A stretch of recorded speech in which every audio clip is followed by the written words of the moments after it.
Chair. Kia ora. Welcome to the City Delivery Committee meeting Wednesday the 4th of June 2025. In terms of health and safety, if the alarm sounds, please make your way to the nearest emergency exit. The meeting is being live streamed and the video will be publicly available on YouTube. Members, please ensure your phones are off or on silent, and please, well, we actually don't need to say speak one at a time because the microphones don't allow anything other than that.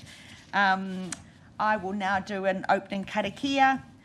Tūtaua mai roko, tūtaua mai raro, tūtaua mai roto, tūtaua mai waho, kia toai te mori tū, te mori ora ki te katoa, haimi e, hui e, tai ki e. We do have an apology from Councillor Baker. Moved by, did you call it out? Councillor Kurak, seconded by Councillor Shula. All those in favour? Thank you. We also welcome Tangata Whenua representative Jackie Rolleston-Steed on the large screen. And please be aware, Jackie, that my colleagues may be the ones that see when your hand is up. It's not always easy to see that one. So we've now got for the public forum, we welcome Donna Matheson, who's going to talk to us about 12th Avenue. Donna is here? Yes, she is. Yeah. Yes. Please come to the front. And the little button on the microphone in front of you will, if you press the button, then the red means go in this chamber. Right. And you've got 5 minutes, including questions. Okay, wonderful.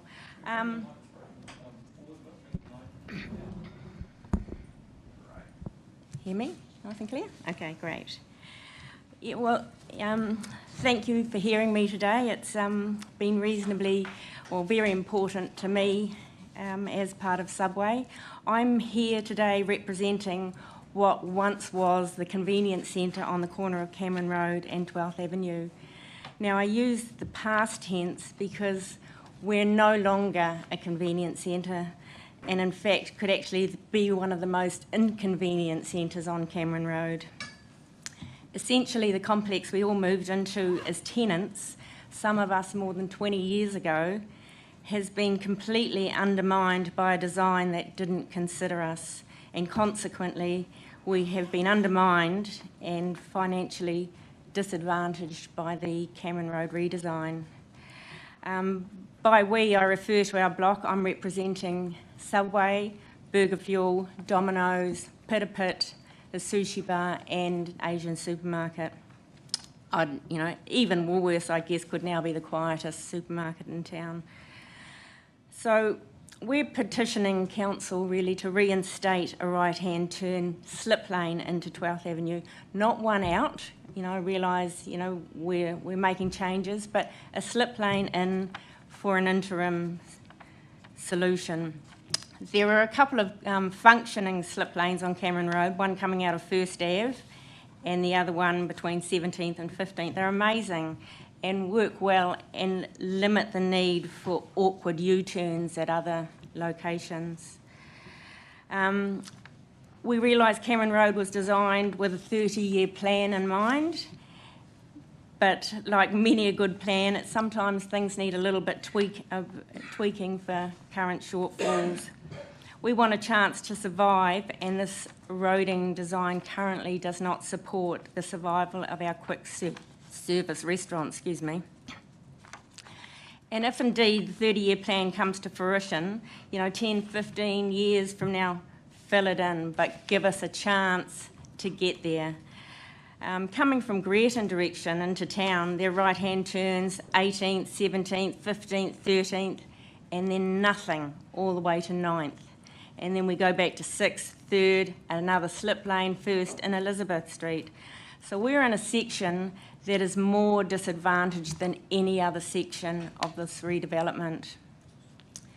And we, as QSRs, have lost 100% of our out-of-towners. They simply cannot find their way in. When they pass 13th Ave, they see us, and then they can't turn at 11th, and before you know it, you're all the way up to 9th Avenue, and, you know, it's a hell no by then. You know, people have moved on to the next thing. This also applies to 100% of our spontaneous decision makers, and let's face it, that's a large portion of our industry market. Several of our tenants have met with our mayor and also transport and safety teams, expressing our concerns and discussing safety issues and what the process would involve. As Transport and Safety, Mike Seaborn and Nick Johansson met us on site, and we looked at traffic flow and what it would look like to have this right-hand turn slip lane. You know, for us, there are 11th Ave lights followed smartly by a pedestrian crossing, so traffic really gets a chance to speed up, because soon after that is the 13th Ave lights.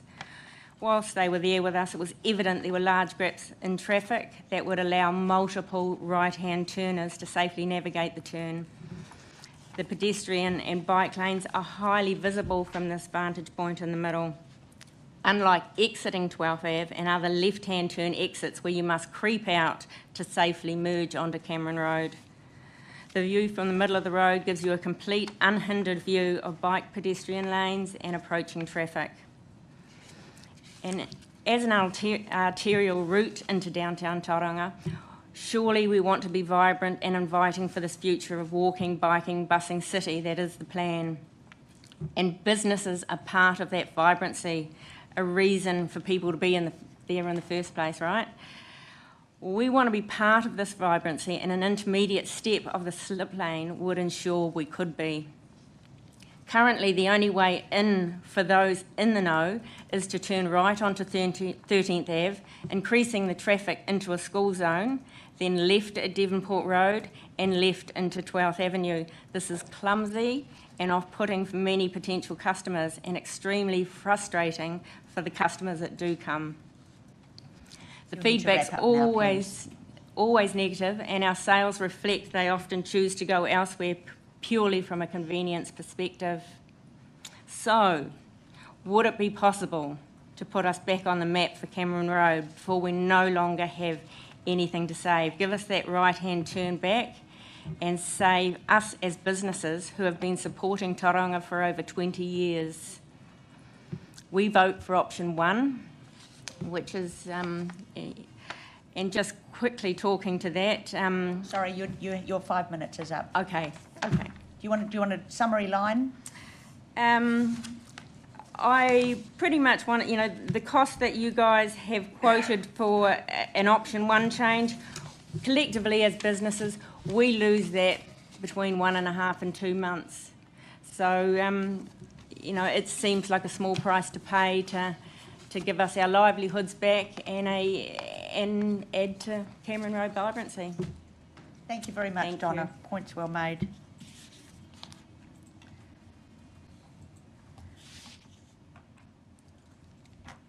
I don't have any late items to bring in. I don't have any confidential business to be transferred to the open. There are no changes to the order of business. So we'll go to the minutes, please.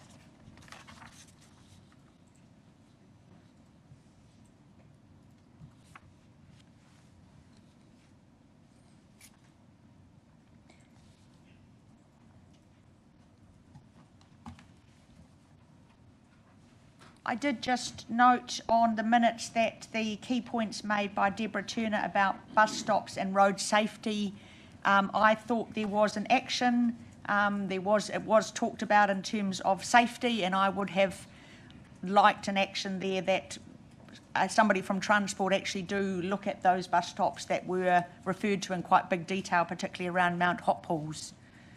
Can we bring that as an action? Or a change to the minutes, and then bring it onto the action schedule, please. We also noted that the action recorded on the first public forum was changed when it was put into the action schedule. So we'd like that exact action from there put into the action schedule, replacing what's currently in there.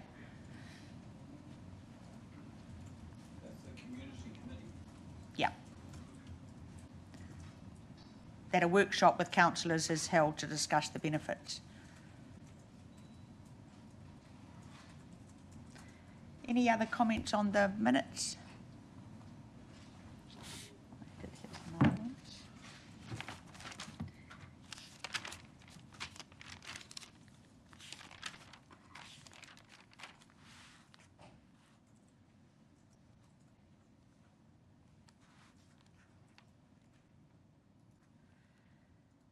Okay, I will move that the minutes are a true and correct record. Can I have a seconder? Seconded, Councillor Morris. Thank you. All those in favour? Aye. Against? Carried. Thank you.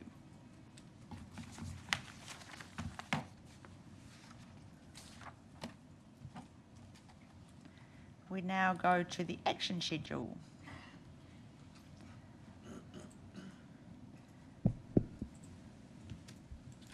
So I will just note that the this has taken a wee while to come in to part of the delivery committee, but thank you to staff for getting it here and for the changes required, but I think it is definitely still a work in progress in terms of how it is set out. Do I have any, sorry, and what we thought the best thing to do was we will, each delivery committee, we will look at to make sure we're happy with the way the actions are recorded, the new actions are recorded, but we will then talk about the ones that are closed to ensure we're comfortable that the action has been met and therefore it is closed, and we're happy that it goes on to the closed actions and doesn't appear for the next meeting. We're happy with that, councillors? Thank you. So have we got any, so we do want to change the first action because that has got, I think it's got a little bit more than was the action from the minutes.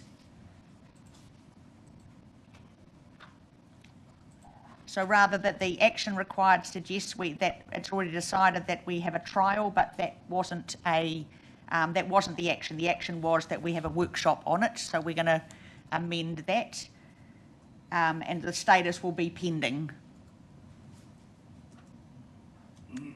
So if we go through any of the closed items, if there are any questions to staff on that?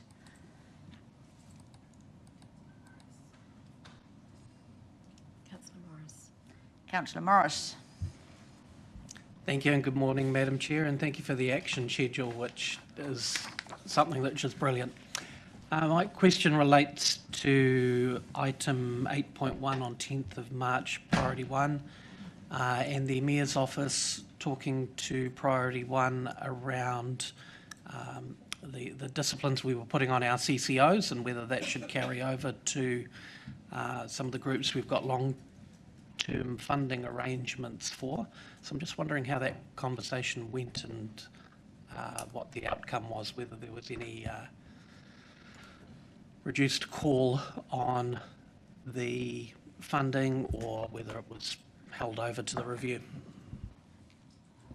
Yes, so there's a funding agreement in place for both them and the business chamber for 2 years, so that is looked at next year.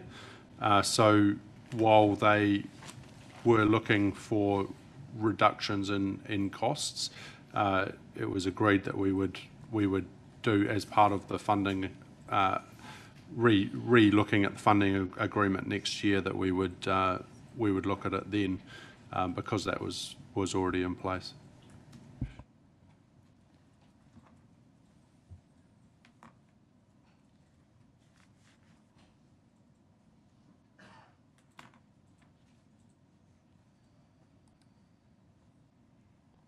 There is one on 9.6, it's hard to, so 24, page 24, and they're just 3 above the green line. Just in terms of the play program, we did make a note that approving something like a play program a month before we went out to the annual plan was something that we thought it would be a lovely thing to add to an annual plan consultation. So it's closed, but there's still an action that next year we don't do the same. So I'm not quite sure how we put that as an action for March. So this page 24, 3 from the above the green line, 9.6. But they're not all in order, so that's why I couldn't read them out yet. And so it's just that's sort of, I guess, between comms and spaces and places, it's good to have, do we leave that as an action that comes back next March, or how do we think we should be doing that? Through you, Madam Chair, from the sidelines, I'm happy if you, perhaps if you close that and put a new action that we proactively come to you in time to have a conversation for the next annual plan, if that works. Okay, Yeah. Thank you. Barbara? Did you get that as an action? Great, thank you. Any other questions on the action schedule that are on the closed items? And so what we have agreed to do as a council, we will discuss these prior to the next agenda going out and make sure we're comfortable that the actions are being progressed. But to me, it certainly demonstrates that there are a lot of things going on that it's great for, certainly for someone like me, to know that we are recording the actions needing to happen and recording the actions being taken to close those actions. So do I have a mover and a seconder? Do I have a mover and a seconder for this report? Can I put recommend the resolution up, please?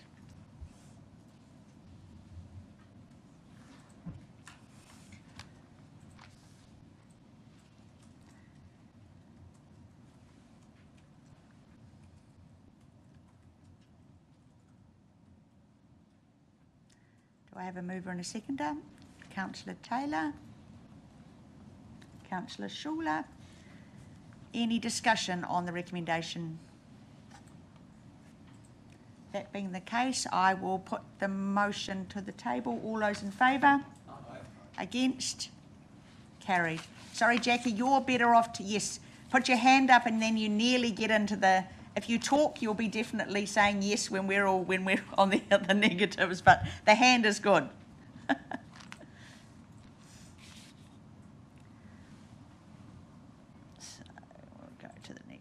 So we're now going on to 9.2 on page 32, the third quarter financial performance monitoring.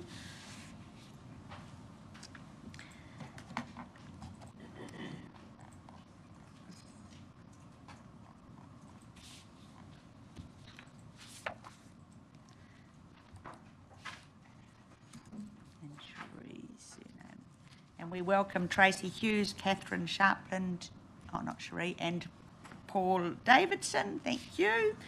Have we got any, it's a very good report and comprehensive, but we will definitely have some questions, which I think you appreciate. So, questions on the report?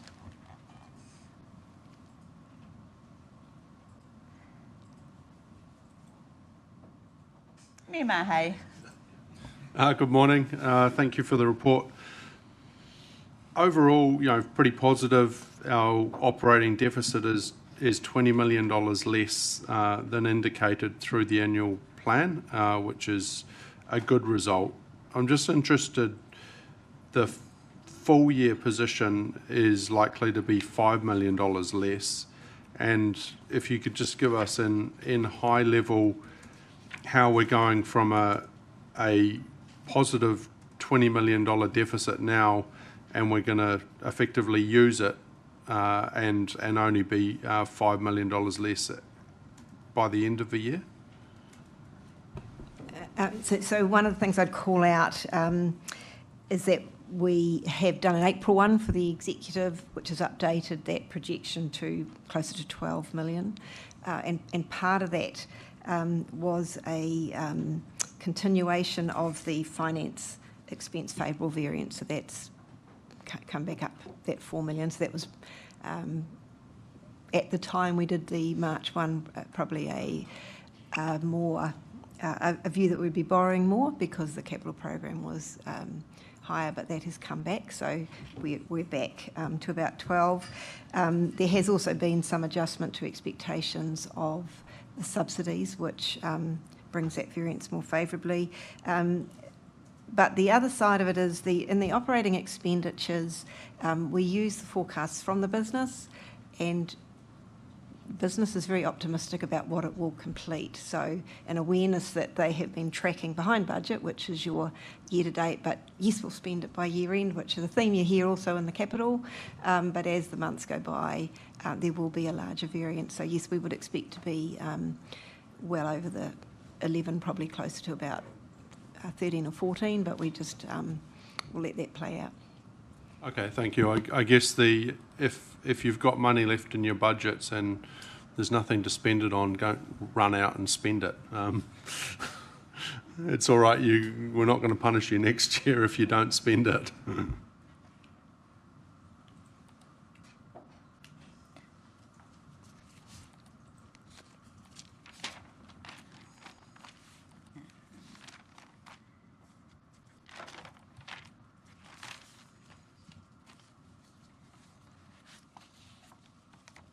So I just had a question, and I did see clarification down on page 41, but just to make sure everyone is aware. So we have a annual plan is approved, as we've just done for 25-26. There's a series of budgets that are approved during the year, and those are added on or taken off the approved annual plan, and that becomes our approved budget. So we don't have a series of approved budgets, we just have one, so that's just as a confirmation. I also noticed just that there's and particularly in the treasury update, we're actually referring to the long-term plan rather than the annual plan, which I think Marty did confirm it's sort of the same, but consistency on that reporting would be great, please. The other comment just on point. So just on point 22, for example, on page 35, and I would just ask for this throughout the report, where you've got interest revenue is significantly higher than anticipated, interest revenue of X is significantly higher than actuals of Y, please, would be really good. I've also suggested on just on depreciation, we've had a number of changes to the approved budget because of changes to depreciation. I don't think we've yet had a depreciation workshop, have we? No. So I'd like as a action, we do have a depreciation workshop, and that we get a breakdown of when we're looking at depreciation, we're looking at the how we do get those changes over time, when the and how that's impacted, and particularly how we ended up with the big depreciation change we've managed in the current year. So that's as an action, please. We also did talk about carry forwards of budget and funding, and we talked about that at the working group meeting last year, but it's again, so the process, just in terms of that process, when will we know the number that we're carrying forward from this year into next year, and how will that be reported, please?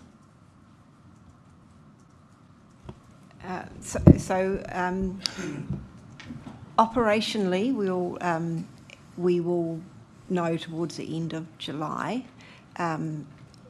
largely the likely sort of operational surplus and rate surplus, but we don't tend to carry forward operational costs unless they're associated with grants, so we'll be able to clarify that. The capital program is where the more substantial carry forwards are happening, and I don't think they'll be fully ready by that city delivery. Yes, late July. So late July. So they probably will miss that city delivery discussion, or they won't be completely accurate, because what we try to do is there's a lot of actual spend and accrued spend in the capital program, and it's just waiting for that all to come through and confirm it happens in, after the 20th of July, basically. So it won't be finalised for carry forward. So that's just a bit of an administrative process to get those numbers right. So there'll be an indication, but it won't be solid. Thank you. So just in terms of the forecast 5 million surplus that's expected 30th of June, what happens to that, please? So we'll bring a report back in terms of breaking any surplus or deficit down into terms of what is the rating surplus by category and any remaining surplus. And then by default, a cash balance surplus, so for example, the parking activity would be a debt reduction in that activity. If it's a rating surplus, then council can make a decision in terms of what they do with any rating surplus. And the previous council position for some time has been to apply that to debt, but there are other options, for example, future rates into a reserve, etc., that we can bring as a report. And so, thank you, Paul. And so that will be a report in maybe the next delivery committee. Yeah, that would be once we need to basically finalise year end and then ensure that auditors materially satisfied with the accounts before we would confirm those numbers. So yes, it would be towards the end of July, August. Right, thank you. Mayor Mahey. Yeah, just paragraph 38 on page 37. I just want to be crystal clear around this debt, because we talk about the 54 million which was approved being the Te Manawataki Otapapa IFF back on balance sheet. So I'm just wondering, do those figures there take into account that 54 million, like the LTP debt, for example? Is that the LTP debt, or is that, so should there be another 54 on top of that? I think we're just going forward, we need to get a consistent approach that we... The debt that I've quoted in paragraph 38 in the graph there is just the TCC debt, so that doesn't include the IFF debt that we were going to take off balance sheet. So for future reporting, we'll include the Transport System Plan IFF off balance sheet debt. Yeah, well, but it's also the Te Manawataki, because if you look at the LTP, the assumption was that there was the LTP debt, but there was also a 54 off balance sheet. Yep. So I think we need to put those numbers in so we can compare apples with apples. Yep, the IFF transport is not so important in the fact that, it would be good to have it there for transparency, but it hasn't changed. But this is so if we're looking at that middle bar graph, the LTP debt, that will be quite significantly different if we added in that 54 million, and the same with the forecast debt, because I'm guessing that 1377 is including bringing that 54 million on balance sheet, yet the forecast debt of 1412 probably isn't. So yes, yeah, so it makes quite a significant difference to those. So yeah, we appreciate if we could bring that in. Thanks.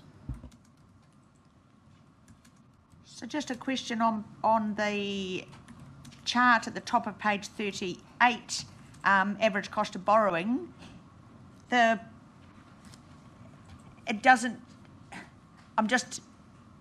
Is that put in to show we're pretty much on benchmark? We start below and end up above, but there's no explanation in the explanation to say it's a good thing. Some guiding would be good. I can make sure that I put more description next time, but it's in there because our treasury policy requires us to report against the benchmark measure as well. And you can see that we were below benchmark previously. We're slightly above benchmark at the moment, and that's just the fact that our floating debt rates are reset every 3 months, so there's a bit of a lag between the OCR reduction and when we actually see that benefit. Great, thank you. And you refer to TCC's advisors. Who are they, please? Bancorp. Thank you. I've got a question on page 47.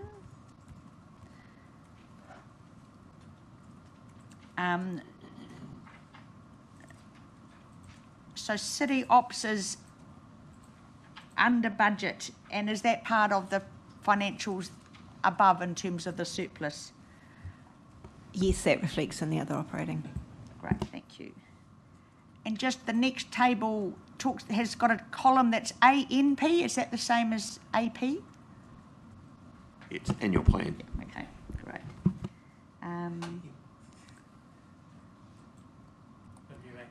Sorry, I couldn't, Stella wouldn't let me put messages on it, so I'm having to go into here and onto my book. So,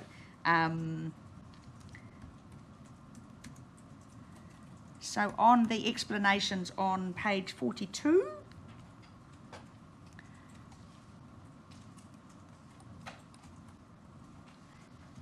we talk about consultants and contractors under other expenditure. And again, because these are explaining the variances above, it would be great to have some figures in the variances. So the planning and design consultancy is under budget 2.7 million, particularly in city planning, transportation and waters. City planning is not city ops? Okay, right.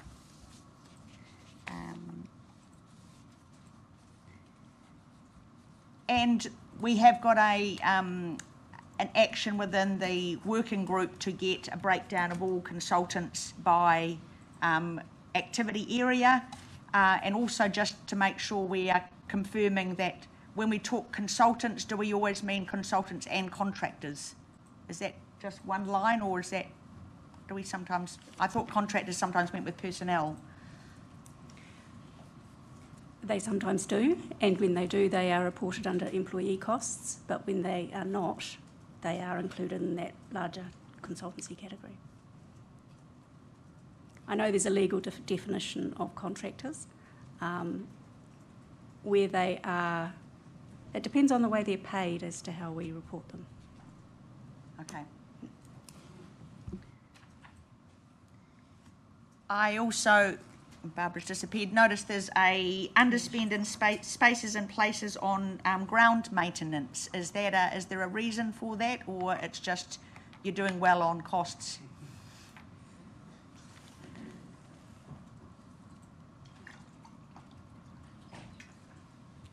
Sorry, I don't know where that is. Sorry, I moved because I thought this were going to be city operations questions. It's a timing issue. It'll be just timing because of the season. We're very confident it's a timing issue, Madam Chair. Okay, thank you.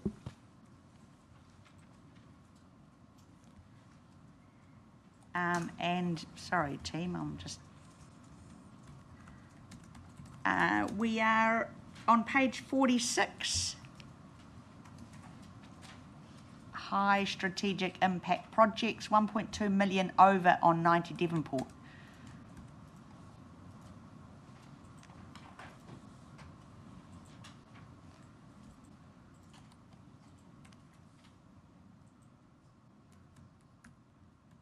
I need to come back to you. I don't think there's anyone in the room that can confirm that, so we'll come back on that That's one. an action, yes.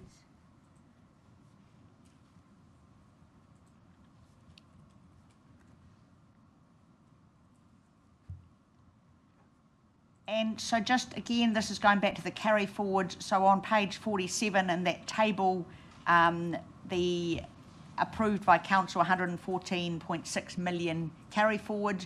So that's the same carry forward that we had this year that we'll have again in after July 22nd or something. Is that right? Correct? Okay. Thank you. Me Mahe. Yeah, I'm just interested in city ops as to if we could have, when we're talking about looking at their financials, is talking about the total cost of contracts that we have taken in-house. So we've got a comparison there.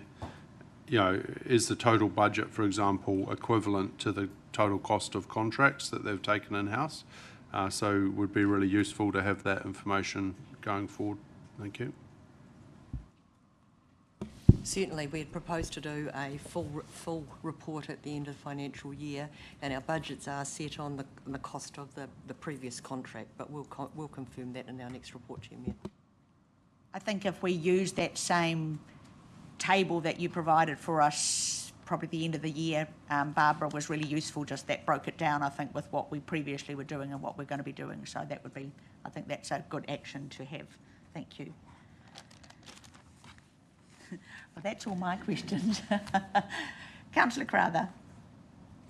Just following up on the contractors, I guess reinforcing what the Mayor's just said would be very helpful. But I'm just wondering if you have an interim information, because when I look at the $4 million projected less than the budgeted amount for consultants and contractors, it seems from what I've understood that we've brought in a lot of extra stuff for City Ops that wasn't planned at the LTP, is my understanding from comments from the Chief Exec.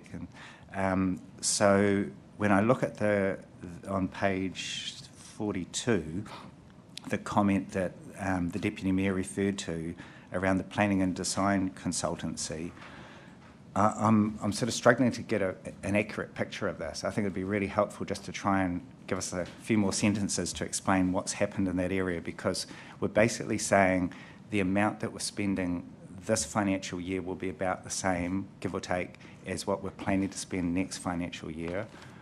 Now, my understanding is we were trying to rein that back a bit, but we were also at the same time being helped by headwind with City Ops, but we had some, tailwind, but we also had some headwinds around that. And then I look at the rationale for what's explained, and it talks about reflecting updates to the capital program, but I'm quite lost with this, because I thought a big chunk of our consultancy costs were actually built into the capital program as well as the operational budget. And I'm thinking, why are we talking about the operational budget being reduced mostly by cuts in the capital program? And so you can see I'm floundering, and I guess I'm asking for some help to explain the whole picture there of what's going on. So I'm a little bit confused as well by the question. So you're talking about city operations, or are you talking about contractors? No. Talking about the big picture, saying that City Ops is a key piece there, but there are capital budgets are a even bigger piece of it, and I'm trying to understand why the operating budget is the changes there are explained by capital budget changes. I don't really understand how that works. So the first thing is City Ops isn't being the contracts of City Ops sat in other operating expenditure, not in the contracts and consultants, and the consultants and contractors. What we can do is summarise for you by activity, and that might be helpful rather than in the words, where those savings are. So city planning will be to do with potentially growth areas, things like that, just not the work not being done so quickly. The capital program will be the operationally funded or budgeted aspects of capital program, so early design, consultation, that kind of thing. But if we break it down by activity, it'd probably be a lot easier for you to kind of understand that. Because I think from my point of view, what would be most helpful is to get an idea of which costs are structurally shifted and which ones are actually just because we couldn't deliver something. And there's quite a huge difference in terms of whether you think that's a good or a bad thing, depending on what the projects are. And so we might be saving money not because we've actually made any changes there, but because we just couldn't do something. But I'm keen to see, given our budget for next year, what it is that happened this year in terms of structural shifts and why we're not getting more of a structural shift next year.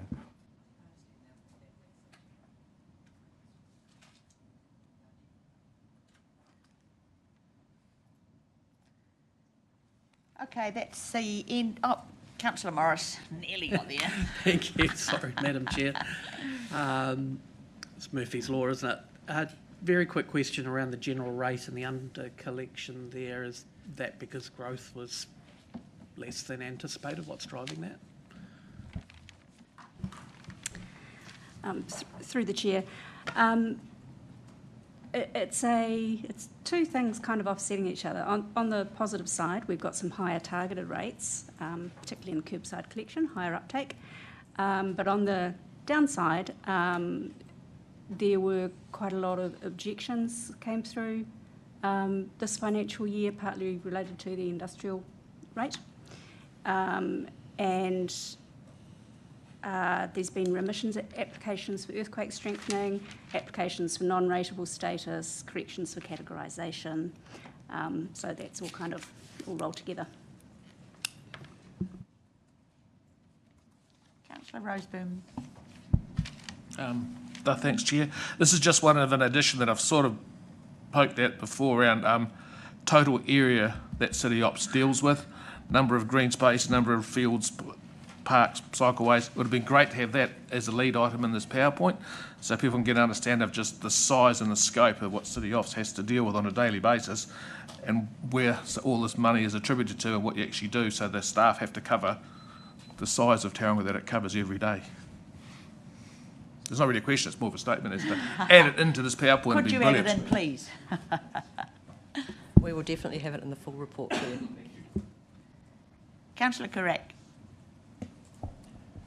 Just going back to the rate collection and the industrial sort of commercial objections, is that because there was a dispute and there's non-payment occurring until a dispute is settled, or why is that impacting on the rate collection? So last year was a revaluation year, and so what happens when we strike rates is kind of Jim looks at the rate base and the rates requirement and does the calculations, which you'll see in the rates resolution report that says we're going to charge this much per dollar of capital value.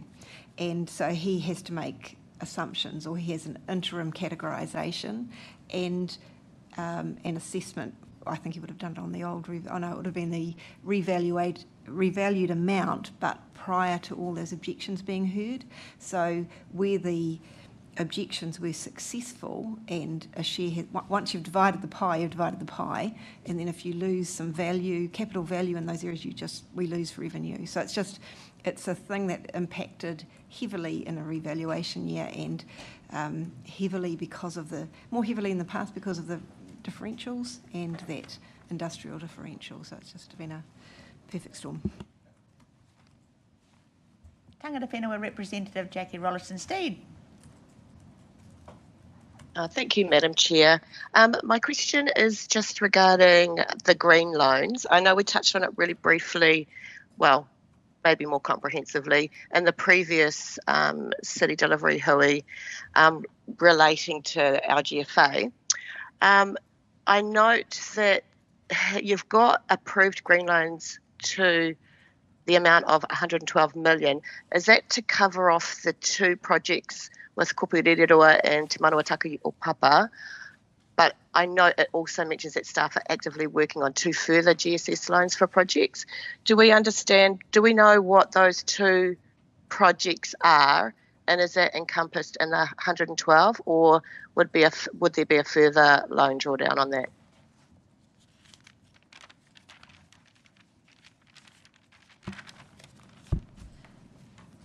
The amount quoted in the report is just the two approved green loans. So that's the Kupurereroa River Realignment Project, which we've fully drawn down now, and then the Te Manuataki o Te Papa, the two green buildings there. The two other green loans that we're actively working on with LGFA at the moment are for the 90 Devonport Road fit-out costs and for the north and south seawall project. It's a living seawall with climate change adaptation elements to it as well. Awesome. Can I just ask another question, please, just in relation to that? I know that in the previous paper that we received in relation to LGFA, there's been no engagement per se with Tangata Whenua, purely because it was a procedural paper, and I totally understand that. I wonder if going forward, particularly in relation to climate change adaptation, what the opportunity would be when you're looking at that loan if there is any opportunity to work alongside some sort of co-design with tangata whenua with that adaptation. There is a lot of, the only reason why I ask this is that there's actually a lot of momentum building around capability and capacity, particularly along the Tauranga Harbour. So whether or not there's an opportunity to have that conversation beforehand, I know we kind of raised it at the previous hui, but it would be great if there could be a discussion there as well. Yes, confirming that certainly can happen. I think what Sheree picks up is at the end of the process in terms of the loan, so we'll need to talk through the project teams to make sure that happens, but yes.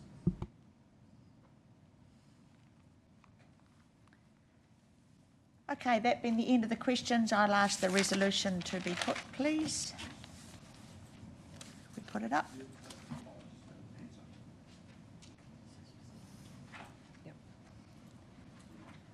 Thank you, staff.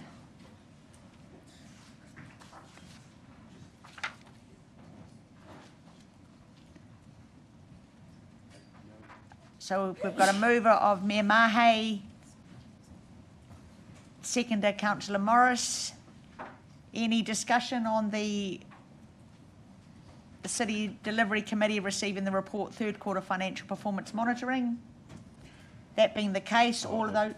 Yeah, sorry. Sorry. Yeah, I'll just say it's great to see we're on track and hopefully we'll deliver under budgets for the end of the year. So, just my comment before, if there's money that doesn't need to be spent, don't rush out and spend it on things we don't need. But alternatively, if it's to deliver, assets and community infrastructure, and we can spend it wisely, then keep going. We want to see the progress continue. So, thank you, Mayor Mahe. I will put the motion. All those in favour? Against? That is carried. Thank you.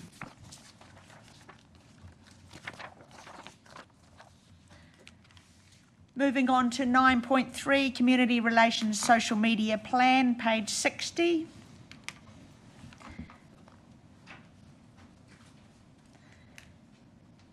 And welcome Kaylee Dunphy and Sam Fellows from the looks of it. Telway, sorry. I didn't even get it there. Apologies, Sam. Not a problem. Yeah, kia ora koutou. I was going to introduce Sam, but I don't think he requires any introduction to this group. Obviously, for me, he does. Yeah, or does he? Yeah. He did want to potentially wander around the room, but we have decided to stay still at the desk today, so we've got the microphones. Hey, look, I'll take the paper as read, so I won't talk for very long. I'll just provide a brief introduction, if that's okay. And then Sam has a few slides to show you as well, just examples of our different channels.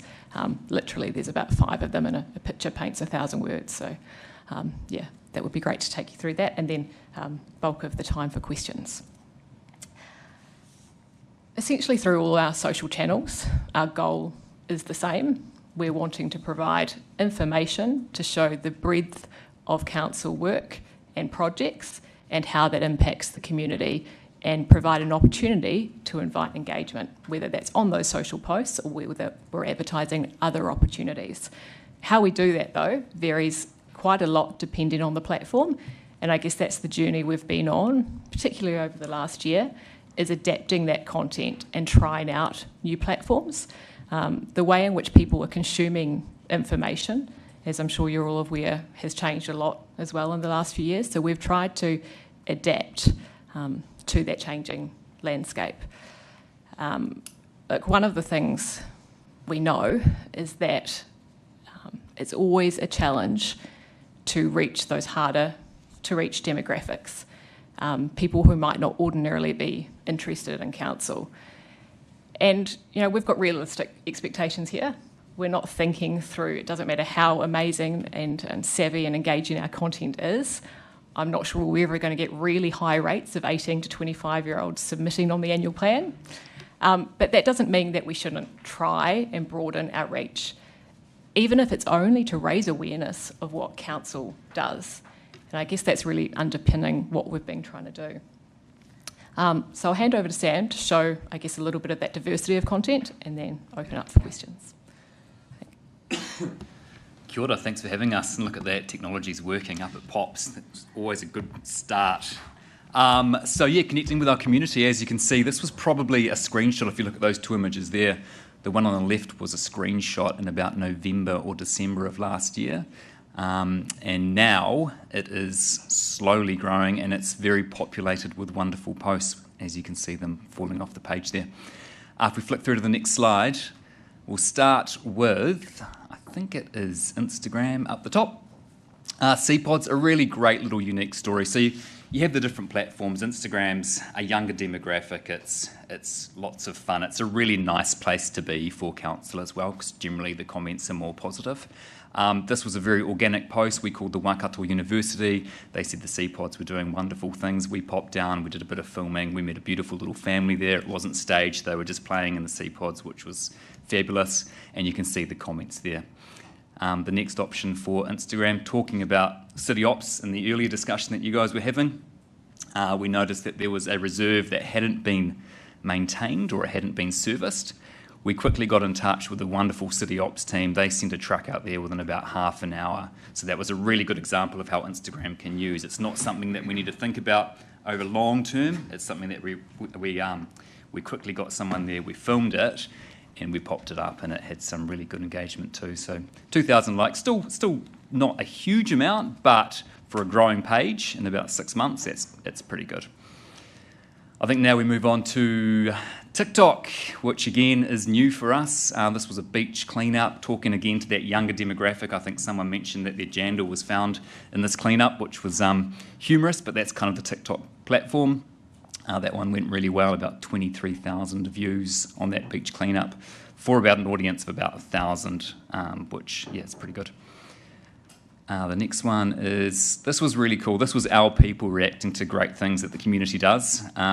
So that was the WWTP, and it was having staff just going, yes, when the public did something good. And as you can see, 30,000 views, so it did really well also.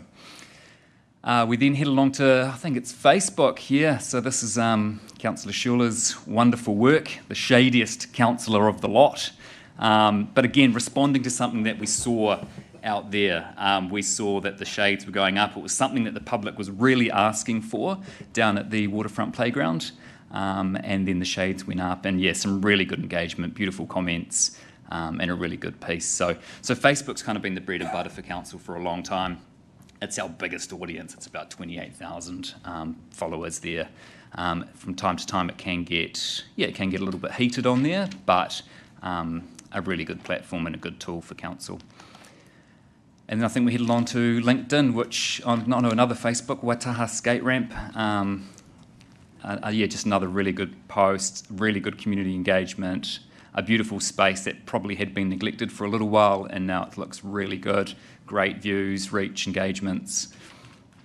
And then I think we move across to LinkedIn, a couple of posts here. This was Mea Mahe on the water after a 4-year hiatus. Did incredibly well within the Western Bay Mea. And LinkedIn's, it's a great, nice place. I'd imagine all of you are probably there as well in this space. It's nice and positive, and it gets some really good feedback. So 7,000 views there, lots of likes, plenty of interactions. And the final one, Johnson Reserve, again, showing very much a council operation here. But again, lots of views, likes, interactions. So a nice little post. But I guess that just shows the diversity across the pages, across 4 platforms, and going pretty well. Thank you. Thank you, Sam and Kaylee. Any questions for staff? Councillor Taylor. Morning, team. Thanks for the presentation. Great work. I can see obvious progress over the last 6 months, and probably got a couple of questions. First one is, there's a demographic that I'm not in that would approach with TikTok, and that's something that I'm not familiar with. How do you keep abreast of these things? How do you know what the next trending app is that we've got to be on board with? It's probably my first. Thank you, Councillor Taylor, and I must say I'm in a similar boat a lot of the time. And we've recently, I think November it was last year, employed an intern who is very much across the space, and I must say, I know that it's working sometimes when she comes and she'll test an idea with me and I go, I'm not sure I get it, but that usually shows me that actually it is something that's going to land. That's not to say that, we'll just go completely crazy. We need to make sure that there's still that intent to share good information about what council does, but it is so different to those other platforms. But I guess you're relying on those members of the team, and it's not just Bella, there are others who do use the stuff all the time, and they're advising us on what lands. She goes through and she'll be watching those trends, and she'll quite often say, we either do this now or we don't do it, because if you wait a week, it moves on, and so you have to kind of play in that space of jumping on a trend and helping to build up your audience, and then it gives you a better platform for when you're wanting to tell, I guess, some more of those kind of more council-y stories. Is there anything you want to add to that, Sam? No, I think it's very much what Kaylee said. It's Bella and showing and other members of the team showing us trends and being like, this is happening right now with this demographic. If we want to reach them, we have to act now. And it's about being quite savvy on our feet, isn't it? And quickly coming up with an idea that's related to council. I don't know if you've seen our latest TikTok, but it is a council member from the Dog Pound. And I think the tagline is something like, do you work here?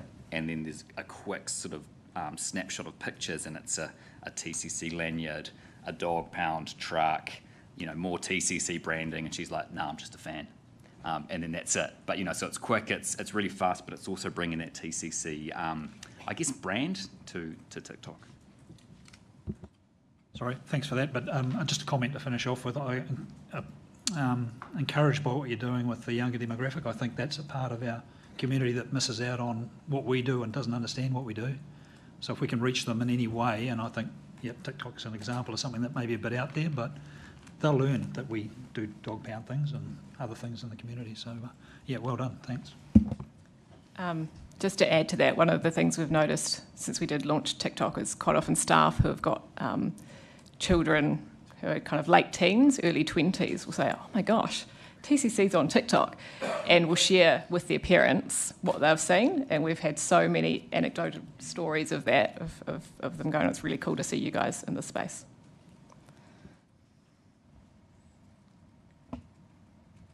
Councillor Crowther.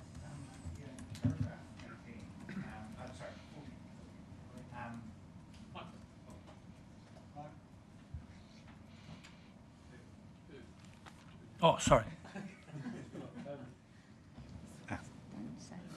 Got it. In paragraph 14, it says that, as with most social media, these are only high-level conversations that guide interested individuals toward deeper engagement on platforms designed for more detailed discussions.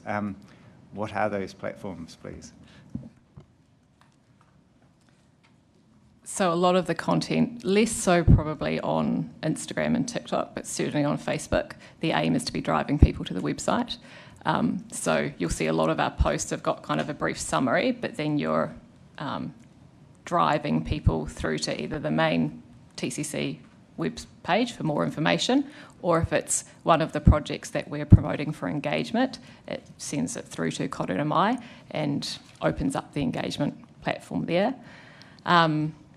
It's definitely an area that we're looking at in terms of that two-way conversation, and there is more potential within the engagement platform, the Korera Mai, to, I guess, have more easy tools that people can feed back rather than it always being a more kind of formulaic survey.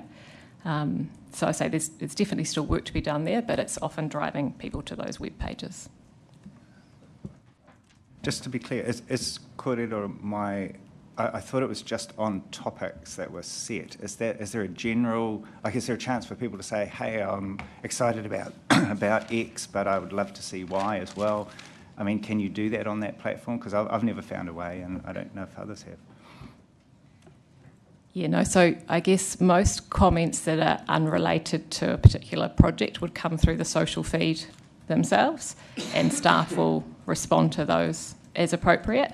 We don't have a general I guess, discussion board on that platform at the moment. On the website, there is a link for people to send just kind of general comments through, but it's not, I guess, like an open forum at this point. Councillor Morris. Thank you.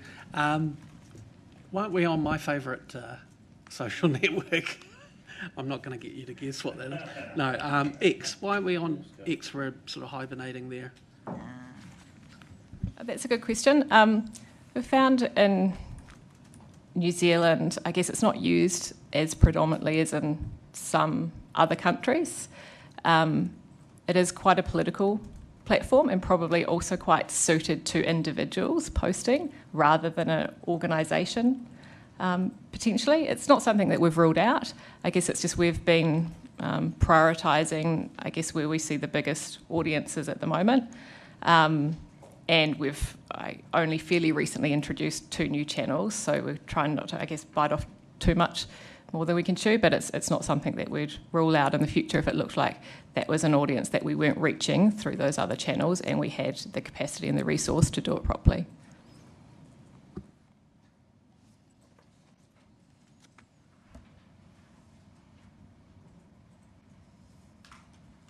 Councillor Schuler. Thank you. Am I on there? Thank you, Deputy Mayor. Just on 19 there, just talking about the strategy benchmarks, changing the perception of Tauranga City Council, and the second one, just reaching more people. So we've seen a lot of growth in the last year. What do you get to, but we're still probably, it's a new strategy and something we just started.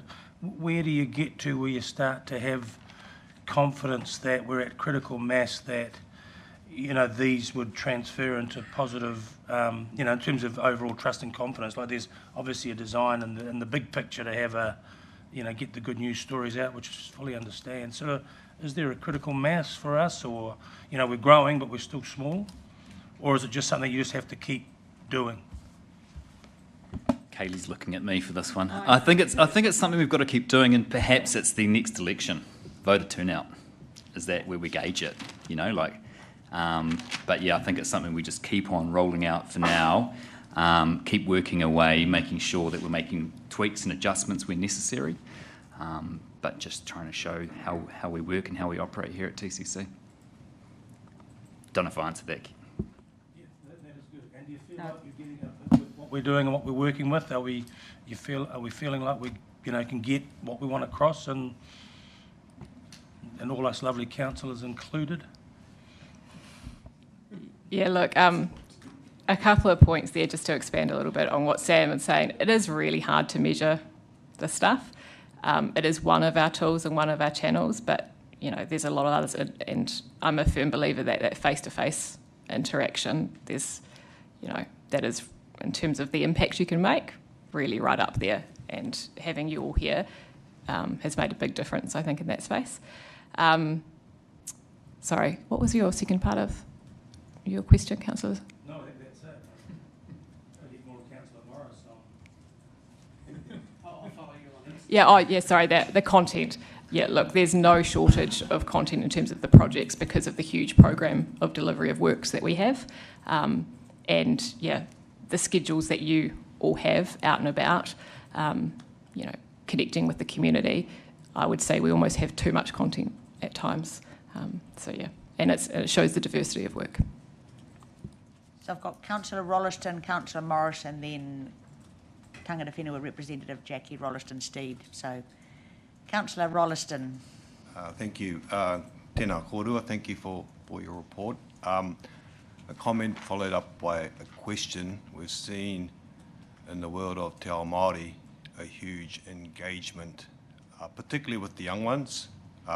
There's been some controversial things that have brought that engagement, certain bills going through, but really picked up that engagement across there. So my question is around the opportunity to possibly learn from some of that and how we might engage with the world of Te Ao Māori and also share some of our stories. And is there also opportunities, because the success is when others share your content. When others share your content, so maybe an iwi might pick up on some of ours and start sharing it on their pages. So I guess the broad question, are we thinking around the opportunity for broader engagement with Māori and potentially partnering, and maybe Takawanga are all over this, but yeah, so any commentary on any of that? Thank you. Yeah, look, I think there's definitely potential to do a lot more in that space. We've tried in recent annual plans and the last election campaign, looking at, particularly the last election campaign, where we were doing, I guess, social content, but in more of a digital advertising way, we were rolling it across all the platforms where we had Te Reo content specifically. We would also look to partner with people like Moana Radio to share that, and other partners. That's, I guess, being more of the paid digital advertising. And we found through that we were getting a lot of click-throughs with using Te Reo, but that didn't necessarily translate into the next step of engaging further. So it's, we're still in infancy, I'd say, but really open to ideas and how we can better reach, again, a community that we might not have, through our other channels, been as good at in the past. Yeah, so just to follow up on that earlier comment, as I said, not only did some of the, I guess, the engagement with Māori and the rangatahi, but a lot of them made submissions into the bill. So I think there's a bit of a, I guess, you know, sometimes it's controversy that creates opportunity to make, and for probably most young Māori rangatahi, the annual council annual plan is not too exciting. And I guess that's always the challenge, to try and either make it exciting or create, we don't want to create a controversy, but we want to create an opportunity. Yeah, so good, just more thoughts for now. Councillor Morris. Thank you, Madam Chair. Those councils out there that are doing particularly well in this space, what can we learn from them in terms of how we interact with our community? Because there's some smaller councils which are kind of cutting our lunch, on a per head of population basis. So what can we learn from them? What have you learned from them? I think Kaylee probably doesn't want me to answer this one. I was going to say maybe go a bit more rogue. You know, I think some of those councils that are going really well are going really left field, and they're getting massive amounts of engagement. But I think we both have those discussions where you sort of look at it and you go, well, what are we actually learning through that? It might be on a trend and it might be massive at that time, but it's not actually showing anything that they're doing. Keep in mind we're still quite new to a lot of these platforms, but I think, and the report talks to how well TCC is doing. Yeah, what does going rogue look like? I'd just like to put the record straight, because it was my suggestion that we potentially create a dinosaur, Sam, that could talk to Taupo's Boom Boom, which I might, not sure if you've seen that, but that is what I would say is kind of a bit of going rogue. And I thought we could have our own dinosaur and invite Boom Boom over. So, you know, we all come up with these ideas. No, it's doing stuff that's a little bit quirky. And it appeals to some people, but at the same time, it can really turn off other people. So it's just finding that balance of how far do you want to push it, while still maintaining that we have, serious mahi to do it, but we can do it sometimes with a bit of a sense of humour. The other thing, it's always evolving, and the technologies are always evolving. AI, infographics, there's been some conversations about, how we show the savings that have been made through your decisions over the last couple of months, and that's not something we've done a huge amount on. The Auckland Mayor has been doing quite a bit of this recently, and so there, might be other ways that we have kind of, short, sharp infographics to show some of that information. But we're constantly looking at new ways. Really, can't stagnate. Tanga Te Whenua Representative Jackie Rolleston-Steed. Thank you, Madam Chair. I just more want to make a comment, but I just wanted to also congratulate you both. Kudos for getting those 4 platforms. It ranges from your professional through to more of your fun, and the opportunity for TikTok. I know that your age demographic sort of sits between the 18 to 34. I love TikTok, so I think I only fall just short of that age demographic. But there is huge potential with TikTok, especially for people who are travelling into the district and being able to see what's going on. But what I wanted to mention is you highlighted before the opportunity around, showcasing, I guess, Tauranga City Council so that it reaches our community in a more diverse way. And these are conversations that are actually happening at the moment with other councils and other forums that we've been in, is how do we pitch, particularly with local elections coming up for a number of councils, not Tauranga City, but they're trying to work out how they can use platforms as well, because really our communities really want to be able to see how they themselves are reflected within the community. And so, I think you've done a great job by getting your platforms established now and in preparation for subsequent local elections with TCC. Kia ora. Councillor Schuler. Yeah, sorry, just a short one. I just on, I think around 27, you've talked a lot about impressions, and I mean, I like Snapchat. I'd love you to add that, but it's not really my world. Would it be easy to measure likes and sort of, the thumbs up and thumbs down? So impressions obviously are just an overall, that page is be seen, but it'd be quite good in the future to see, hey, we're growing like this, and also we're getting 80% of our content's getting liked versus 20 disliked. It'd be quite good to understand a bit more the impact it's having on, whoever screens it gets on. Is that possible? We measure all of that for every post, and we can certainly provide that at a future report. And what's quite interesting, and it can be a challenging world, and for our staff monitoring those pages, as Sam mentioned, some of the posts can be pretty heated. One of the things we do is a bit of sometimes just a sense check for all of us is looking at the overall positive likes, dislikes, as opposed to negative. And by and large, the positive nearly always win out. And sometimes if you just read the comments, it can feel a bit distorted because it's often people are motivated if they feel very strongly and very negatively to comment. But a lot of people, if they'll just do a casual like, if they kind of see something, go, oh, cool, council's delivering this project, that's something I'm interested in. So by and large, from my experience, we do get a lot more positive reactions than negative, although that's not always reflected in the comments.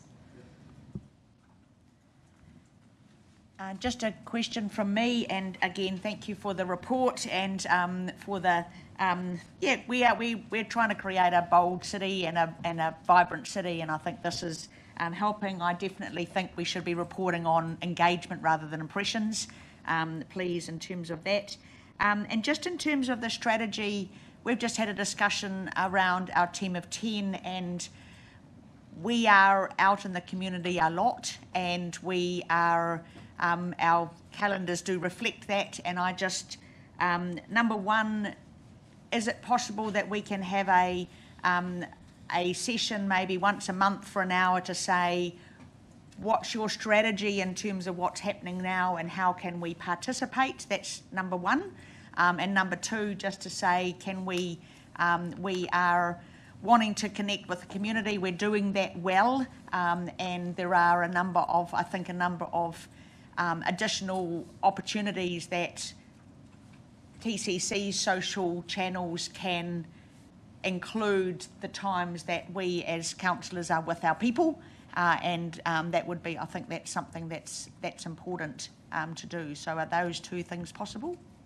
Yeah, absolutely. We would really welcome that opportunity to connect with you on a regular basis, to look at that forward schedule and what you're doing, and those examples that you talked about, how we can show the breadth of that work and what councillors are doing. Thank you. And I think the other thing, are you using polls at all on the channels? We have done in the past, but I would love us to do a lot more of it. Sam doesn't like them. What was his expression? I missed it. No, I was just looking very. You didn't have a poker face, sorry, right, Sam. Okay. We one of the ones we did was around the smiley face on the roundabout, and it was just like what was the question? Do you want us to keep the smiley face or not? But it had so much higher engagement than, you know, some big projects we were running at the time. So yeah, and if you ever have ideas of quick polls that you can do or things that you're out and about and you're hearing out, just a little bit of a pulse check, it would be great to be doing more of that because it's an easy way for people to give us their view rather than a longer survey. Certainly something I've used quite in my former life that was very effective as well. So, okay. Thank you very much for the report, and the questions are now finished, so we'll just have a debate amongst ourselves. Thank you.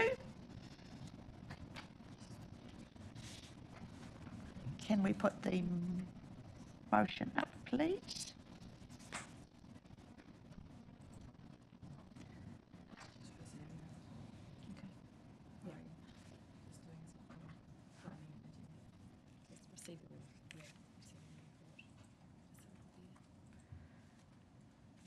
Okay, we're not putting it up. So the City Delivery Committee receives the report Community Relations Social Media Plan. Do I have a mover and seconder? Moved by Councillor Taylor, thank you. Seconded by Councillor Rolleston. Councillor Taylor. Yeah, good report, and it sort of gives us a state of the nation where we're at with our comms and engagement. I think engagement is one of the big things we talked about as a team of 10 when we came in, and making sure that we hear from the public, but probably the other way around as well, that council is actually pushing its comms out to our people. I think we've made good progress from a start not long ago, and really, really good that we are trying to get to those younger demographics that we perhaps haven't had engagement with in the past. So I'm pretty encouraged by the report and the outlook. Councillor Crowther. Yeah, thank you to don't know whether to start for that, and yeah, I do want to acknowledge the hard work that Kaylee and the team have put in, and I think there's been such a lift in the standard of the comm side of it. I think the engagement side, I think, is a bit of a work in progress, and I think it's something which would benefit from having the platform that was described in the report maybe elevated to be something that was a council platform, and I'm no expert on that, but I just think it'd be good to look at those options. At the moment, there are a number of Facebook groups and so on where there are a mixture of people who are probably spending half the time saying quite mean-spirited things about council, but the other half certainly coming up with constructive views around what's going on in the city. And I think it'd be really helpful to try and tease out, you know, what the thinking is behind some of that, and to make that into a positive engagement process for council. And I will make one other note, which is I hadn't thought of it until Councillor Morris mentioned his favourite platform, X, and I thought I'd just do a bit of Googling, and certainly don't take these figures at face value, but it looks like it's been an extraordinary lift in the share in New Zealand in particular for X or Twitter in the last year, to such an extent it's overtaken significantly some of the other platforms. Certainly not Facebook, I'm not suggesting it's remotely like that, but depending on which data you go to, and it looked, when I compared it with other countries, it was by far the biggest growth has been in New Zealand, for whatever reason that is. So I guess just highlighting that it probably would be good to go where people are, even if we have to tailor communications in certain ways for certain platforms. I think that's, following up on Councillor Morris's point, it could be worth a look.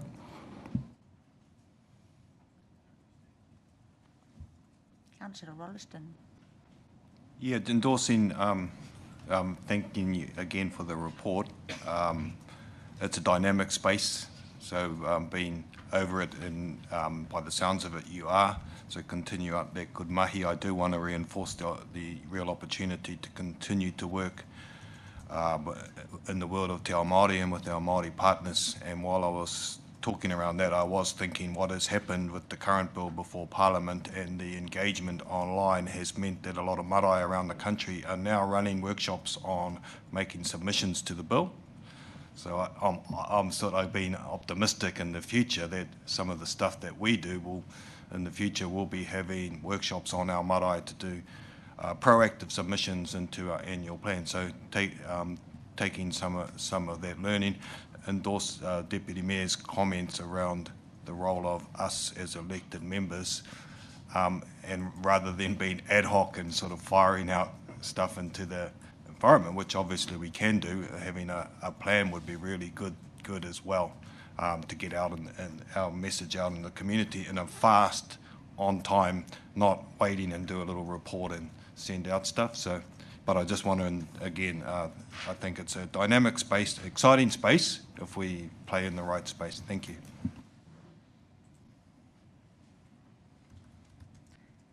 Okay, thank you for the comments. We've got a recommendation on the table. I'll now put the motion to the floor. All those in favour?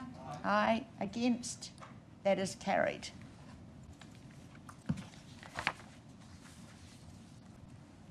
We'll now go to 9.4, the project performance end of April 2025, page 67.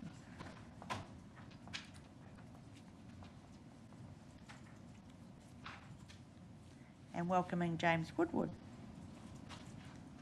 Thank you. Through the chair, just in terms of some, I guess, high-level highlights where things are at.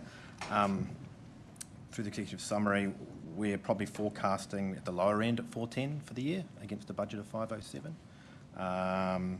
So that's roughly 40 mil for the next 2 months. We've also included an additional attachment there for on-hold projects. There's a number of projects at the top of that attachment under governance direction. Sorry. That will have papers coming to either this committee or Futures Committee or Council, or may be addressed during the 22nd City Delivery Committee, where we're going through the projects with a fine-tooth comb, I think was the comment on that one. Just also a note, attachment 4 has some errors in some of the numbers, so just we'll update that and send that out after the meeting. So any comments on the numbers on that attachment, we can respond to that later. But yeah, happy to take the report as read. If there's any specific questions on projects, the outcome managers or activity managers can respond to those, and I'll attempt to respond to any of the higher level questions. Thank you, James. Any questions for this paper?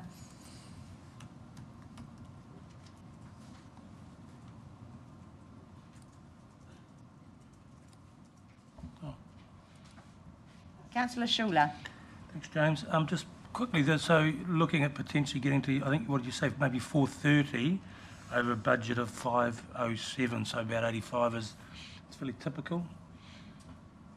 Yeah, typically, actually, local government's probably more around 60 to 70% of budget in terms of performance. So we're performing, I guess, higher than that in terms of a spend per budget. That's been pretty consistent over the last couple of years, around that 80% plus mark. So just what sort of contributes to us being above average? Nice to be above average, I think. I guess over the last few years, there's obviously been a real focus on the delivery aspect of the program. And pushing projects through pretty quickly. Yeah. And just one last thank you, please, Deputy Mayor. So in terms of where we're not, the things that are pushed, I mean, is it things that we don't get done? I mean, there's probably things that are sitting there from us, and then there'll be things that you just can't get done, and there's uncontrollable. So are they all sort of within?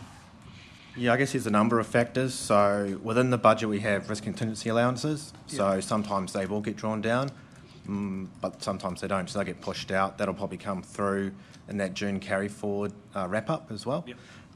There's also projects that aren't delivered by us. So Wakatahi or developers, a lot of those are actually behind. So that makes up some of the difference. And then we've also got a number of projects on hold waiting for a bit more direction, or funding hasn't quite landed, so it's a combination of factors. So just having a look at there are quite big numbers we're talking about. You haven't mentioned there are any risks. Are there any risks that we should be aware of in terms of where we're at against our program delivery? I guess from a high level point of view, level of service risk in terms of some of the projects that are investing into improving that or increasing it. Probably there's not a significant risk around the existing asset base. Renewals program's performing really well. The only, I guess, other risk from a program point of view is the current market conditions and taking advantage of that supply out there. And I guess from some of those projects that are just waiting for decisions to move forward, whether that's through the paper I've mentioned before coming to council or through that 22nd. That's probably going to have a risk on next year's program as well, the 498, in terms of where those projects land and getting direction as early as possible. So just going forward, it would always be good to have a section in your executive summary, please, on the risks and the implications of it, and fine to say you don't believe there's anything significant and no implications, but it's good to actually please always note that. Okay, that's the questions. Thank you very much. I'm now going to take the recommendation to receive the report project performance end of April 2025. Do I have a mover and seconder, please? Moved by Councillor Roseboom, seconded by myself. Councillor Roseboom, do you want to speak to the report?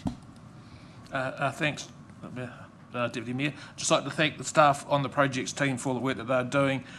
It's a big ask to keep up with the growth of a growing city and complete all the projects in a timely fashion. And to be fair, we've had a pretty good year. Weather's been very kind to us around getting projects done and serviced, and we understand there's still a lot of work to be done around our renewals program, and hopefully we get some decisions right and you can keep moving. Thank you. Any other comments? That being the case, I'll put the motion that's not on the board yet to receive the report project performance end of April 2025. I'll put that to the floor. All those in favour? Against? That is carried. Thank you.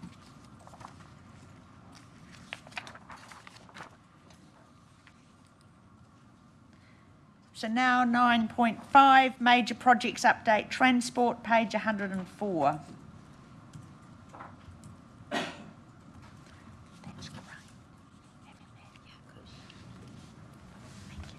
Good morning, elected members and Tangata Whenua Representative Ralston Steed. So this is the first major transport projects update report to the City Delivery Committee, noting the major project reports have previously been provided to the City Futures Committee. So this report is provided in addition to the prior capital portfolio performance report to provide a bit more detail on the major projects due to obviously their value, complexity and risk profile. Proposed to take the report as read, but at a high level, construction at the Papama East Interchange in Tauranga is currently progressing really well in accordance with previous reports. And procurement is also underway for the 15th Ave to Welcome Bay project, as outlined within the report. Also, if you do have any feedback on how the report can be improved moving forward, I'm happy to receive that to make it useful in terms of updates for yourselves as well. So, propose to take the report as read and happy to take any questions. Thank you, Chris. Councillor Carrack. Yes, thank you. Why is there a bitumen problem or an asphalt supply problem? Is it just that we're doing so much and the local capacity is short, or what's the story? Yeah, there is there's a consenting issue in the short term at the current plant. So there is a high demand across the region, and particularly over there's a consenting limit, I think, over the next construction season, which provides a cap or places a cap on the current plant in terms of the tonnage that they can produce. We ourselves and NZTA are working with the current the Allied Asphalt plant that's based over at Mount Maunganui there to support their supply. In terms of the highlighted risk that was identified for Papama East Interchange, we have managed to, since drafting the report, we have managed to work our way through that and confirmed a supply for that project, but there is still an overarching asphalt supply issue to the region, particularly over the next, I think, 6 to 9 months, I understand, and Mike may be able to provide some more context behind that if required, but we are working with the supplier around that. It's a problem which is going to pop up as a constrained supply issue across the portfolio. So we're addressing it on a case-by-case basis and managing it. But there are, I guess, just flagging that there is still a supply risk there. Mayor Mahay. Yeah, just probably a bit off topic, but on the PEI, I notice, we're talking about a few road closures, and, I read an article that they're going to close that road to upgrade cameras in the next few days. Like, do we actually align these things? If they held off for 2 months, you could do one road closure, do the cameras and the PEI at the same time? Yes, we do. So we try, obviously that's state highway operated, and we're trying to provide as much forward input into the agency in terms of the required closures for the construction project, and they provide feedback to us as well around the other works that are going on in the area. So I wasn't aware there was an upcoming closure associated with camera install along the TEL. Yes, we do try and coordinate, and we have done that previously. For example, when the Rangiuru interchange was under construction, we coordinated some of our traffic management install while they were also doing some of their beam placements, for example. So we have worked collaboratively to try and minimise the network disruption and optimise those where we can. So. Yeah, we're in conversation, and we're trying to provide as much advanced conversation to the agency as we can.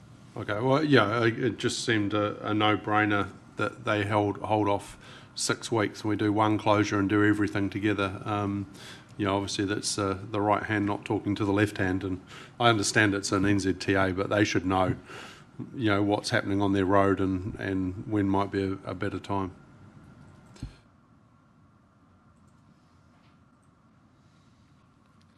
Okay, thank you, Chris. That seems the questions are over.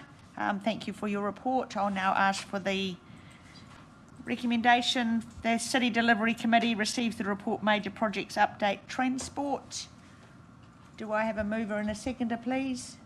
Moved by Mayor Mahay, seconded by Councillor Crowther. Mayor, would you like to say something? Oh, just pleased to see everything's fairly well on track, and obviously the important that things are staying within budget. Some of these are coming in under, which is very pleasing. So just keep up the good work, and we look forward to hopefully seeing the PEI opened soon. Councillor Crowther? Any comments? Okay, so I will put the recommendation to the floor. All those in favour? Aye. Against? That is carried. Thank you.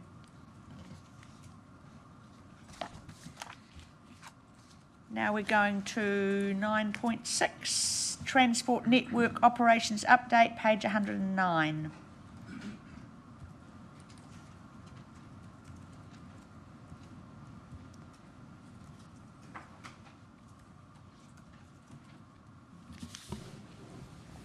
Kia ora, councillors. Welcome, Mike and Martin, sorry.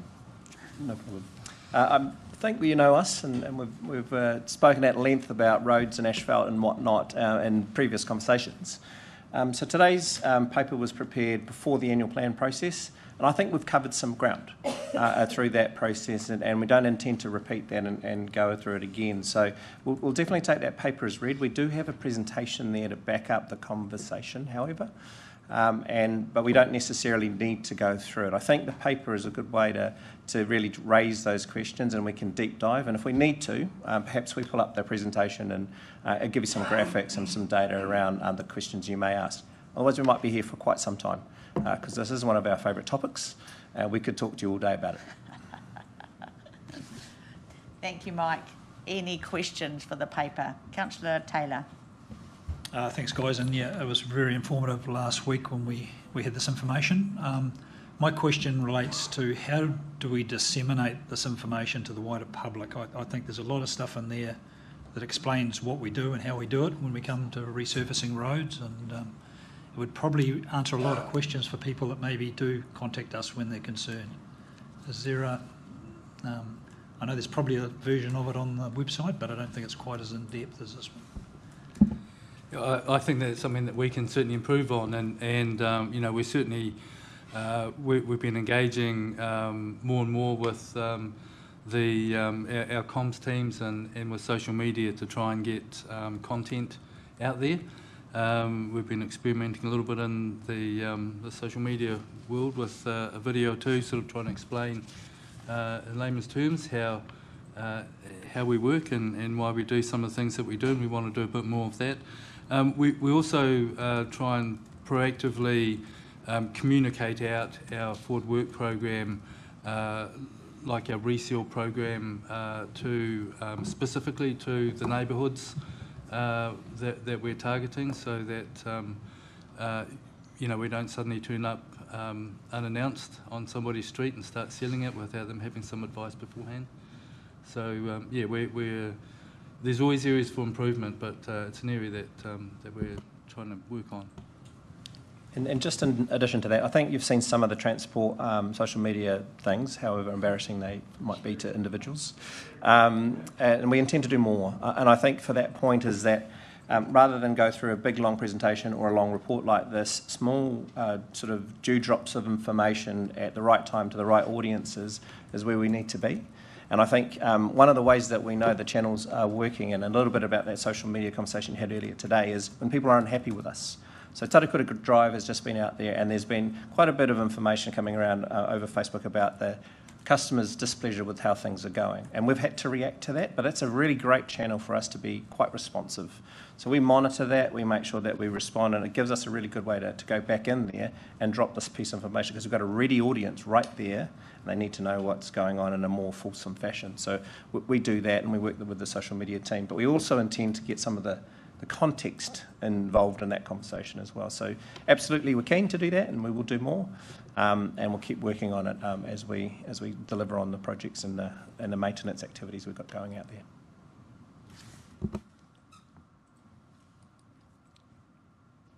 Councillor Crowther.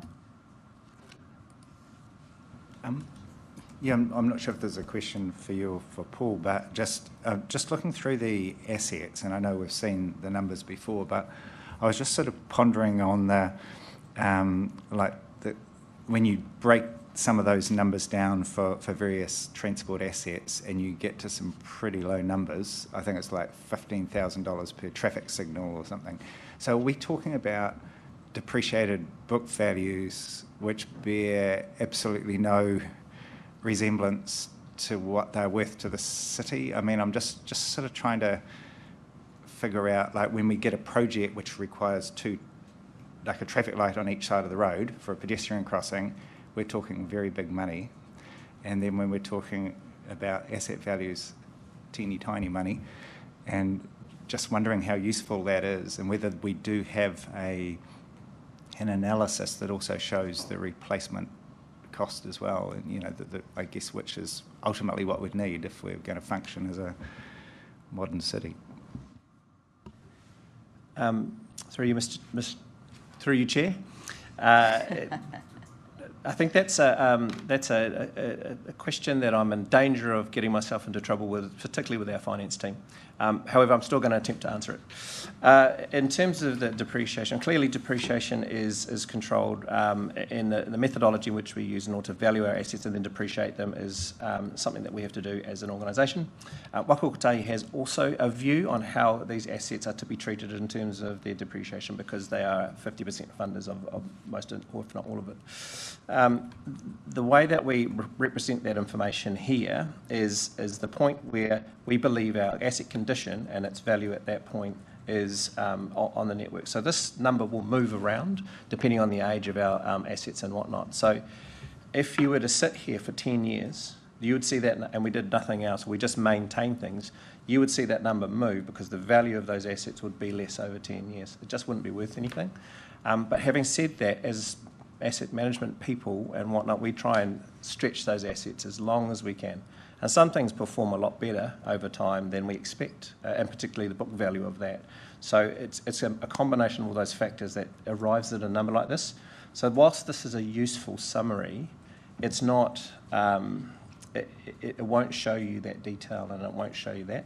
And I think the question I think that we need to understand is, what would we like to see as that canary in the mine of why asset value is important, and where are we at? And I think what that value tells you is somewhat a little bit about, are we investing enough to keep our things the same way they are now over time? And if we were to step back from this conversation and look at those numbers, we are investing slightly under what those assets are. So the asset is slowly deteriorating over time.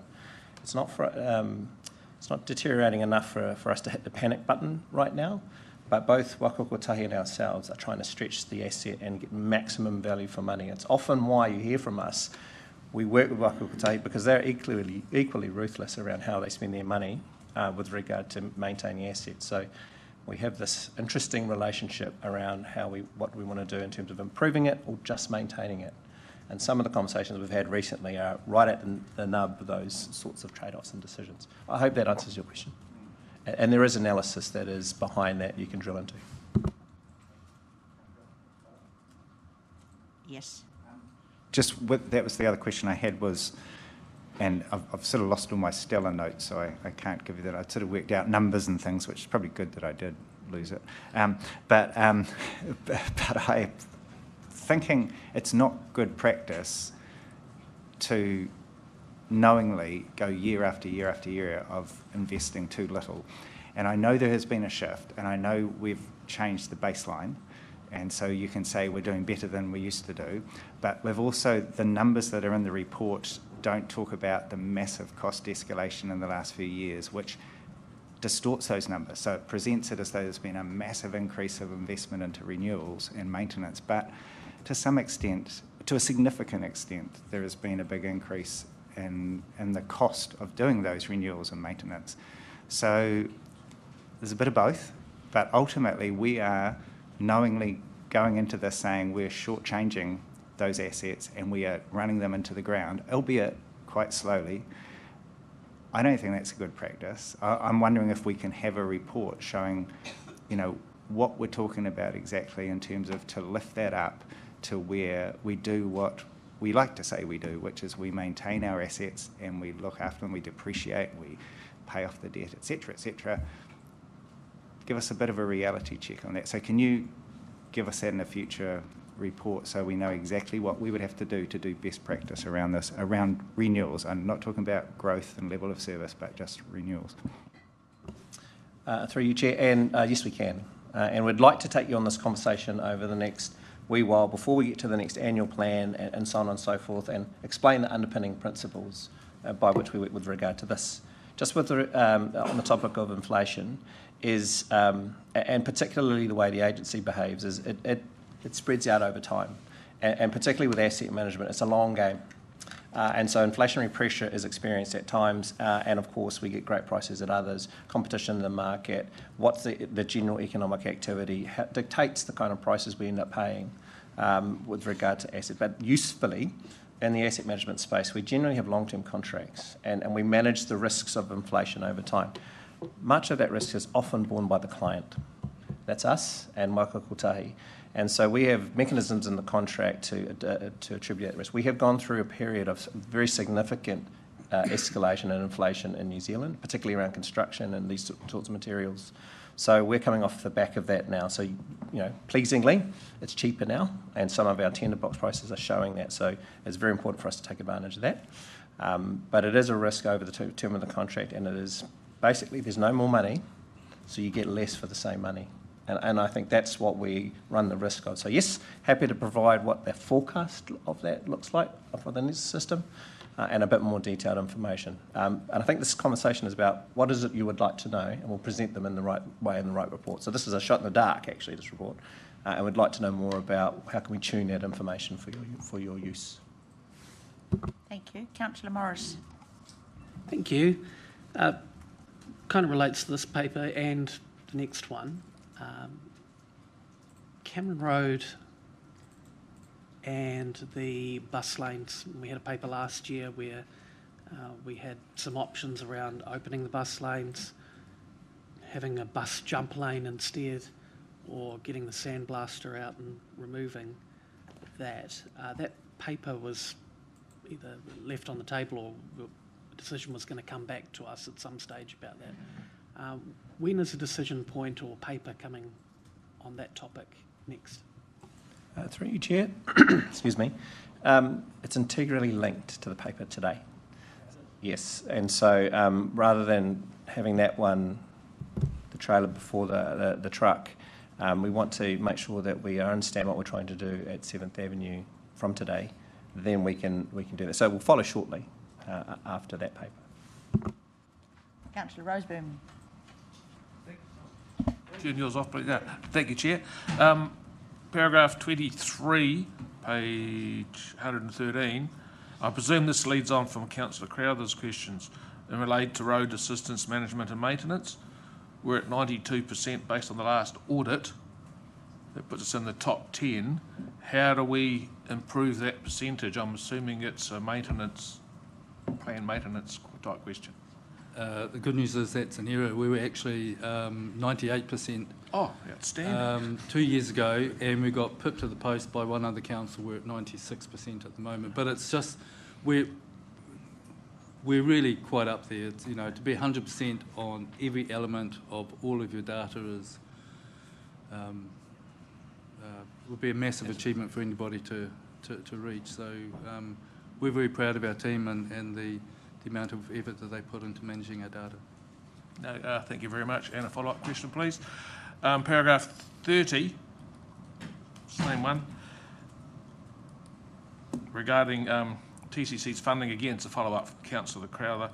Based on our current investment for annual funding, I'm looking at where are we planning to go with that number? This is a follow-on from Councillor Crowther, I'd imagine. In order to maintain our current level, I'm assuming that figure's going to grow substantially in the coming year.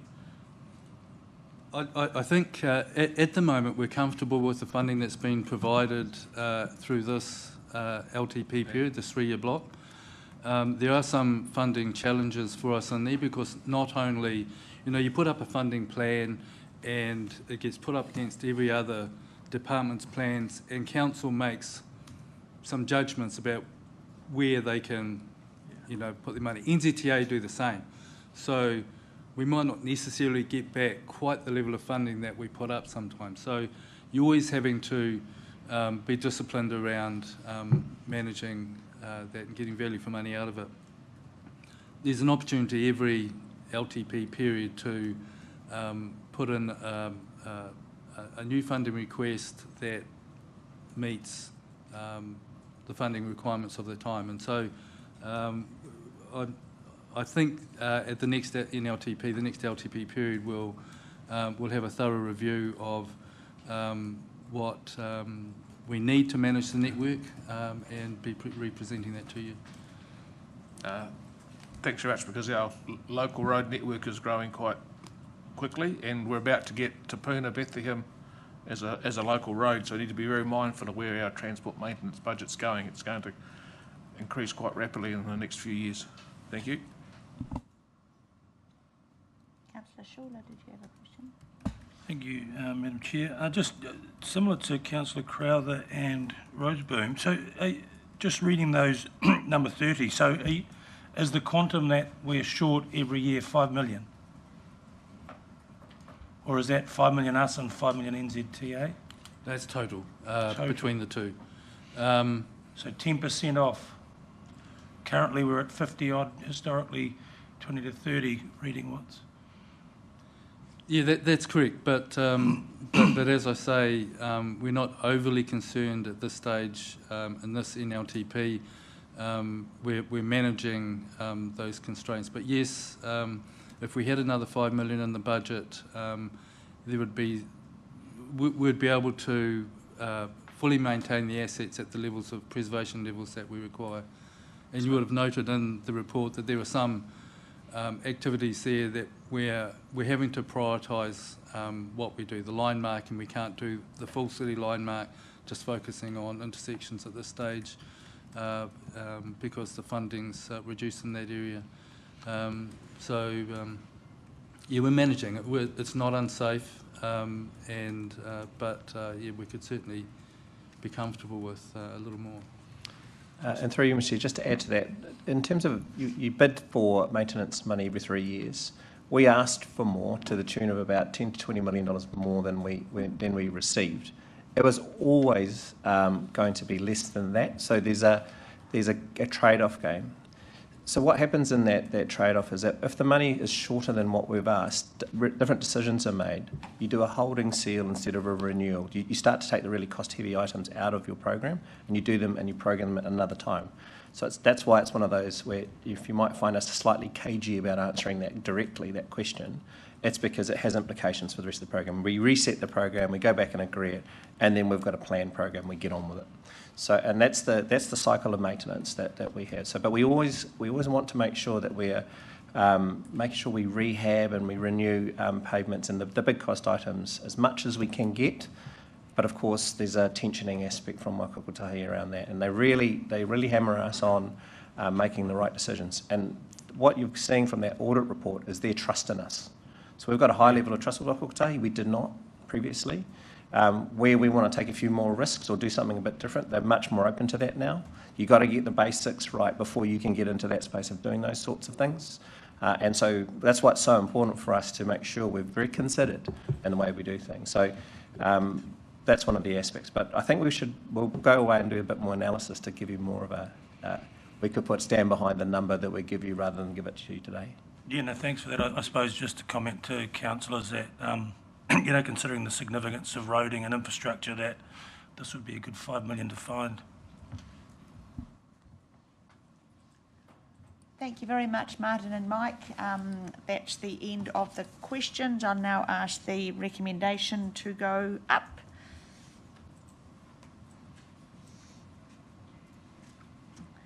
That the City Delivery Committee receives the report Transport Networks Operations Update. Moved by Councillor Roseboom, seconded by Councillor Schuler. Councillor Roseboom. No, again, I'd just like to express my thanks to the Transport team for all their work and effort. It's been a challenging time, and just a quiet note, I'd like to thank Mr Seaborn for his lovely appearance on The Breeze last week. Brilliantly piece of well-worded literature. Lots of positive feedback from a community I was talking to during the week. But no, thank you.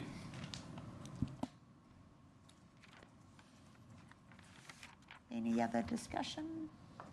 That being the case, I will put this recommendation to the floor. All those in favour? Aye. Against? That is carried. Thank you.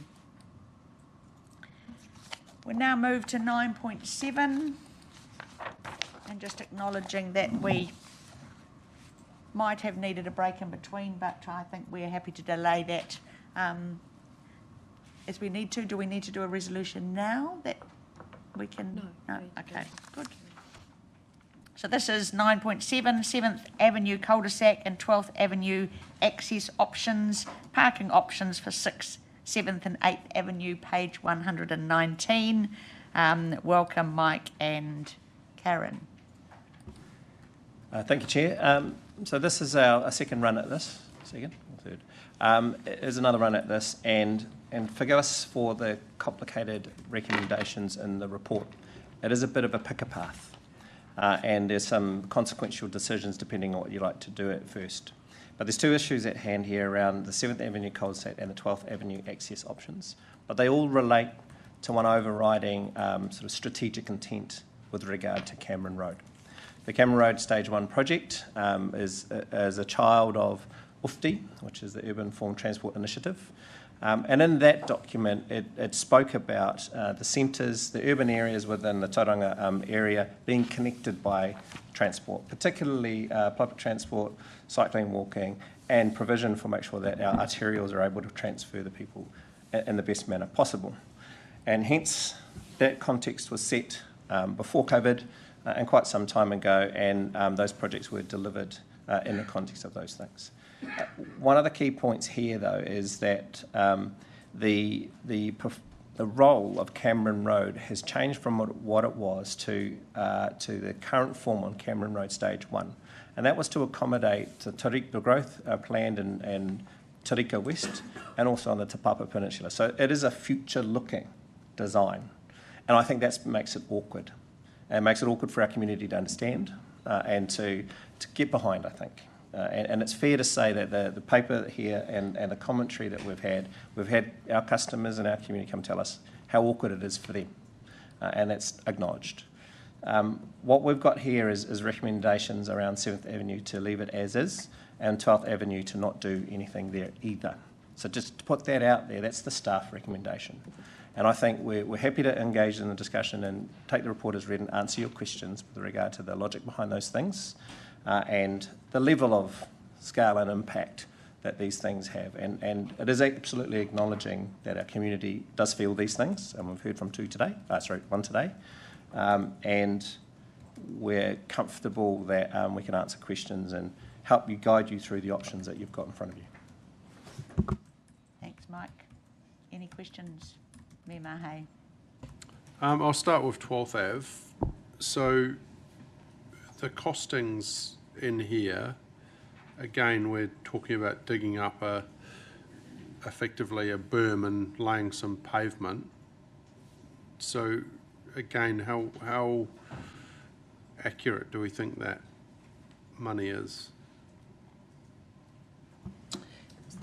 Through you, Chair, we've got the estimates associated with each of the options here as a handout. We don't generally want to put them in the paper because they get a little bit commercially sensitive, but it'll give you a sense of each of the build-up of the costs here.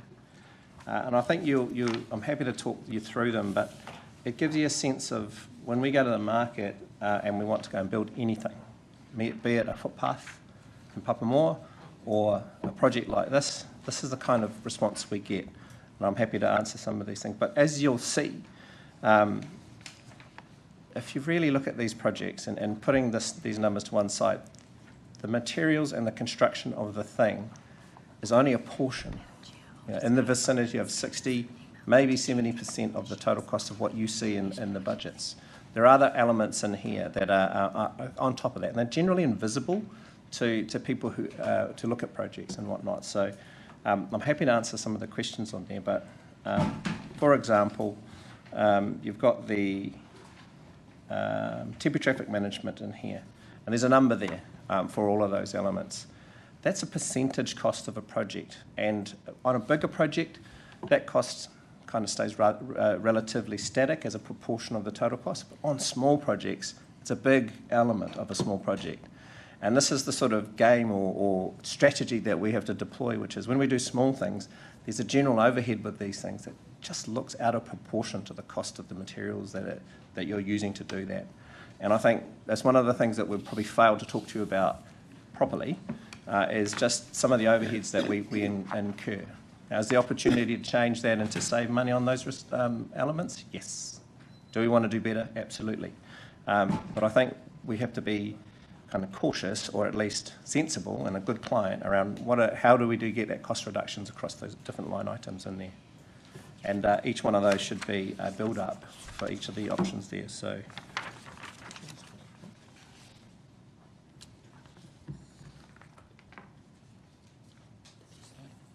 And we are just emailing it to you, Jackie.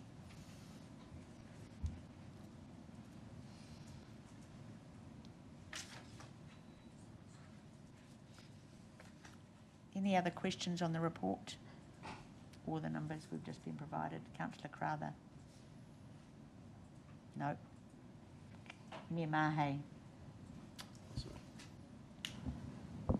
For the 7th Avenue options, I'm trying to understand why the turning head would, seemingly the way you've worded it is that it implies it has to be maintained because you've incorporated that into the costs and the parking scenarios. I've thought about it, I've gone there, I've looked at it, I've worked through it in my mind, and I keep thinking you've got traffic. So if that makes sense to me more if you're going in off Cameron Road, because there would be a reason for people wanting to turn after they've also access from 7th. But if it's the other direction, going from 7th and you open up one way onto Cameron Road, why not just make that the only option is rather than turning around, you're not precluding people coming out of the businesses. So there are businesses around there, they could come out onto 7th Ave and go down to Edgecombe. But if you're heading down and your choice is, oh gosh, I'd better do a turn, and you find there's no place to turn at the very end of the road, they could go out onto Cameron Road. The cost of their time, the cost of, ongoing costs through the network is, I would have thought, very insignificant, but the gains that could be made by the additional parking could be significant. And I'm struggling to see why that wasn't, like a option 4A or whatever, which allows no turning head there. Through you, Madam Chair, I beg your pardon me.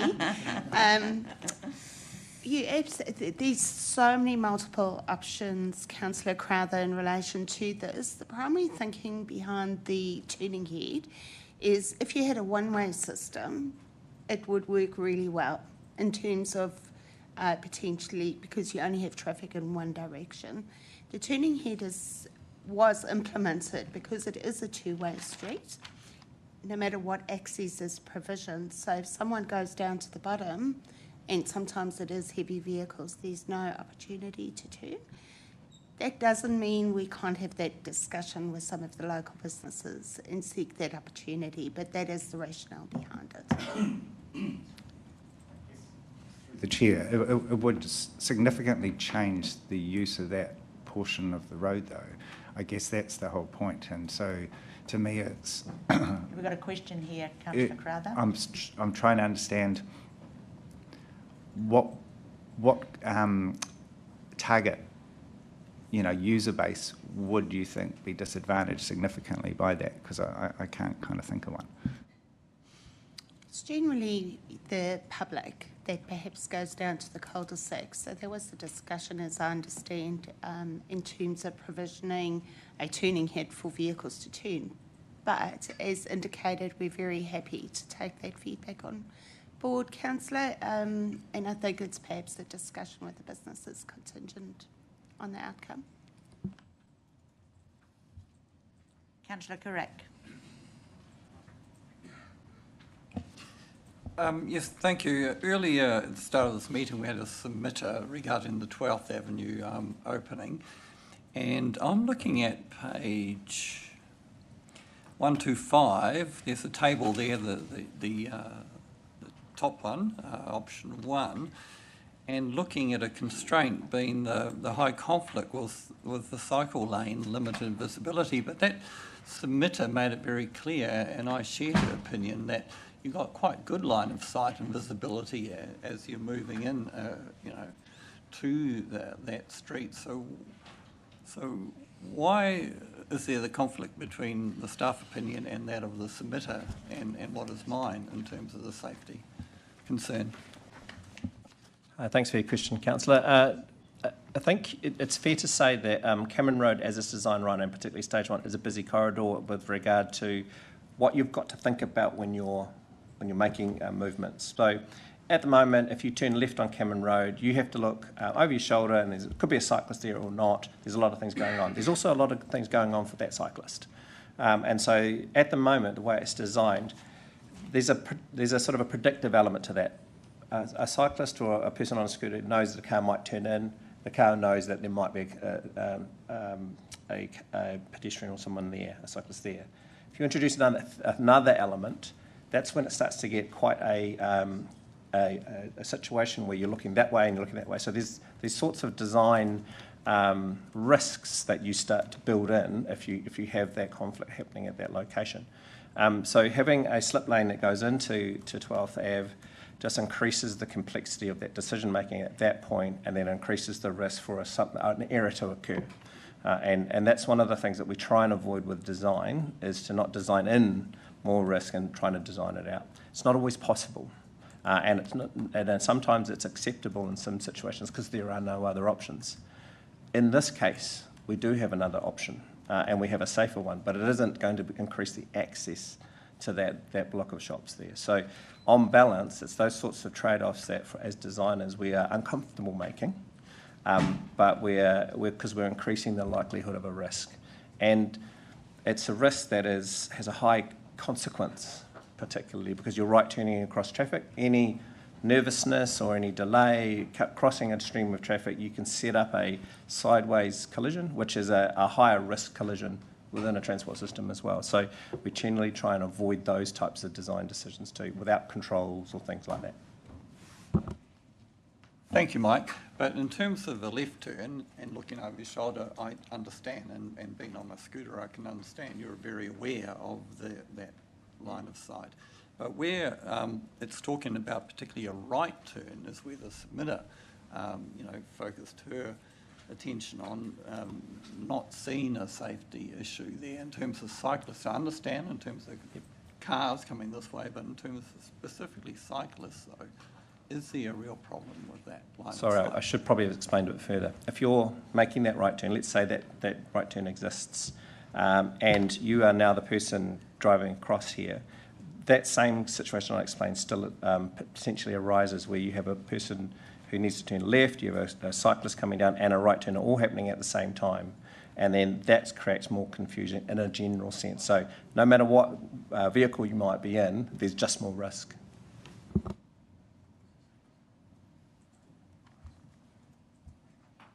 But that is in majority of intersections, you've got a right turn, a left turn, and a bike lane. So it's more risk in this case, but that is what we're facing with in a lot of intersections, isn't it? Correct, Chair. And I think the other contextual factors are things like the traffic volume and the types of users that are happening on a residential street. Perfectly fine. It's something that's a risk. When you get into arterials and whatnot, the level of design required just lifts up a whole other level. Councillor Schuler. Thank you, Ben. I'm happy to be told this is a stupid suggestion or question, but one of the main issues for the submitter was, having to go so far along. So if you're there, you're not sure where you're going, you see on the other side of the road, you're heading into town, you see that shopping centre, but you've got to go all the way to 9th effectively now, I think it is, to come around and come back. And then obviously understanding that it's a flow road, and if you start to have that slip lane, heavy traffic, you could have cars backed up that are going to impact the flow. Understand that side of it. When you look at sort of rush hour rules, is it feasible, or is it ever considered that, say, for example, for a certain time of the day, you could turn right into 11th? And, obviously during rush hour you carry on, but when the traffic flows are a bit less, there'd be time to turn right and then come back around quite quickly. No, not a U-turn.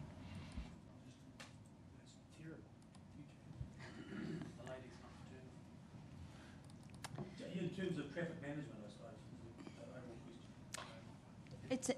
It's certainly, you can engineer many options, that potentially being one. The things that we would foresee is definitely operationally there will be a cost implication, because if you leave it as it is and put a sign up, people won't comply with that sign.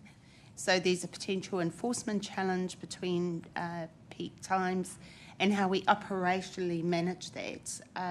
Do we have to put barriers up, or just simply, is it just the signage? And particularly with the number of lanes on Cameron Road, it would be very difficult for people to navigate. They'd be in that turn potentially and committed, perhaps, yeah. So it was a stupid question.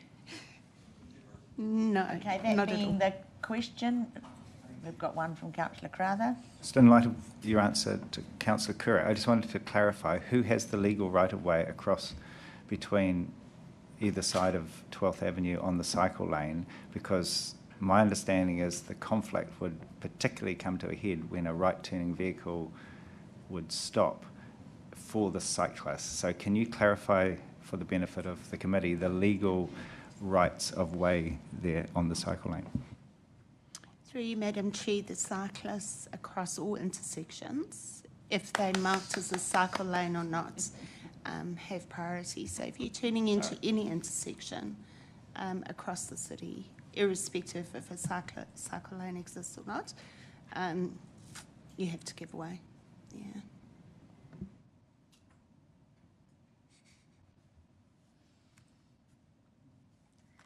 Councillor Taylor.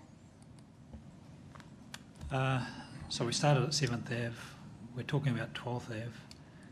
Have we got any others cropping up, Mike, that you know of, that we're going to have another petition to change what's happened in Cameron Road Stage 1? Through you, Chair. None officially. I think we hear a lot of things around the traps about how things are working and aren't working. And I think most of the feedback we get is around parking and the opportunity for businesses to undertake their business with the parking that they have. And to that end, we generally work with businesses around adjusting their parking. It's a simpler thing for us to do, so we are able to do that more often. We have a lot down Cameron Road where we're adjusting all the time. With regard to increasing access, no official requests, but that's not to say that not coming. Councillor Crowther. Yeah, just the bus lanes for me are a significant factor, as they were for you, or are for you. I guess I'm wanting to make sure the committee is very clear in terms of our legal obligations. So my understanding is in 2033, if a bunch of other things don't happen sooner, they will become full-time permanent bus lanes under a contract. So can you firstly address whether it's a contract like the Paris Agreement for climate change, where it all just disappears at a certain point and nobody adheres to it, or is it a legally binding contract? And then secondly, in the meantime, what is your assessment, Mike in particular, having been involved with the other party, or one of the other parties to that contract, if we do or don't move ahead with those bus lanes in the next few months? Through you, Chair, this is definitely a loaded question. So just to step back, I think there is an MOU between the organisations, Wakakotahi, ourselves, and the Bay Plenty Regional Council around certain trigger points that, if reached, the bus lanes become full-time. There's a lot of, in that MOU, there's a lot of conversations around things that have happened and haven't happened. And so the conditions in which that would be enacted, they aren't there yet. But happy to bring you more detail around that, because I don't know that it's a contractually binding document, but I'll get some more information about that if that's okay. With regard to bus lanes, the strategic intent of bus lanes was to help to move the significant amount of people moving into Tauranga, particularly along that growth spine, in a manner that didn't require a car each. And that's their purpose. That's the heavy lifting of a transport system is public transport, particularly in a growth city. So that's the reason that has that there. And Cameron Road Stage 2 was also designed in a similar manner. And I think what we're finding is that in a period of where growth is lower and we're not experiencing the same level of demand, we're asking ourselves the question about why do we have them, and hence where we are. As a pure transport planner, I will back the bus lane every time, because it is enabling of public transport. It's a cheaper way to travel. It frees up space on the transport system for other modes and other uses. You know, the commercial vehicles and everything else that can't get away from using cars and utes and whatnot, it helps them to move around too. So I would always pick that as in my top 10 list of transport music items. But at the same time, we've got a business community, we've got people who live there and whatnot. And so right now we're at that point, which is how do we balance up those community needs? So I'm not going to give you a direct answer, but what I will say is the balance will be around the appetite from our community to be able to live with it. And I guess from my perspective of working in Tauranga, particularly in the Tauranga area for the last 17 years, growth comes on in spurts, but when it does come, it comes on quickly. And usually faster than the transport system can react to. And we end up with problems that we end up fixing. So I'm a conservative person with regard to that sort of thing. So my view is that they're absolutely necessary, but we have to be careful about how we implement them and when we implement them. And I mean when in terms of the year, but also when in terms of the time of day and what's useful. Because if a person out there doesn't think it's practical, then we will cop flack, and quite rightly so. So we've got to walk this line. That paper that's coming will give you some options around walking that line. Thanks, Mike. Marty, you had a comment? Yeah, well done, Mike.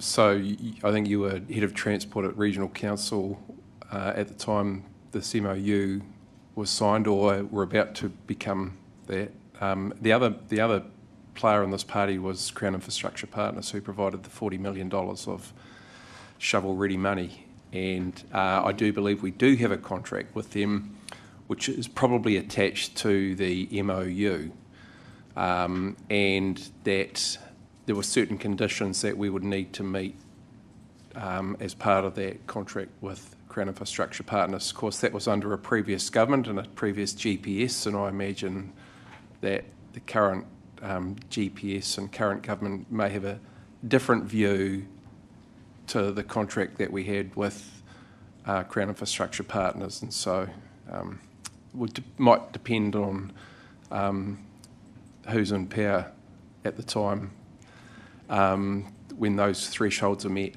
as to whether or not we have to introduce those permanent lanes or not. But it's probably helpful.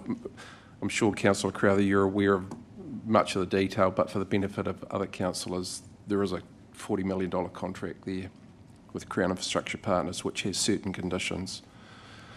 But obviously that was under the old GPS. And so I just might put as an action, I think that's really good information, just that we'll get a clarification on that. Thank you. Okay, Councillor Taylor, I nearly get there every time. Sorry, when you say clarification, do you mean clarification whether it's still the government's appetite that this carries on, or change? Yeah, that's the clarification. Yeah. Well, we'll get a written, not a report, an email that explains that contract and our CEO's view on what the status of that contract is. Extending that a bit further, is it worth us going to central government and saying, what's your opinion on this now? I think it's a bit premature. We've probably got another 6 or 7 years to wait, I think, before any requirement to introduce permanent bus lanes would be required. So who knows what can happen in 7 years. Okay, so that's the end of questions. Thank you very much for that and the explanations. So I will ask the motion to be put up, please.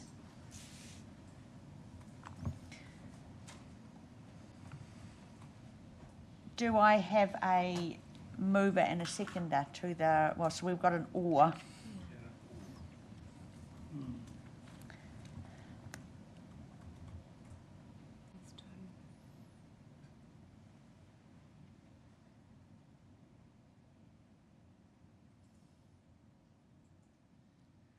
Do I have a mover for part of the recommendation? Shall we start with 12th Avenue, perhaps? Okay. So we can, I think we're probably fine on. So we're going to, do you want to start with 12th? Okay. So we've got E. Does anyone wish to move E?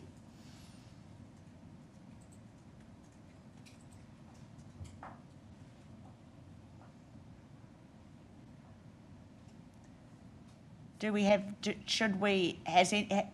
a mover and a seconder for anything other than A today?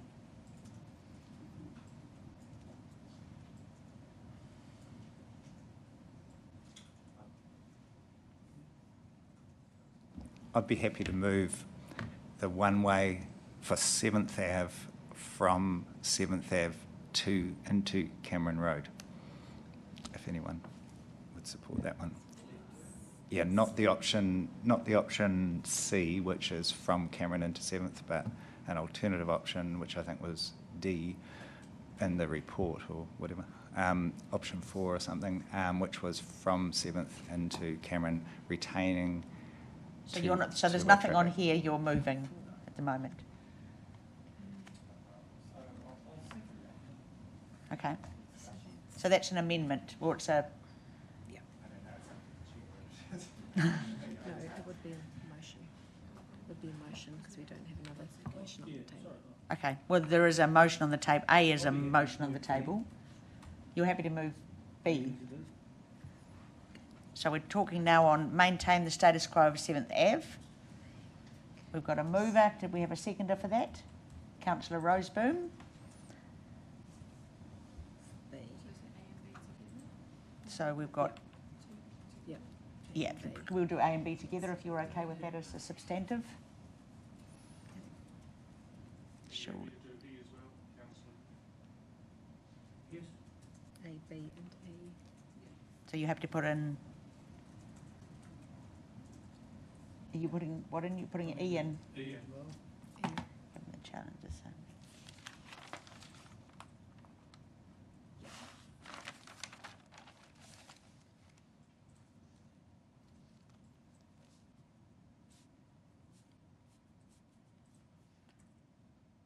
Do you want to talk to your motion?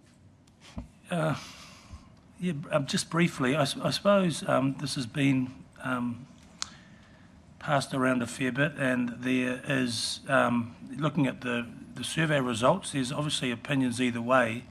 One thing that is clear across it all is the parking issue. So from my perspective, with what's been done, I'd prefer to see it stay as it is for now and address some of those issues, and once those things have been done, sorted, if in the future there is still ongoing disquiet, or there has been a shift in the opinion that we could test by survey or whatever, then that could be the idea of opening or reclosing or changing the roads. I think it's something that we could do later on. But the first thing for 7th Ave, I think, is if we can deal with some of the parking in that area and leave the roading as it is for now. It's my simple view. On 12th, I suppose the perspective is, I certainly understand from the business perspective the challenges they have, but again, understanding the strategic intent of Cameron Road, and there'd be potentially significant issues with vehicles trying to turn or back up to turn, which would have an impact during certain times of the day. So I know these are not easy decisions for everyone, but from my perspective, leaving it as it is for now, seeing how it goes, deal with 7th Ave from a different perspective. Yes. For what has been moved, I understand we haven't moved E as well. Yes. Oh, is it A, B and E? Yeah. Okay, thank you. Councillor Roseboom? Yeah, I'd just like to support my fellow councillors' comments. And in relation to E and 12th Avenue, going all the way to 6th is, if you want to turn right, yes, but speaking from personal experience, as someone who's missed the corner before, you can actually do it at 10th and go around the back of the service station and come back out and around. It's, for those who know Tauranga well, you don't have to go all the way down to Pack and Safe to come back up the other side. It is changing the way we do business in Tauranga and the way we move around Tauranga. I think all of us now that have got used to travelling down Cameron Road quite quickly from 15th into Elizabeth, making changes now would put that at risk, those who flow quickly down there. And also for turning right off 12th, off Cameron into 12th, the issues with the volume of cars that would want to do that and the amount of change you would have to do on the centre island to get the cars off Cameron Road to still maintain that flow, I think would be back into the 13th Ave lights to achieve that, to get it done properly. And it's all the light poles and everything else, and lose all our trees as well. It'll be a major project to put that in. And as Councillor Crowther's pointed out, anyone turning right's got to give way to a cyclist, which pretty much puts them in the left-hand lane going south, which is a hazard in itself. So agree with Councillor Shawley here around, it is an issue and some people are always disaffected or disadvantaged by change, but I think the bulk of Tauranga work well with the current system, and I support this current motion. Councillor Taylor. Just a suggestion, Chair, that we bring D into this as well, which is about the parking consultation. If the movers and seconders are... Happy with that? Good point. Happy with that, Councillor Roseboom? So we're bringing in... So we had talked about the parking. So we're both happy to add that to the substantive? Yes, you did. As if it wasn't.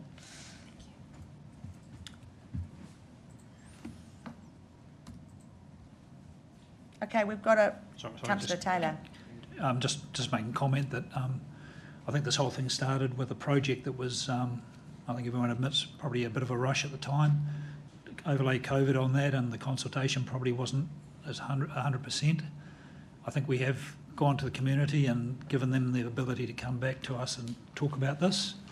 The result isn't going to be what everyone is wanting, but I think the fact that we've looked at it again is good for the community, and a lot of people now understand the design of the road and its long-term intention, which I think we shouldn't be mucking around with too much. So I support this motion. Councillor Carrack. Yes, it's a question of balance, isn't it?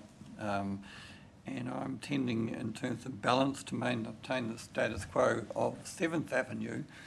But when it comes to Resolution E around the 12th Avenue, I sense the balance is more in favour of the affected businesses there. So I'd like the resolutions that or E to be put separately, because I think I might vote against that. You know, it's fairly close, and I understand Councillor Rosenboom's concerns about what was expressed from staff around the interaction or potential tailback, which might slow down traffic, and engaging with perhaps a cyclist across there. But in terms of the numbers, I think that's quite manageable.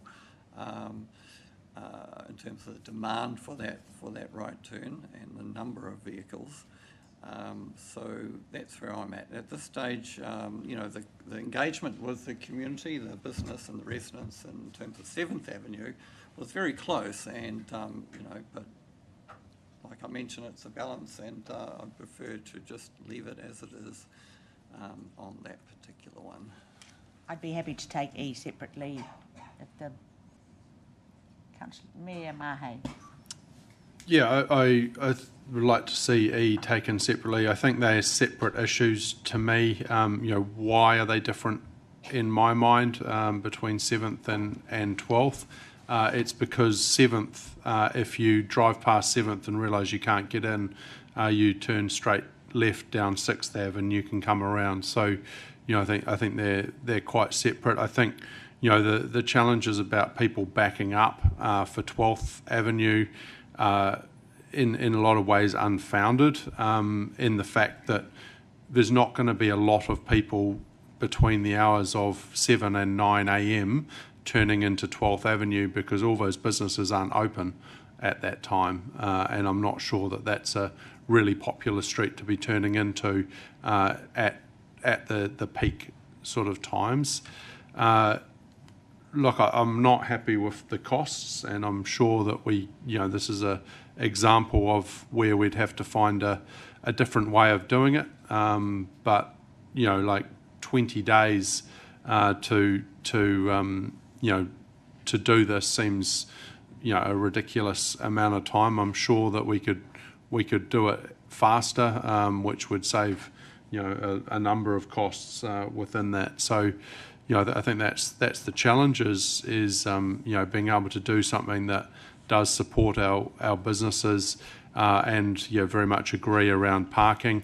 So if we can spend $6 or $7 grand on putting in parking in 6th, 7th and 8th Ave, I think that is, from what we've heard from the community, the biggest bugbear, more so than that slip road in or out.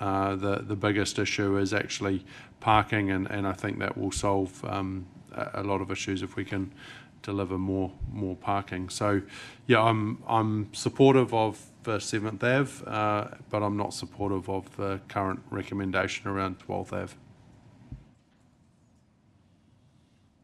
Councillor Crowther. Yeah, I think for 12th Ave, I think there is a significant issue. It was raised in the stakeholder engagement and consultation quite extensively. when the project was planned. I think the problem I have now, and I do hear what the Mayor and Councillor Couric have said, but weighing it all up, I think the problem is we've put in place a cycleway design, which would make safety a huge issue, as the transport team have outlined. And so for me, although I think there's a really strong case, and there is definitely an equity issue around 12th for those businesses, I guess for me the safety concern trumps it, because I just think the potential, I did a lot of work with leading safety design expert at the time, hence a letter to the Minister around this issue, and partnering with a lot of community groups, including cycling groups, and that would be precisely the thing that would be the most dangerous from what these experts are saying, which is a right turn through potentially tricky traffic conditions with another left turn potentially happening and a cyclist, potentially getting hit when they have the right of way, but visually don't necessarily look like they have the right of way, especially in sort of dark conditions or anything that's more risky. So I think for me, although I'd love to support a better solution there, it may be that, and I don't think the Woolworths is the issue because they can enter off 13th, but it's the other shops in that block. I think we are stuck there unless we compromise safety. In terms of 7th Avenue, firstly, there is no safety issue with the left out because the cars will be they'll be funneled through a narrow opening, I presume, based on most traffic designs where they'll be going so slowly, and you come to a major road, you're not going to be racing out of there. The traffic, most of the time at the moment, is no problem. We are talking about a future-proof 30-year time frame, but I think it'll be a long time based on the modelling before that becomes an issue, if it ever does. I agree that the parking is of paramount concern to a lot of people. We will alleviate a little bit of that with the new sports facility having parking in the basement, but I'm supportive of more parking in 6th, 7th, 8th Edgecombe Road to try to support those businesses. But in terms of opening it, I think weighing up, there will be financial issues around it because we'll have to put more money into it, but it's, in my view, not hugely significant to the wider budget, but it does address the equity issues that were raised at the time of this project by stakeholders and by local people. It offers some significant benefits for the wider community who weren't surveyed, and for the local community who was surveyed, there was a split. And this option that I'm proposing will retain a lot of the benefit for those who oppose the reopening, because it would not allow a turning head under what I would like to see. So the traffic would come out on Cameron, so would not be as much as it is now, but it would also offer most of the benefits for the local businesses who in the majority supported the reopening. So it would actually be a win-win for both groups, and particularly for the wider community, the people who go to those various businesses and for that matter residences around there. The future bus lane will have an impact, but I think personally the cost, I know there are significant traffic management issues and costs built into this, but I think weighing up what I'm proposing, it will be actually cheaper and a relatively simple project, so I'm confident the transport team could get it in cheaper than the conservative pricing that's there. So I'll put forward a proposal for an amendment and see if anyone wishes to still second it, and I'll send that through. So the amendment would be to, whoops, for some reason it's not. Is this an amendment to B? Yeah, so I'm just trying to get my thing. So I've sent it through to Claire and Heather. So B adds a left turn from 7th Avenue into Cameron Road while maintaining two-way traffic on 7th Avenue and adding as much additional parking as practicable.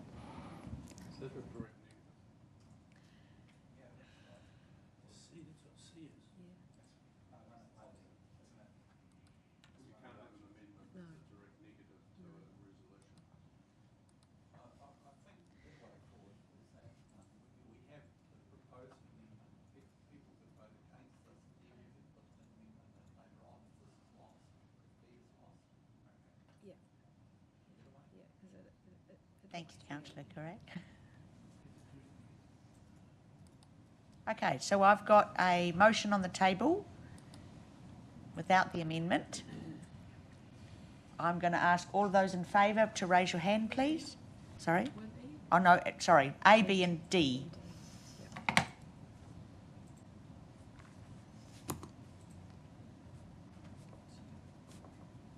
Sorry, Mick, can you keep your Tangata hands Whenua. raised? Okay, thank you. Jackie Rolliston-Steed, sorry. Okay, so you've got that. Everyone except Glenn. And those against? Yep. Okay, and we've got a motion on the table for E. All those in favour?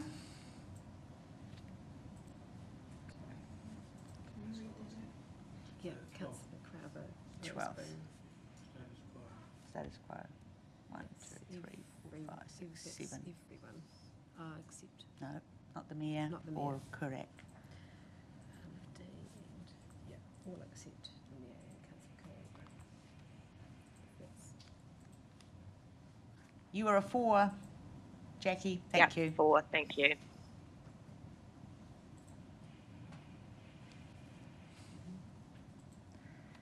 Okay, so those two motions are carried.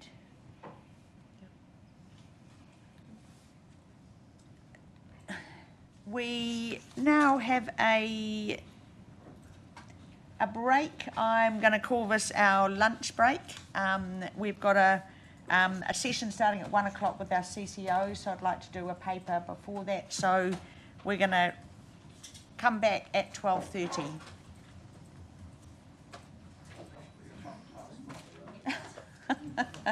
Well, I need to be out of here by 3. Oh, I'm sorry. Before we finish, sorry, I did mean at the beginning of this meeting to recognise some amazing honours that have been bestowed on some of the people of Tauranga. So I would like to, and these are not in any particular order, recognise those that were honoured in the King's Birthday honours list.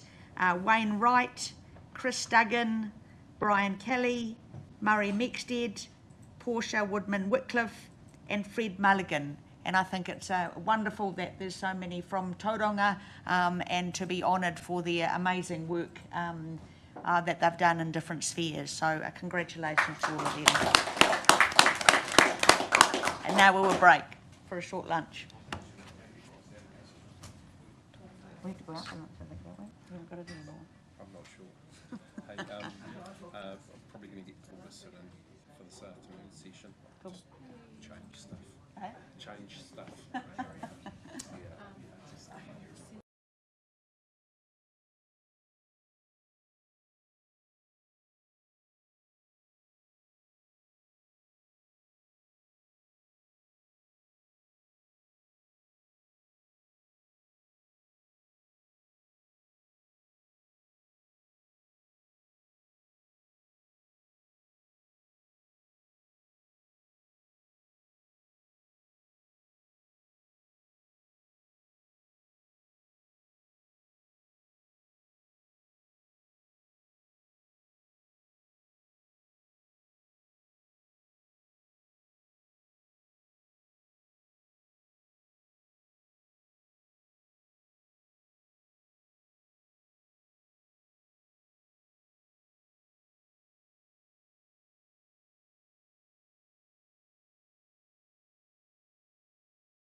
Welcome back. Sorry, team, for the very... we didn't have a morning tea break and a very short lunch break, but we're trying to get through business today, and I think we are doing well. And welcome Gareth beside me. We are now looking at 9.8? 9.8, procurement plan, central corridor water supply trunk mains, and it's page 149. You need to tell me who we've got there. We've got Richard, and I'll check who else. 149. Kia ora tātou. By way of introduction, this is essentially a renewals project for some existing pipes that feed from our water treatment plants up to the Cambridge Road reservoirs. We have dual pipelines feeding the reservoirs. Parts of them are in very poor condition and some of them are also undersized. So this is an opportunity to renew those pipes, bring them up to a modern standard, and also increase in capacity and resilience for the area that's fed. Approximately 40,000 population hang off those reservoirs. So I'll take it as read. If there are any questions, we're happy to take those. Do you know my colleagues? I would have introduced them if I had known them. So yes, would you introduce them, please, Wally? I'll let them introduce themselves. We have James and Richard. James, do you want to introduce yourself?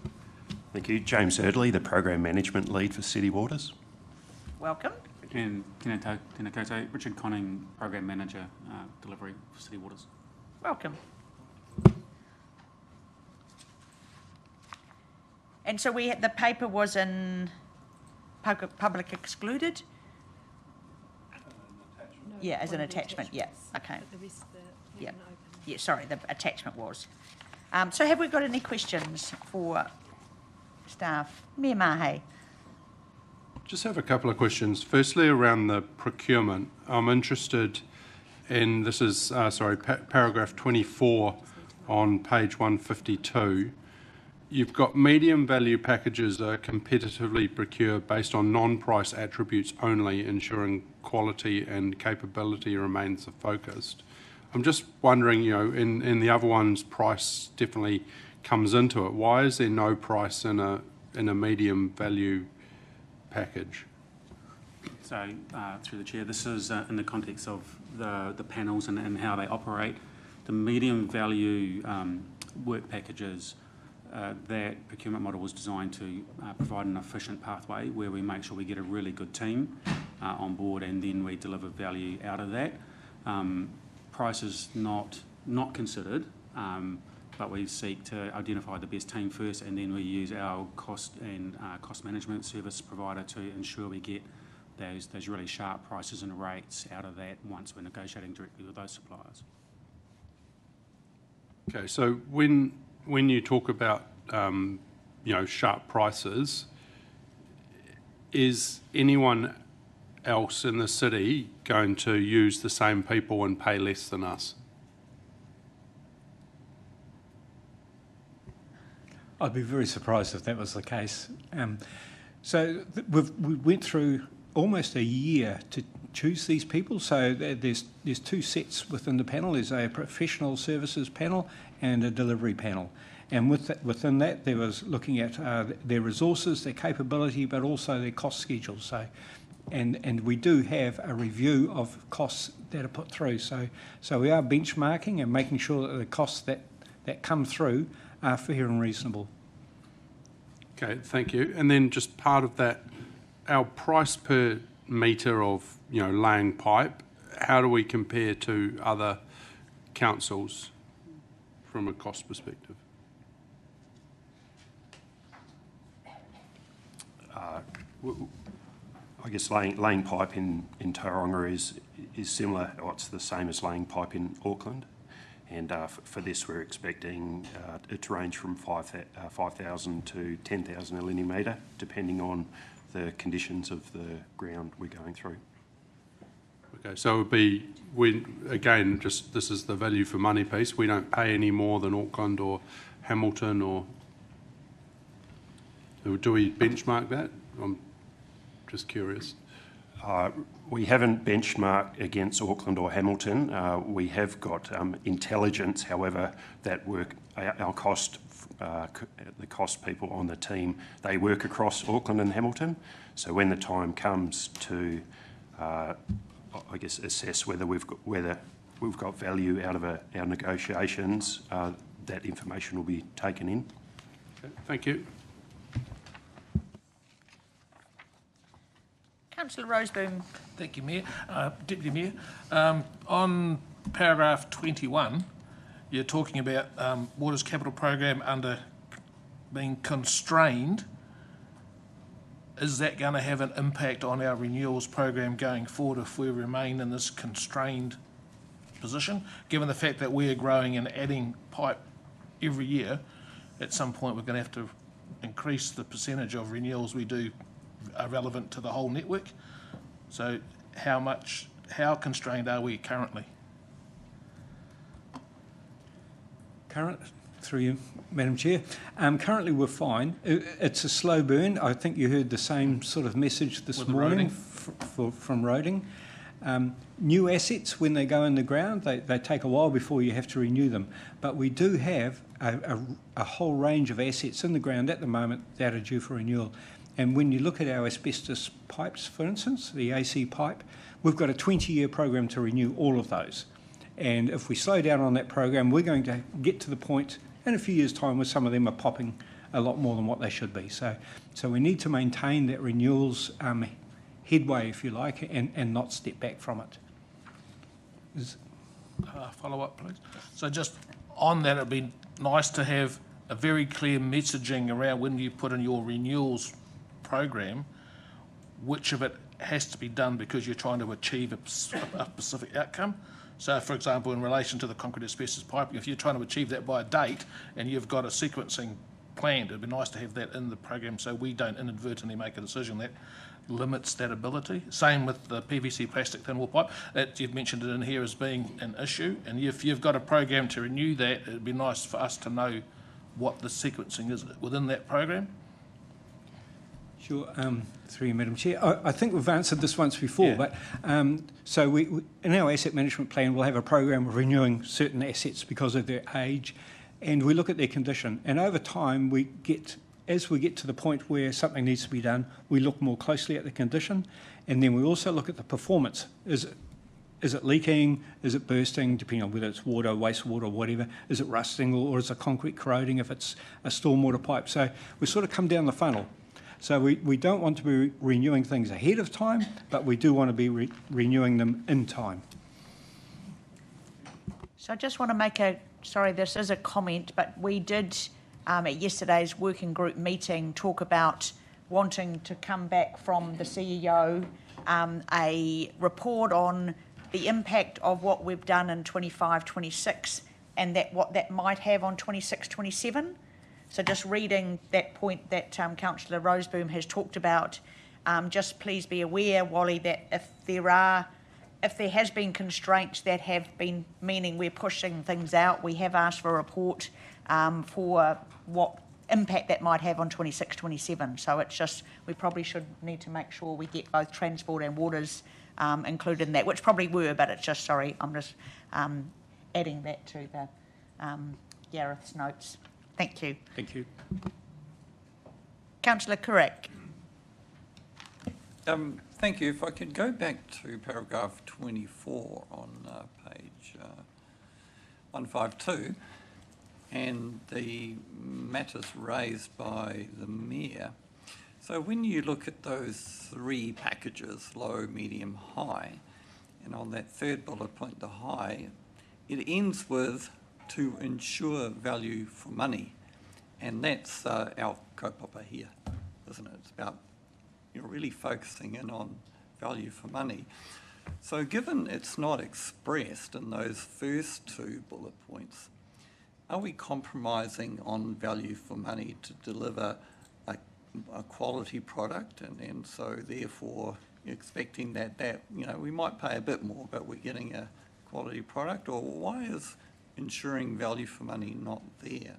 And just further, also you mentioned about establishing sort of value or getting a fair price by going to a cost provider? Is that like a QS that would be, you know, really sharp on what is a fair price?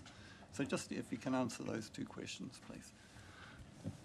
I'll start and then hand over to James. So the high value packages are tendered. So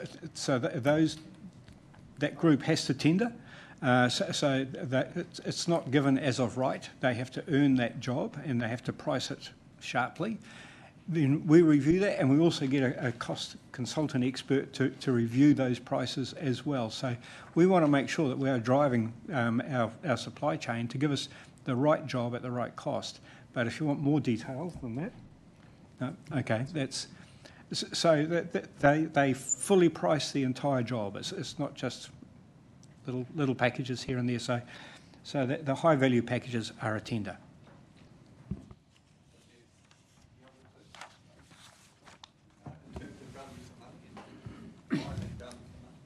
Yeah, so I guess in drafting this piece, I kind of wanted to explicitly kind of put value for money in that high value piece.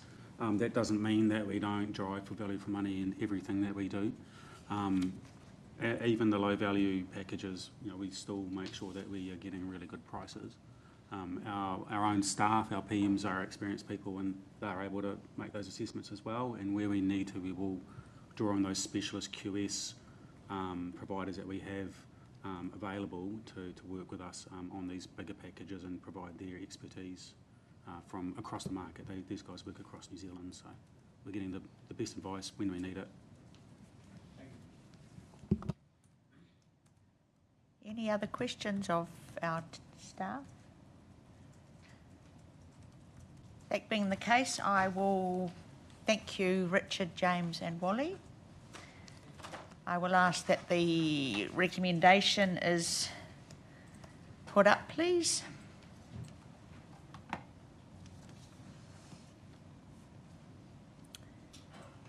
So we're receiving the report procurement plan, we're endorsing the procurement plan, and we are acknowledging that the attachment can be transferred into the open once the procurement process is complete. Do I have a mover and a seconder, please? Councillor Taylor, Councillor Roseboom. Would you like to speak, Councillor Taylor? Councillor Roseboom.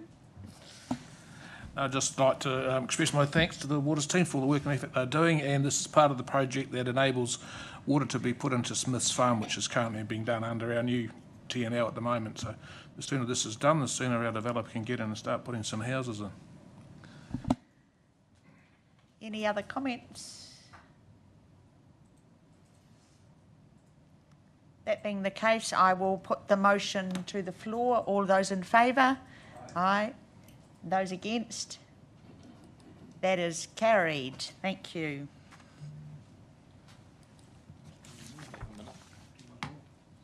Pardon?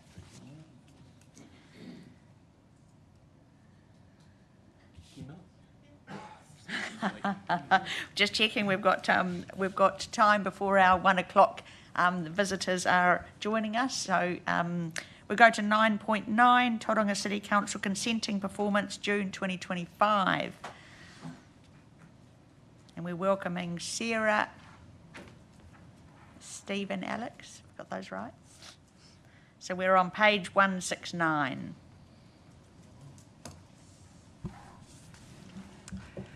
Thank you, Chair. I will take this paper as read, and Alex and Steve are here to answer any questions that you might have.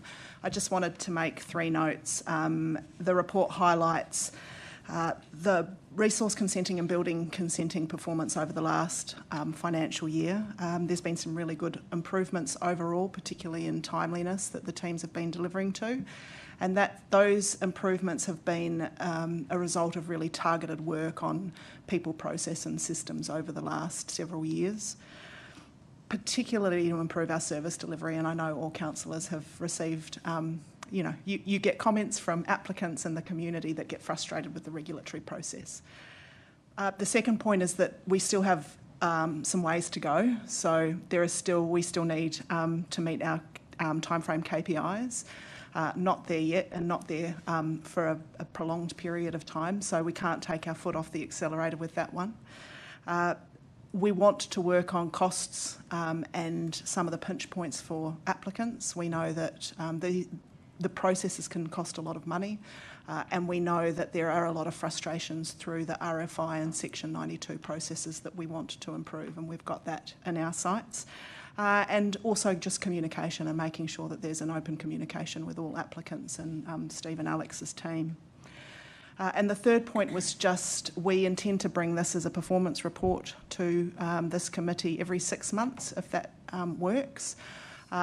The report now really just focuses on some of those metrics and timeframes, but if there is additional information that you would like to see in here, just let us know and we'll pull that in for the next performance report.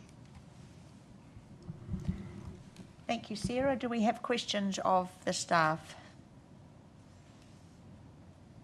Councillor Roseboom. Thank you very much for the report, Sarah. I've just had a lot of interaction lately with the buildings, and I've sort of said, do you allow enough time for our consent department to complete your consent relative to when you want to start building? Have you seen the builders actually put their consents in earlier to give more time to allow for issues that may or may not arise?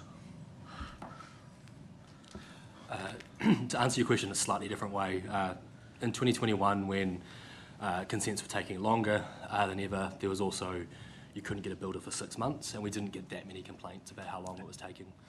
Now we've just about halved the time that it takes to get a consent out, and we're getting complaints all the time. And I think that is down to builders, when they get a job, they want to consent yesterday so that they can get working on. And so to that end, we are pushing hard to just try and deliver on that expectation. Thank you for the answer, because that sort of explains the answers that I'm getting. Thank you for that. And the other one too, I get a certain array of reasons why it seems to be taking so long. What's from your perspective, the main reason why a consent is delayed? Is it around lack of information, inadequate information, drawings hard to read, or any other reason that may be why you ask a question of the builder?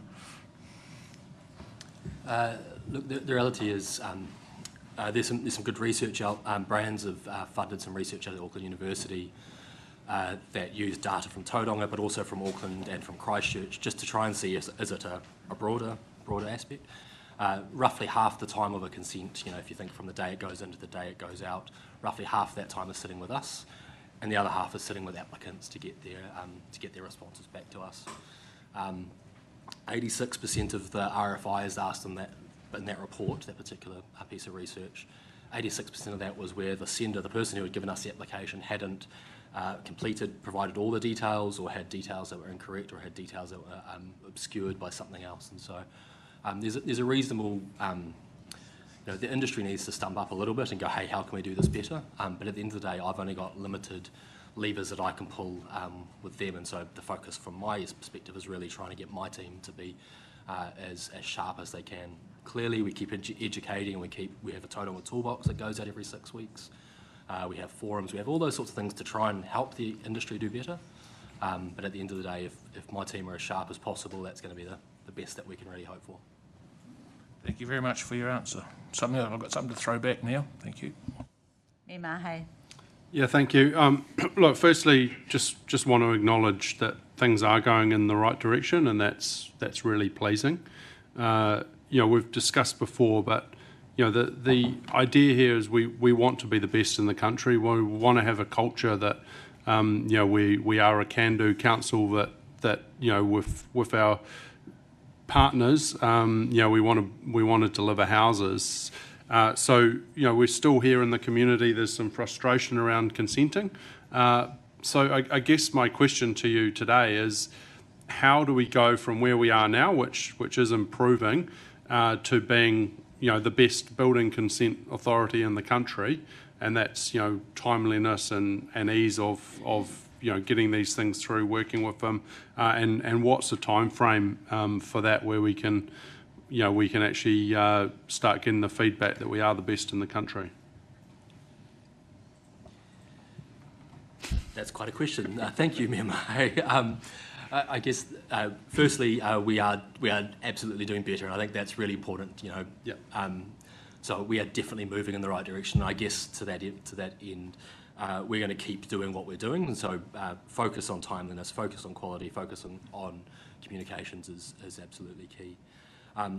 In the report, we also talk about a couple of different projects that we're working on that will help us, I guess, focus on the things that are more important and have a lighter touch on the things that are less important. And so, by way of example, the reference consents project, what that is we're effectively pre-consenting standard simple dwellings, so that when someone who does 10 of the same dwellings in a year, they can submit and say, hey, you've already consented this, see reference consent number 1, and we can go do a quick check to make sure they're the same.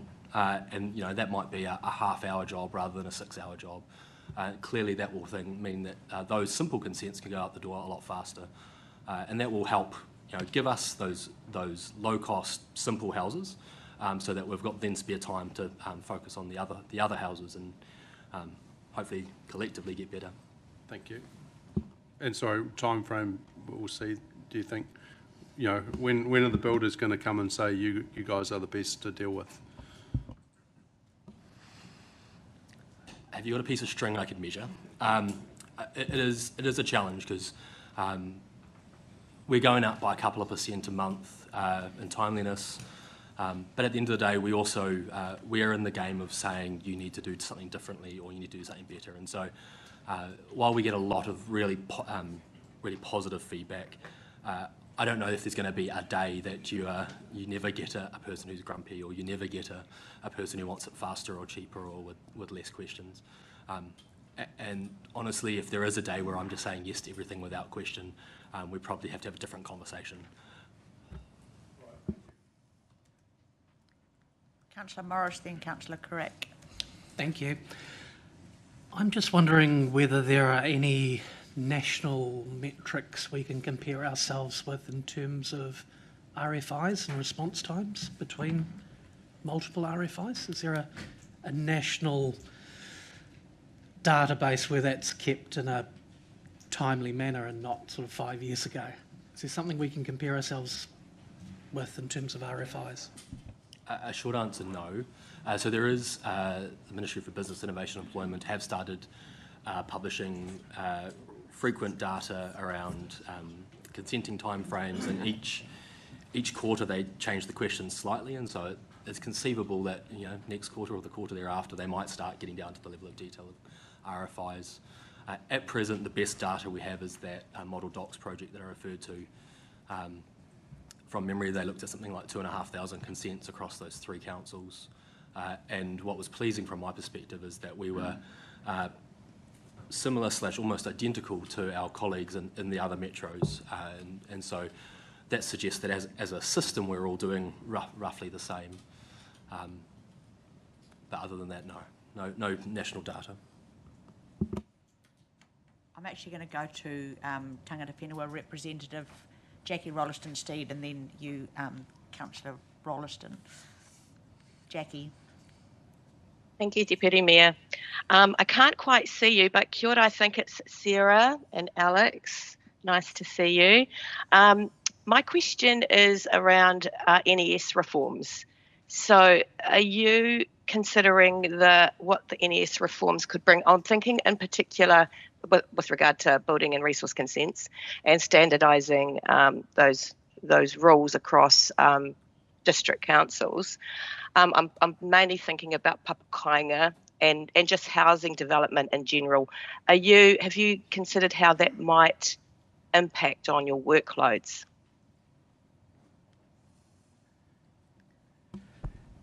Kia ora. The short answer is yes. So, but I guess the longer answer is that each NES is one within a huge suite of reforms that we're seeing at the moment. So we are looking at how that fits into our workload and more broadly what our role looks like in a future system as well. So we certainly have an eye on that in the future. Yep. Thank you.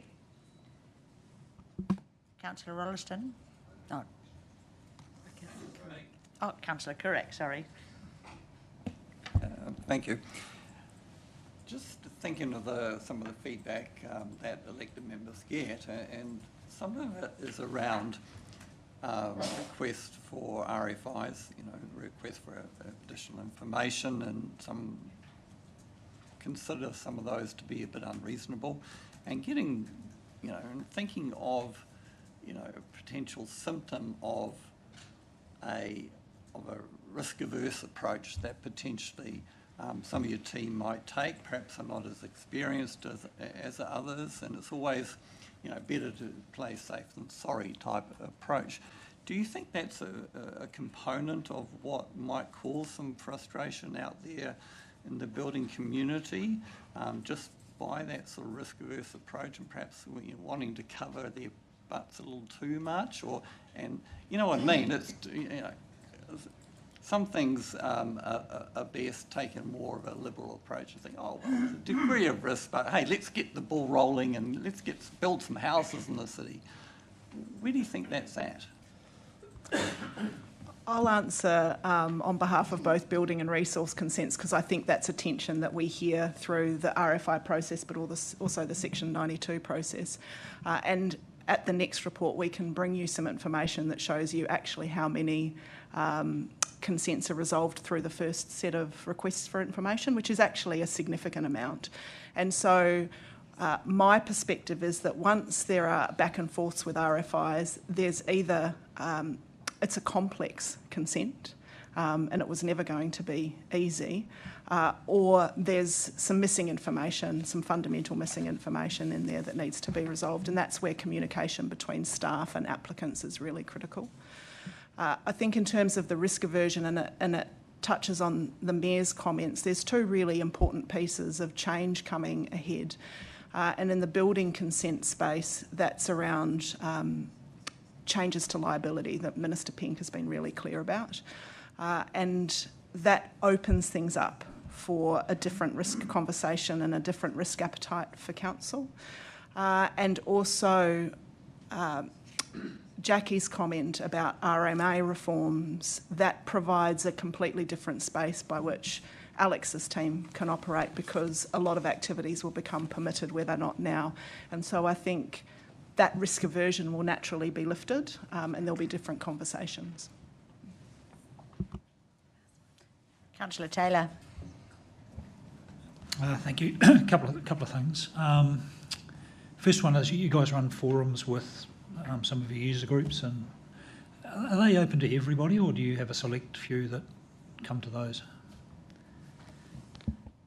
I guess from my perspective, it depends on the nature of the forum. So, for instance, we've had engineering forums which we circulated amongst the engineers who have a Category 1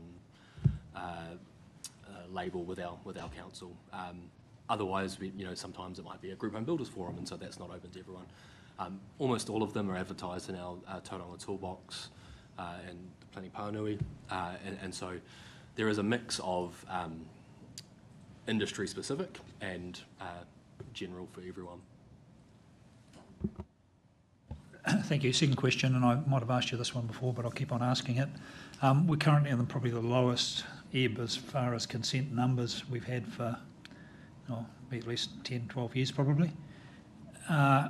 We still probably haven't got quite where our customers want us to be from a performance point of view. What are we doing to actually gear up for when the wheel turns, and it will turn in the next 18 months probably, where we're under the pump again with bigger numbers?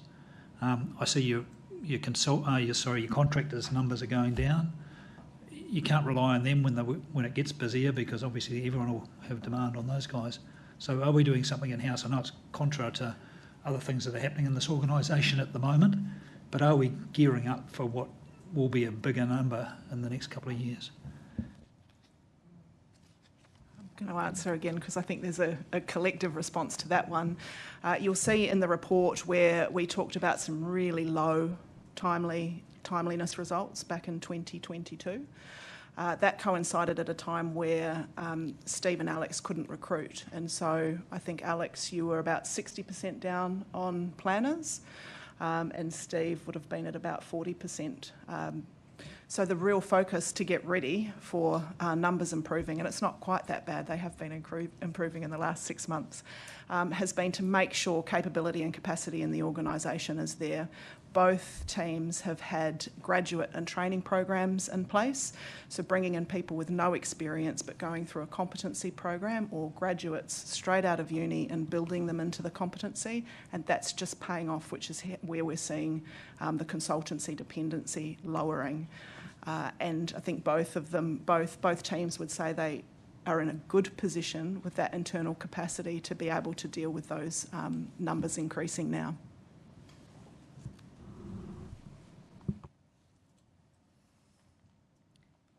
Okay, thank you, Sarah, Alex and Steve. That's the end of our questions. We've got a resolution to receive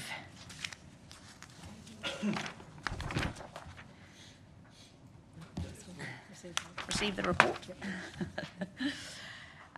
So have I got a mover and seconder for the report, please? Thank you, Councillor Taylor, Councillor Roseboom. Councillor Taylor. I will speak on this one. To me, this is crucial. This is one of the biggest industries we have in our town, construction. Enabling construction to happen in a seamless way is something that the city desperately needs. And I think the noise is not just us. Across the country, it's difficult to get a consent out in time, and it's not always about the staff. It's about regulations that we have to work through. It's about risk appetite, I think someone mentioned earlier. These are things we need to resolve, because if the city's going to grow, if we're going to sort out our housing issues, it's key that we get this thing working, and it's something that we should be concentrating on in the next 12 months to make sure that our capacity is up and that we are doing the very, very best we can to work with our building community out there and just seeing what their pinch points are. So I would encourage the staff to be talking to our building community and getting their feedback as often as they can, because that's the way we'll get some traction going forward, I think.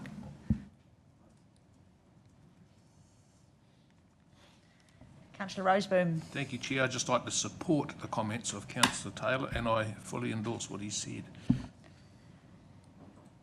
So just in terms of that, do we need to have an action in terms of we're getting another report from staff in 6 months? Do we want something in between that, I guess, goes back to Mayor Mahe's question of how do we go from where we are today to being the best building consent authority in New Zealand, and how has engagement happened within the community to set the benchmarks for that? Is that something we should be looking at, Councillor Taylor? I'd probably throw the challenge back at the team and ask them to come back to us with their view of the way forward and how we can actually engage with our community to make it happen.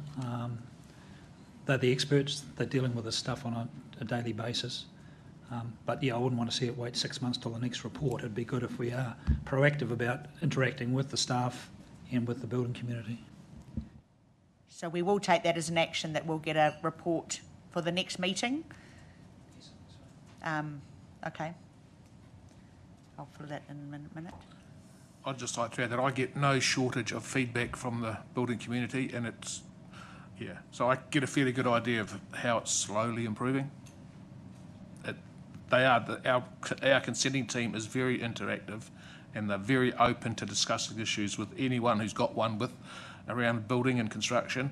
So the team is definitely getting a lot better at front-footing some of the issues that are coming around the building and construction industry. So don't want to put more work on the team because they've got enough on their plate already. Just know that the building sector is communicating with us as elected members, so we know if things are going a bit awry already. I don't think that's a need to do.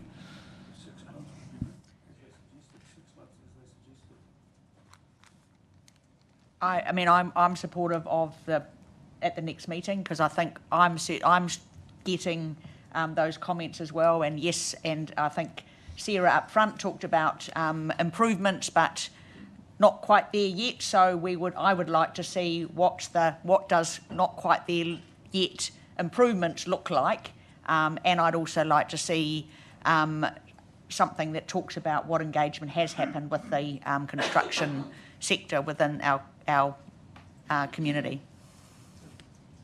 Councillor Carrack.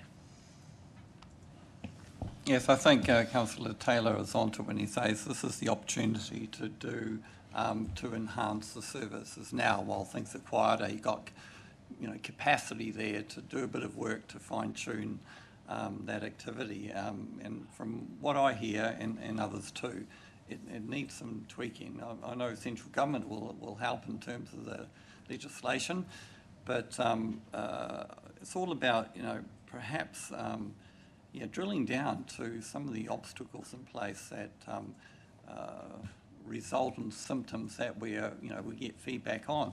Engaging with that community could be difficult because I've suggested often say, well, why don't you just speak to the building consenting team?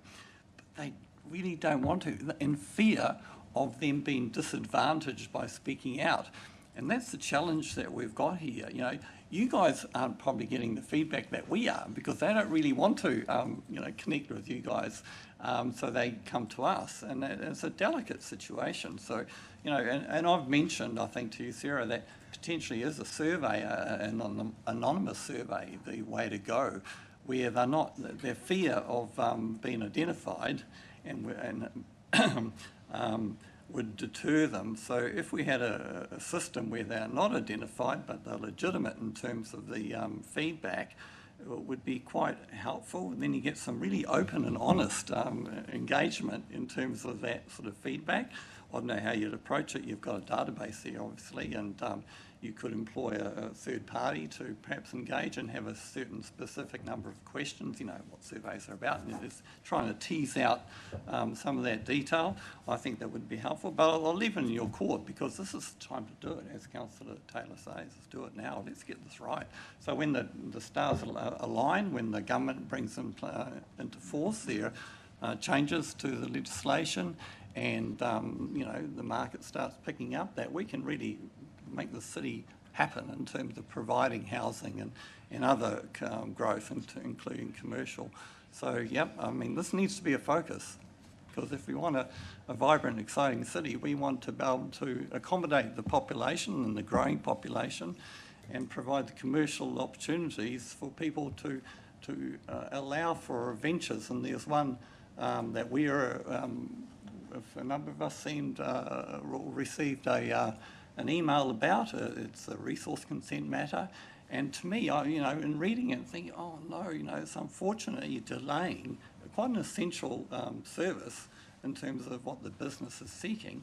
And from what I read, and that applicant suggested that they'll present us with a proposal to do a full review of that consent. They were that frustrated with the delays that it caused. So there are issues out there, but I'm pretty confident we've got a good team.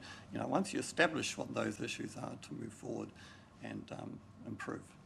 Thank you.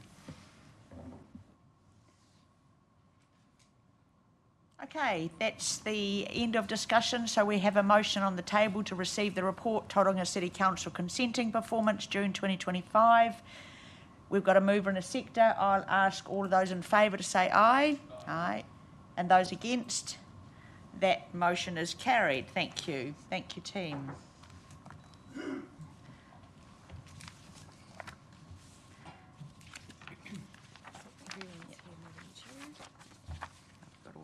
Right, people? Yes. Okay, we've got a number of visitors have just joined us. Welcome to you all. And so this is our report 9.10, and we are hearing from our council-controlled organisations.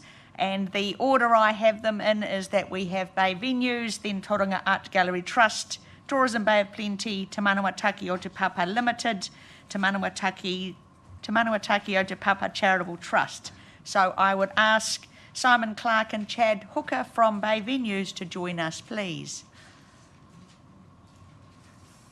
And you just need to hit a button so that your microphone says red as go. Okay, good. Thank you. Good afternoon. And we are on a firm timetable of 10 minutes, including our questions, please. But that should be on the screen for you to see. Yes, thank you. Yep, no, we've got some clear instructions from Caro. So first of all, good afternoon, everyone. Nice to see you all. I'll just do a quick contextual introduction for Chad, and then Chad will lead you through the presentation that he's got. I just wanted to let you know that we're all on track with we've received your letter of expectations. We've responded with an SOI. You've provided some further feedback, and the final SOI will be going up to the board in the next few weeks, Chad, for approval, and then we'll be submitting that back to you. So that part of it is all on track. Today we're here to talk about the half-year review that was completed 31 December 2024, so it's looking backwards quite a long way, and I know you've received the full half-year report, so we weren't intending to regurgitate that through to you today. We wanted to give you a more real-time update around how we're performing this year, given we're only sort of a month away, a few weeks away from the end of the financial year, so that will be the focus of Chad's presentation. And I also wanted to say that we've been quite crisp after direction around being really clear on KPIs and explaining how we're delivering against them. So hopefully the content of this will meet your expectations, but please provide any further feedback that you would like, and we'll be happy to take any questions as well. So over to Chad. Thanks, Simon, and hello, everyone. Not sure how we drive the slides here. There we go. Wanted to jump straight into the financials because I know that as a council you're incredibly focused on that. Haven't picked up the financials from the half-year report because, like I say, those are almost historic now, and really wanted to look at how we're tracking for this year. What you'll see there is that effectively we've had probably the toughest year, certainly in my time at Bay Venues over the last 3 or 4 years. The economy has been very challenging. That has seen our revenue drop in a number of areas, and so we've had to respond to that. And so what you're seeing there in our forecast numbers against the budget numbers is that while our revenue is down, we have largely made that up through cost savings. And that's been the big focus for us, is driving through that. That's involved us also going through 2 staff restructures and having to reduce staffing numbers, particularly at the end of last year, and then a little bit into the start of this year. But what it does do is it puts us on track to deliver a break-even budget, which we hadn't done for some time, and with some extra funding from council, we've been able to get to the point where we're now at that break-even point, and despite the challenges, we've been able to do that quite successfully. And looking ahead to FY26, knowing that we had a 8.5% savings target from council, that what you can see there with the FY26 budget number is that we're also going to deliver a break-even budget at that point as well, which is where we had agreed with council we would be. So I'll move on to the next slide. KPIs. So we've got 13 KPIs. Not sure who came up with that lucky number. What you'll notice is that we've got most of them, we've got a green tick next to. There's a couple that we're pretty much close to the wire on, but we'll be there or thereabouts, and a few that we haven't quite delivered on. Some of those have largely been off the back of the economic challenges and the focus that we've had to put on the business in terms of restructuring and changing things. What I would like to highlight, though, is number 9, the financial performance being on track, and the first 4, I think, which really those are our key drivers in terms of visitation through the facilities, customer satisfaction, and hitting the budget numbers. So really hitting the high points in that respect, and there are rationale and reasons behind the things we've been not quite getting there, but working to try and rectify those moving forward. So just in the absence of time, just flicking through again, I've only got 2 more slides. In terms of the overarching theme for the year, it has been the economic challenge, delivering to budget, managing costs, quite a few new revenue initiatives as well. So we've put in new digital billboards and leased space at Bay Park to try and generate revenue. And so that means our budget's on track. We've still got demand for space in our facilities and pushing hard around that with ageing facilities, but really excited to have Haumaru come on stream, and obviously a nice photo of Councillor Schuler there opening the facility. And then looking ahead, so to the next slide, we've still got some of those challenges to continue on with the 8.5% savings target. We're going to have challenges delivering to that, and we still have massive issues with the capacity within the facilities. Like the population is still growing, but other than adding Haumaru, we haven't added any more space anywhere. So that's a challenge, but we're still continuing to work through looking at how we drive extra revenue, how we can get extra facility space, and making sure that we engage well with our communities. So that's a very quick overview given the time constraints, still to allow you some time for some questions. Thank you, Chad and Simon. I'm going to start just in terms of the partnership with University of Waikato. I understand it was signed before we became council. I just have a little bit of a concern that the University of Waikato Haumaru, the naming rights, it was actually paid for by the people of Tauranga, and how does that fit in with naming it the University of Waikato Centre when actually the people of Tauranga paid for that? Yeah, that's a really good question, and it's quite common in Tauranga and around the country for facilities to have naming rights partners. So Mercury Bay Park is obviously a really good example. Again, the people of Tauranga have paid for that facility, and Mercury pay a fee to have their name on that facility. So this is effectively the same in principle, but there are lots of other public facilities around the country that are in the same position. And effectively it's giving us an extra revenue stream that we wouldn't have had before, which is enabling us to offset our costs and to reinvest back into the facilities as well. The partnership with the university is, I think, a really good example of working truly together. Not only are we getting the naming rights partnership on the facility, but we're also working with them around their catering needs on their Tauranga campus here, and it is a true partnership approach to things. Councillor Schuler. No, somebody's beaten you, Councillor Rolliston. Oh, sorry, me. Kia ora korua. I think the lucky number 13 that you put up might have been the MOU with Mana Whenua. Can you elaborate what the blockage is for getting an MOU? Are we getting close? Is it a bit of a trying to find that happy ground in the middle, or what does that look like? Yeah, it's a really good question, and it's something that we have wanted to make sure we've got a strong focus on that, and effectively we probably just haven't had the bandwidth to really advance those conversations in a meaningful way, and we want to do that meaningfully. It's not just a let's tick a box and get a document signed, it's how do we build those strong relationships that will be enduring, because we know that Mana Whenua and ourselves are going to be around for the long term. So to address that, what we've done as part of our restructure exercise this year is we are allocating resource to put in a Māori engagement lead that will have a key focus around building those partnerships and working with the Takawainga unit within council, and we've had conversations with Stacey around how we can facilitate that. So there's been lots of good conversations happening, but we just haven't been able to advance that in a more substantial way. Councillor Correct. Oh, sorry, Councillor Schuler was next. Do not want to speak out of turn. Thank you, Deputy Mayor. Just a couple of quick questions, if I can. Just the first one quickly. Obviously, we dropped QE2 on you late. How's that going in terms of filling that space? QEYC and being able to keep it. Yeah, really well. And what we've been able to demonstrate is that there is huge demand, and both QEYC and Haumaru are fully booked at peak times. We do still have some space available during the daytimes, but that's quite normal in our facilities.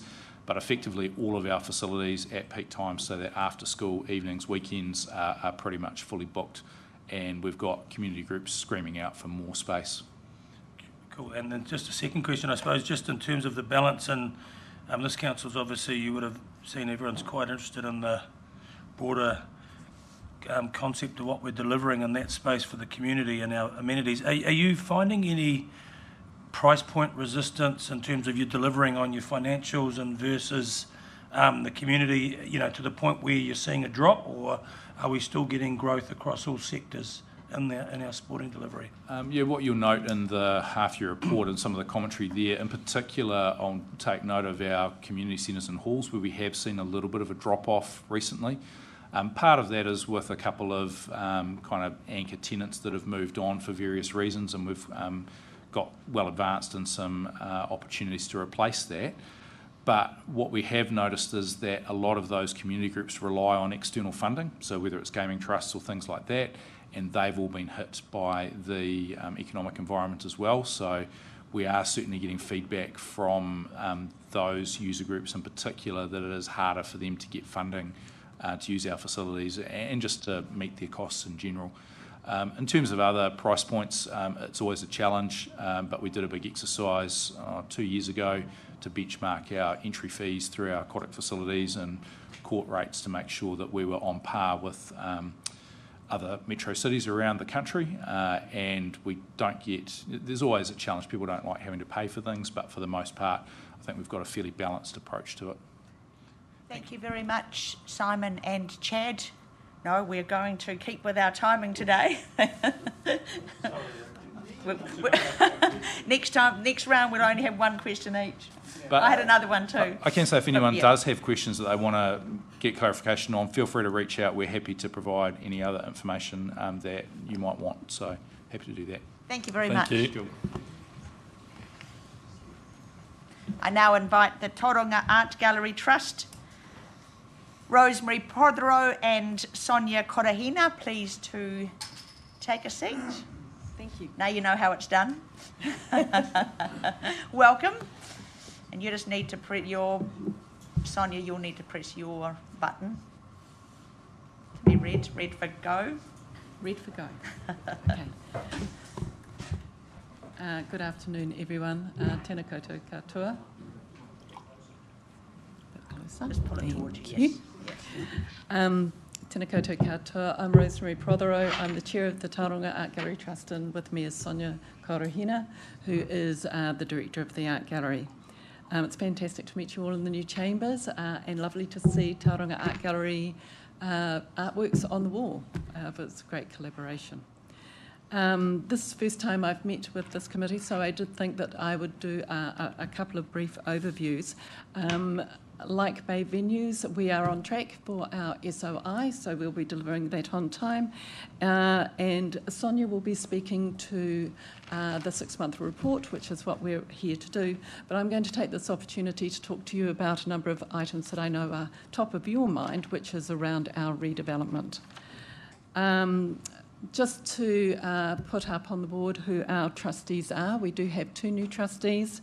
Alana Winiata Kelly from Ngā Tamarawaho has joined the board as our mana whenua representative, and Grace Hakaria has joined the board as our intern. So that's an update from last time we saw the council. I think most of you would know who the others are. We are in process, of course, of just appointing a new trustee. So our focus over the past 2 years has really been around the redevelopment of the gallery. In 11 weeks' time, and by that mid-August, the gallery team should be moving back into the gallery, and that's a milestone we're all really looking forward to, given that we've been closed since October 2023. We'll be moving back into a building that's a blank canvas, and gallery staff will begin the fitting out the projects that they've been working on for the last couple of years in the main build. So that will be retail, the reception areas, the creativity centre, back of house and hospitality and so forth. We have to complete all that work before we can start installing the artwork. At present, we continue to have challenges around the redevelopment, such as a recent issue that's arisen on seismic strengthening. This will extend the build by 5 weeks. The Civic Development Group of TCC, who we have contracted, or the gallery is contracted to build the development, have advised us that they believe that we can manage this with a staged handover that shouldn't impact the gallery work program. But this will need further discussion, so I can't really confirm that right now. It's still under investigation. We've worked really hard on value engineering throughout this project and looked at sustainable options, both large and small, that do not compromise the functionality or the integrity of the gallery, including just a small example, but I think it shows our commitment. We have decided in back of house that we will be reusing desks. We're not buying new. So we're trying everything that we can to bring this project in on time and on budget. At present, we're looking for a mid-November opening date, but that's yet to be confirmed by the Civic Development Group. So we're waiting for that. While we're here, I just wanted to take an opportunity to put up a slide, and excuse me, this was thrown in very much at the last moment, to talk about Tauranga Art Gallery and community funding contribution to the project. You'll all know that the Art Gallery has contributed $3.274 million, which is for a range of undertakings that we as the gallery chose to take while the gallery is closed for refurbishment. That included the HVAC, new exhibition lighting, back of house and so forth. It also includes the cost for the seismic strengthening work. There was $900,000, which is included in the 3.2, that was contributed by community trusts, and that included $250,000 from the Tauranga Art Gallery Foundation, and then a further $200,000 from the Art Gallery Foundation. While this development is going on, not only is the Art Gallery looking at, has looked at the HVAC and all those things that are included in the 3.2, we're also looking at replacing the roof. The roof renewals at the moment's costed at around $350,000. We know the number will be north of that, possibly considerably north of that, because fees are not yet included. We're also putting in another $332,000 of fit out. That's for things like AT, cabling, and we're also contributing $142,000 for a new facility for our collection space. So on top of the combined build number, where our contribution is the 3.274, the gallery is also committing a large sum in CapEx to get the gallery to where it needs to be in terms of function and purpose. So I'm sure you'll have questions for me on that, but can I hand over to Sonia right now to talk about the 6-month report piece. And I'm going to speed through, I think, the next 12 slides or something like that very quickly. And Ngā mihi nui kia koutou katoa. I just wanted to say it's a delight to be presenting to the City Delivery Committee for the first time. I also wanted to mihi to the new Te Awanui Ward Councillor, Hemi Rolliston, and also to the Tangata Whenua representative, Jackie Rolliston-Steen, as well. If we could move on to the next slide, thank you. I just wanted to say we've completed a restructure and a review, and I now have my full leadership team in place, including our new experience manager, Hannah Wynne, focusing on education, front of house events and all that wonderful engagement. Next slide, thanks Anahira. I also wanted to add, actually, that we presently have 8.3 FTEs, and this will jump up by 5 to 6 when we come to reopen the gallery, just to let you know. Here, our financial results, actuals at our midpoint was 168k surplus. We're moving towards a end-of-year surplus of 200k. At the time of forecasting the budget, we had actually anticipated opening May this year.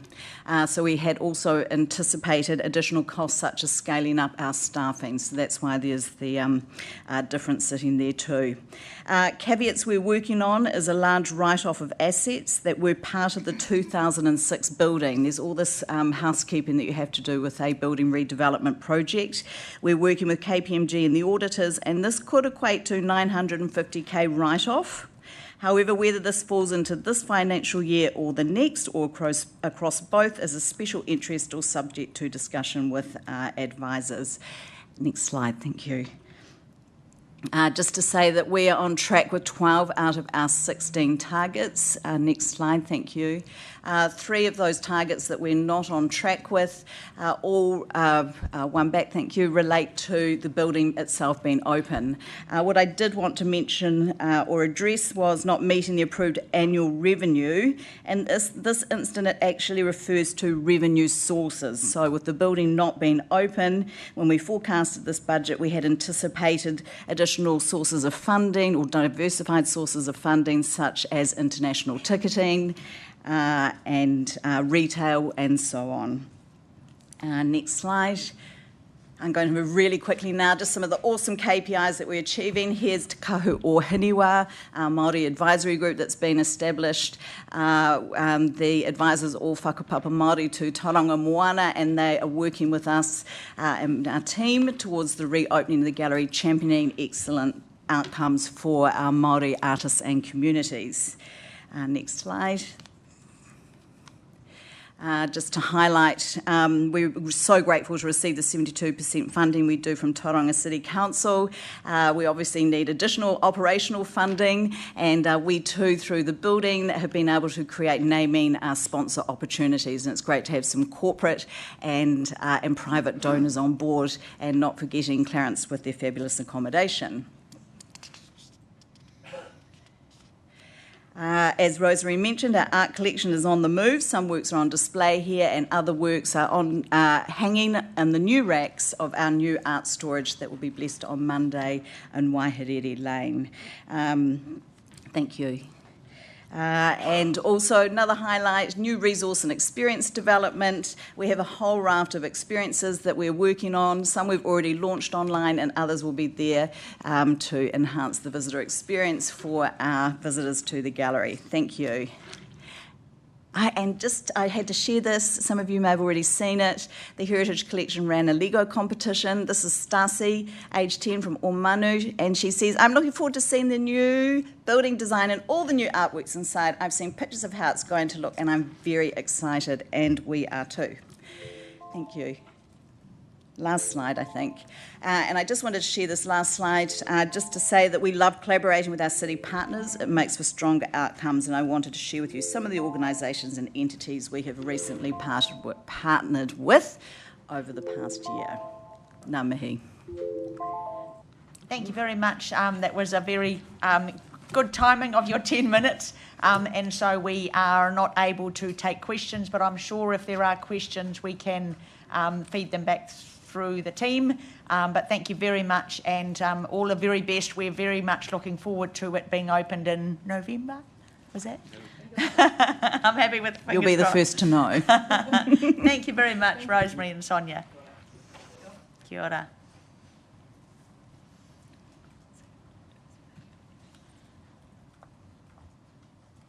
So now welcome Tourism Bay of Plenty, Russ Brown and Richard Fair.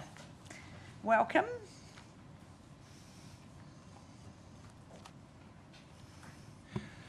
Kia ora koutou. Thank you very much for the chance to come along today and present to this committee.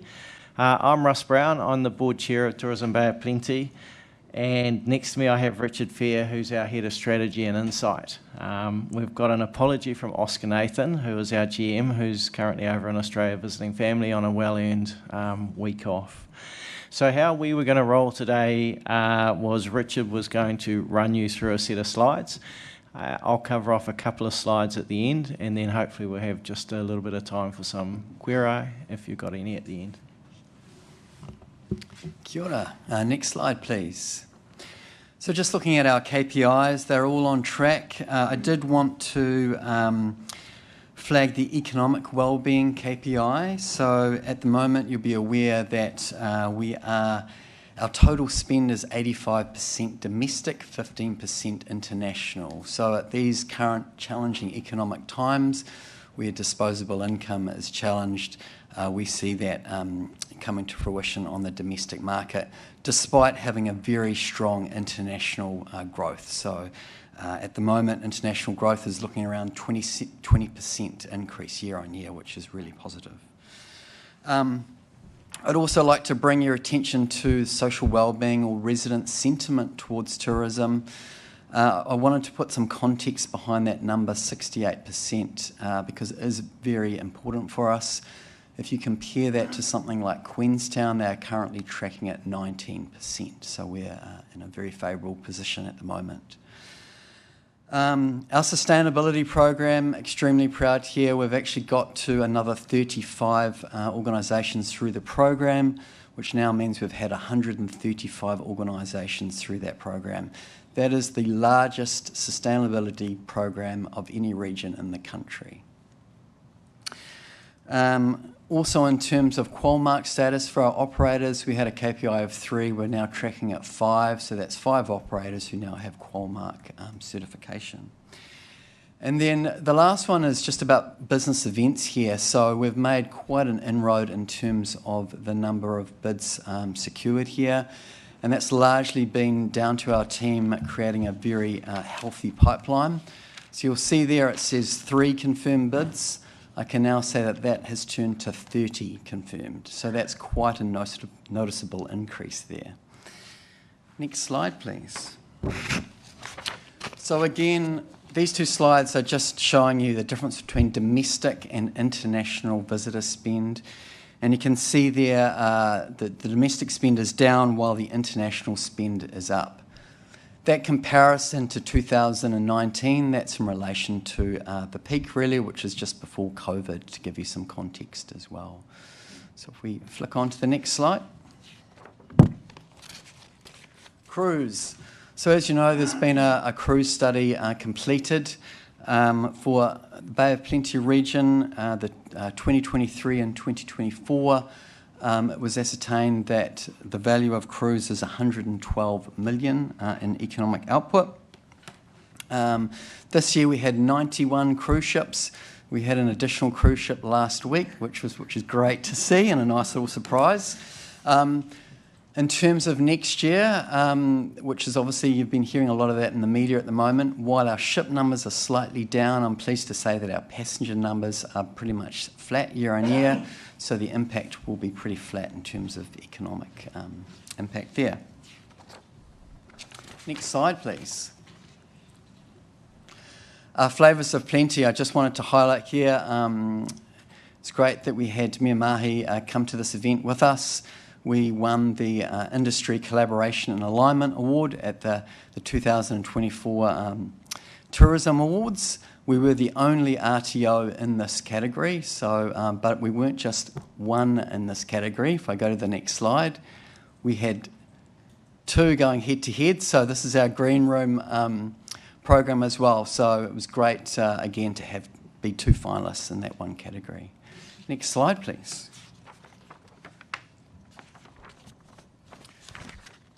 And just quickly, so these are our other work streams there. I won't go all through it, you're well aware of it.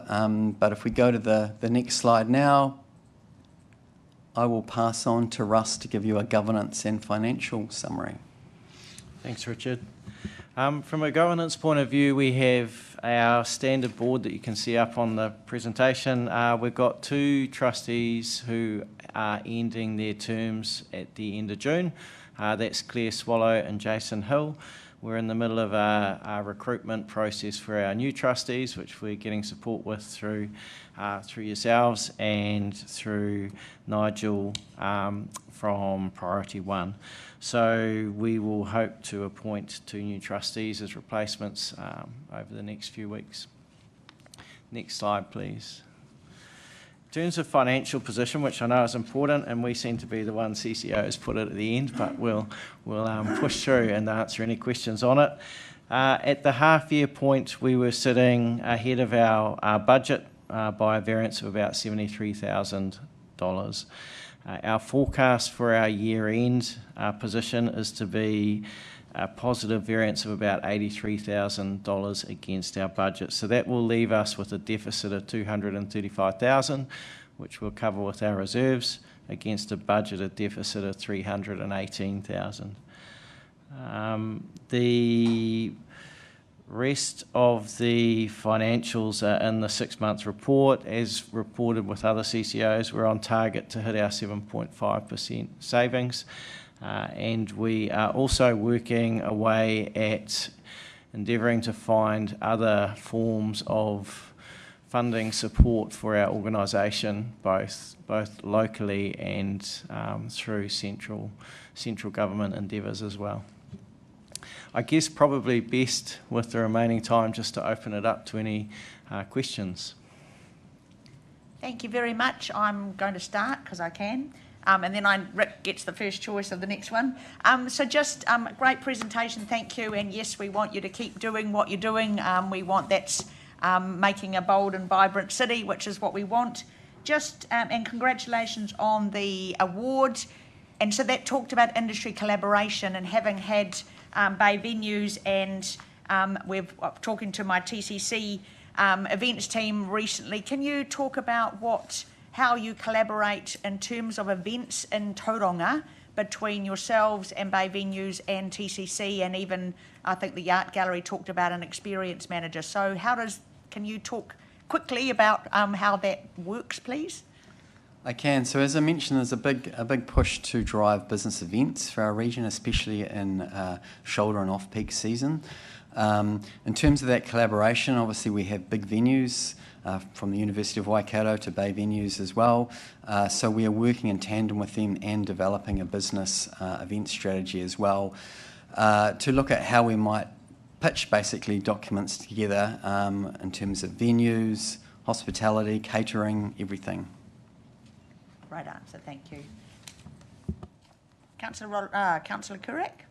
No. You're passing on to Councillor Rolliston. Tēnā kōrua. Good to see you, Russ. We were in a school together for quite a while, and you copied all my answers, so that's where we got to back in the day in Rotorua.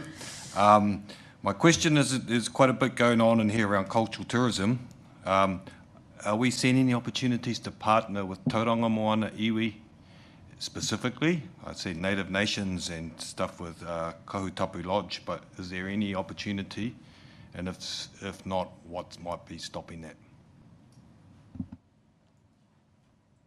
Yeah, thank you. I can elaborate on that KPI and maybe just run through some of those partnerships that we're doing at the moment. So we definitely partner with Māori operators, including for our trade and our business event collateral, to try and weave that in there. We have activations at key events such as Trends, which is the industry forum that we have. I talked about Native Nations, the importance of that and how that's improving. JVs with Manawa Falls. We're incorporating cultural stories within our kiosks and our apps as well. Created a Matariki hub on our website as well, and just supporting local business as well. Councillor Schuler.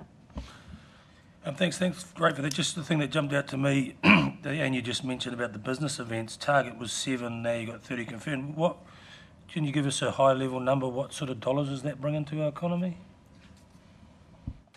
That's pretty difficult to say because they all vary quite a bit in terms of size, but it is something we're setting up a model basically to try and track that. What we do know is that compared to a domestic visitor, for example, they tend to spend a lot more because they have larger budgets. We've just counted down. Wonderful. Thank you very much for that. And as with all our CCOs, please keep up the good work. Thank you for your presentation. Thank you. I'm now inviting the Te Manawataki o Te Papa Limited. Graham Firth and Helen Andrews. Welcome. I think you know how it works. Tēnā koutou You need to be ready for go on your I'm good microphones. to go. Yeah, thank you. Tēnā koutou. Firstly, apologies from the board chair, Kim Wallace, who cannot be here today, and also likewise from the program director, Mike Norday. They'd like to be here, but unfortunately can't. So you have Helen and I. Helen is the TCC's finance business partner for the Te Manawataki o Te Papa board. We sit here very conscious that you're familiar with the board and familiar with the program and the projects within that program. So we'll certainly table the half-year report as read.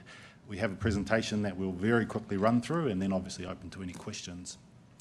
The board members, again, you're very familiar with the identity of the board members and I understand meet regularly with them. So we could just flick to the next slide, please. This shows our barometer of time to completion to a number of the projects within the program. Again, like others, acknowledge that this was at December 24 and certain projects have moved on. At that stage, we were obviously celebrating completion of the waterfront playground, and we were looking forward to completion of the fit out here in this building, and also the Haumaru Sports Centre, which have obviously since completed since then. So right, flick to the next slide. I'll quickly hand over to Helen just to cover a couple of financials. Kia ora. I think this financial year has been a bit of a topsy-turvy one for us, I guess. You'll probably notice from the financials that we're running slightly above budget according to the half year, and that's basically driven by the fact that our budget is smoothed over the full year, whereas the costs are not. So it's mostly down to timing. As you can imagine, in the first half of the year, we had several big pieces of work that were undertaken for council, such as the Memorial Park Aquatic Facility paper and the CWEM build contract. So our contract, our specialist advice was a little higher than we would normally have, and that's kind of reflected in the numbers. I think what we would expect to see post-December is that that's settling down, and especially given the council required savings that you've put across all of council, I'm fully expecting those costs to come back inside the budget line. So there isn't much more to add to that, really, unless you've got any questions, really. Performance targets, the 15 KPIs set out in the board's SOI, 14 of which have been achieved. One is showing there is not measured. That's really a bit of a technicality. The internal TCC health and safety system doesn't track the frequency rate against hours worked, and so probably really that KPI should have been written in a slightly different way, and that will be addressed in the 2025-2028 SOI. Move to the next one, please. Completed projects, as I say, in December, the base build was complete, Park North and Seawall. We were celebrating the playground, which obviously, as you'll all be aware, managed to take out a Recreation Parks Aotearoa Award recently, which was great for the team. And the boardwalk and underpass had also been completed. And looking forward, obviously we were looking forward to Haumaru being complete, which has now been complete, as you heard earlier from the BVL team. The other projects there, the Art Gallery, which you also heard from the Art Gallery Trust, the Whariwaka project, Central Plaza, and obviously the key projects down on the Site A, the Library and Comm Hub, and the CWEM project. The CWEM project, crane's about to be erected next weekend and is about to kick on full noise on site there. I think that's about all we had. So happy just to open to questions from there. Thank you very much. Any questions? Councillor Kurak. I wasn't really going to ask one, but given that we've got 5.5 minutes, or nearly 6 minutes, we did a bit of a tour, the elected members of the waterfront area, and thinking of the Whariwaka project and the sort of the largish type ticket, or the price for that. And Mayor Mahe sort of led the debate that we had while we were walking around in terms of, the accepted price per square metre of it. It just did seem quite large. Is that an area where the board actually looks at the scope or the spec of projects to say, hey, in terms of our kaupapa around delivering value for money, and take that into account and suggest a way forward that might actually save significant dollars? Or do you look at the detailed design and accept that that's the price, that's the spec, that's the scope, and just and then deliver it or aim to deliver it at that price? Is there an interactive process given our direction in terms of value for money? Just around that issue, do you hear our message? Yes, and yes, there certainly is an interactive process right through the design process, presenting those designs to the board. providing them with assurance that it's been through a robust design process, not only to get to the right design with all stakeholders' feedback, but also around costings throughout those various design reiterations. So they certainly work through that. They also work with the team through the amount and number of value engineering options which have been considered throughout that process, what they look like. Are you still meeting your desired outcomes? Are there other options for delivering it in other ways? So there are certainly conversations that are had between the board and the TCC delivery team. They also obviously work closely with the finance team, but also our independent QSs around pricing. There's great experience on the board across the industry within New Zealand, so they can feed into that process through their knowledge across the market. So I would say very much, yes, they do feed into that process about price assurance as well as quality. We're in good hands. I would say so, yes. Wonderful. Oh, sorry, Councillor Taylor. I think there's still 3 minutes. We're just putting it up again. Sorry, just a question, and it's probably just to inform the wider audience. Like, we've had the art gallery, which has been a bit of a mission to get across the line. You open up an existing building and you find stuff you weren't expecting. We've got another one coming up with Bay Court. How would we approach that differently, maybe, to the way we've done the art gallery, to make sure that we don't open a can of worms halfway through? Yeah, great question. It's certainly been a topic recently with the board about what we're going to do in terms of site investigations, building investigations, what we need to do to open up the building to make sure that what we're going to do to that is de-risked as far as possible. Obviously, we're early stage in terms of concept in the design process with the art gallery, so that's being worked through, but it's certainly a key focus in terms of what we're going to do to investigate that building to make sure that it's de-risked from that perspective.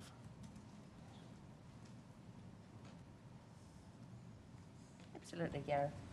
Kia ora. Just further to Councillor Kurak's question, we're trying very hard to bring a paper back next week as a follow-up to the workshop we had on the waterfront projects and then the walk-around we did to answer that specific question and a wide variety of other questions you had about all those projects. So I know the team are working flat out to try and get that all together to bring to you next week. Thank you, Gareth. Councillor Rolleston. Tēnā kōrua. Just in terms of mana whenua consultation, just wanting confirmation that all tangata whenua that are involved down there have been fully consulted with.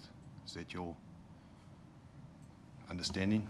That is my understanding, yes. And conscious that you'll shortly be hearing from the Charitable Trust, Te Manawataki o Te Papa Charitable Trust CCO, who may also be able to comment on that. But my understanding is, yes, that is the case. Is that including Ngāi Tūkairangi? I would need to check. I'm not sure if Gareth can comment, but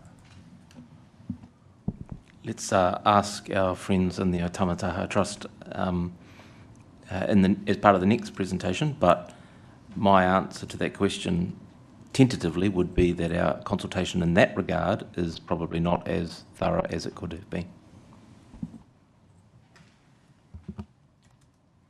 Thank you very much, and yeah, very appreciative of you sharing those updates, and please keep up the good work. We're loving the development that's happening in our city.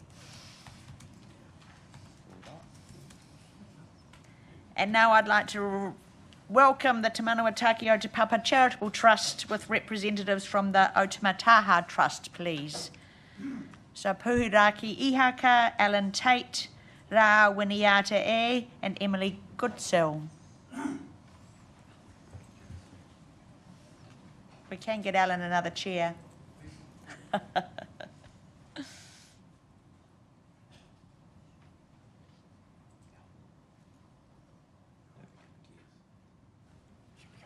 Kia ora. Kia ora no tātou, e tuaki nei urungi te kaupapa o tēnei rā. E tuatahi e tautoko ngā mihi ki te runga rawa i te timata i tēnei, ki te tūwheri i tēnei hui o te ranei. No reira mihi ana kia koutou katoa, ngā memo o te kaunihira, kia koe te tia mana, Madam Chair, tēnā koe, tēnā koutou ngā memo o te kaunihira. Mihi atu ki te rangatira hemi, mō tō turu, I rungi i te awanui, ward, no reira mihi ana ki a koe hoki. E te whanaunga Jackie, tēnā koe mō tō mahi I Wanganui tēnei rōpū. Nō reira, tēnā koutou, tēnā koutou, tēnā tātou katoa. Before I pass over to those who will be doing the presentation, I just want to acknowledge the work that has been done for this project, and to also acknowledge my friend, fellow kaumātua, fellow leader of mana whenua in this area, and that is Peri Kohu, who has passed away. And hoi anō, we have carried on, and we are here today to make our presentation. Nō reira, tēnā koutou, tēnā koutou, tēnā tātou katoa. O, nei rā te mihi ki a koutou katoa, me mō te kaunihira nei, tēnā koe hoki, ki a Hemi, rāua ko Jackie, tēnā kōrua. You'll be pleased to know we don't have a financial part to our presentation, so ours is relatively straightforward. But I just, before we look at some of where we are at present and moving forward, just wanted to bring up the slide about the history. So just in case councillors aren't aware, so in 1838, the land of Te Papa, which starts where the mission house is right through to Pukahinahina, pretty much where the big orange mitre 10 is, was entrusted to the Church Missionary Society, the Anglican Church who is based here, and they took it on as all of that land to safeguard Māori interests and also support the church and the community. In 1864, there was the Battle of Gate Pa in Tauranga, and the confiscations from that through the Tauranga Lands Act. In 1867, 80% of that land was given to the Crown by the Church Missionary Society. And so bringing it up to relatively recently, you would have heard about our kaumātua Peri Kohu. So in 1988, he protested about the land being given from the Crown and through to other entities, and him and 4 others barricaded themselves in the town hall and the library and were sent to prison for that. In 1995, the site became Tauranga Council land and transferred to the council for municipal buildings. There is a date that I forgot to put in there, 2018, the Church Missionary Society, represented by the Anglican Church of Aotearoa, made a formal apology to mana whenua and said we're sorry for gifting away that land that was known as Te Papa. 2022, there was an accord signed and a trust deed was signed in November of 2022, looking particularly at the land that I'll show you in a minute. And the trust was registered as a charity 2022. 2023, the land ownership was transferred to the trust, which is Te Manawataki o Te Papa Charitable Trust, which we were reporting on today. So I'm representing, through Otamataha Whenua Trust, I'm representing Ngai Tamarawaho Hapu, and Emily, who will speak in a minute, is representing Ngāti Tapu. So if we can just go on to the next slide. I've only got a couple of slides and they're pretty pictures. So this is the site in particular that is Te Manawataki o Te Papa Charitable Trust that has been vested in that trust. And I think we all know that particular site. And if we can just go on to the next one, this is a controversial picture. In many ways. So in 2022, an accord was signed, and then the Te Manawataki o Te Papa Charitable Trust was registered as a charity soon after that in December 2022. So if I can just go on to the last slide. So this is our kaumātua, Peri Kohu, and his whānau, and has been used across some of the billboards around Tauranga. So, nei rā te mihi ki a koe, e te rangatira, ko piri, haere, haere, haere atu rā. So I'll pass it over to Emily. Kia ora. Kia ora koutou. Mihi nui ki a koe, te rangatira. Jax, my friend, nice to see you up on the screen. And kia ora koutou to you all. So thank you for the introduction and the timeline there, Rā. So you all will be familiar with the Statement of Intent. I'm assuming you all have a copy of that for the 2025-2028. So that encapsulates our partnership model that sits between TCC and the O Tamataha Trust, which represents mana whenua, being the hapu, Ngāi Tamarawaho of Ngāti Ranginui, iwi, and Ngāti Tapu of Ngāti Rangi iwi. So in action, this is the 50-50 land ownership of the Site A that we alluded to in the previous slide of the Civic Precinct, and is also a result of the relationship that has been contributing to the cultural design and representation of the buildings and spaces that make up the Te Manawataki Precinct, who were just ahead of us previously. So in that model itself, this achieves one of the key deliverables, ensuring not only the history of Te Papa is captured, but is visible for all of tangata whenua, other First Nations to connect to, and of course the wider community to share in the mātauranga or education of our rohe and its history as it continues to evolve. In terms of, well, financially, there is no flow of income or expenses, so we have no financial report to table with you today. In terms of our governance and structure, we've welcomed the Mayor as our Chair, and of course TCC CEO as another trustee, and myself and Rā as the O Tamataha representatives, and with an agreement that will rotate that chair position annually between the two parties. We've already identified new opportunities to add value to the precinct as a result of our charitable trust relationship, noting of course that we share a common strategy that from a mana whenua perspective is 4 generations focused and that it is enduring.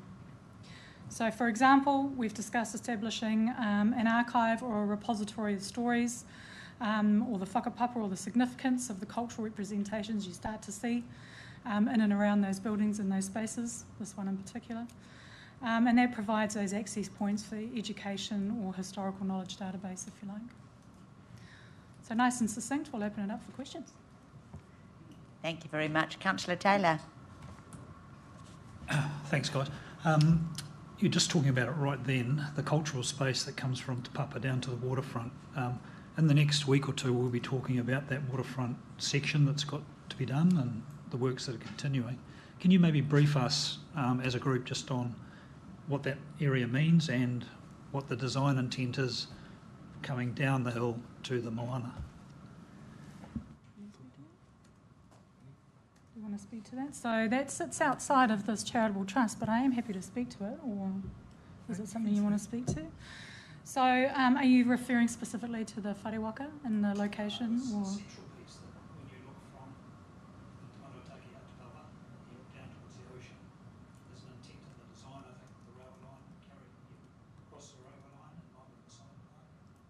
Is that the Waharoa? So you're referencing the Waharoa? Central Plaza, yeah, through. Yeah, I could speak to that. Yes, kia ora. So what you're talking about is the area of just over the other side of that park, and it is there as a space where the yātia that begins. So as you come out off the water onto those steps and onto that land there's a short distance between there and across to where the Waharoa will be, and there'll be other po there, and so it's going to be used as part of the welcoming space, if you like. So it's all part of the atia which begins there and goes right up to the civic whare, pretty much. Yeah. So significant. It is significant, both both symbolically, tangata whenua wise, and in terms of that connection between the land and the sea. Yep. Councillor Crowther, just be aware of time, please, with your question. Oh, I'm very aware of time. I'll open up something which we won't be able to sort out this, but we got a submission from Ngāi Tukarangi, which I'm sure you're aware of. And I guess in particular, the issue of, I don't think it's trying to relitigate right now the Otamataha Trust deed, but in terms of the actual how the relationships apply to this particular trust. So I'm looking for a brief comment in terms of with the engagement around, to use their wording, in regards to the arrangements of council transfers, to rectify the wrong, etc., in regards to city developments, including Te Manawataki o Te Papa. So I'm just seeing how that relationship works in terms of perhaps the future of the trust that you represent and the inclusion of Ngāi Tukarangi as part of that in the future. I'll answer that particular question, that comment. The relationship between council and tangata whenua is with the two hapu that make up them, the Otamataha Trust. The makeup of Otamataha Trust in terms of the two hapu goes back many years. That has been through litigation processes in both mainstream and with tikanga Māori. So I don't want to go into that. Any other issues around that are part of the tikanga process, which is done in a tupuna whare Adam Right. Suffice to say that the Otamataha Trust had, on behalf of its two hapu, based on the establishment of that trust, which was challenged years ago, based on the fact that it was able to be established and set up, was enough for council to accept who mana whenua was, the two hapu represented by Otamataha Trust at the beginning of this particular project. Thank you very much, and thank you very much for coming in and sharing that with us. And we are welcoming the changes to our city centre and the impact that Te Manawataki o Te Papa is going to have on Tauranga and the people of Tauranga. So thank you very much. Kia ora. So now we have a resolution to put. Sorry? Oh. They're not coming.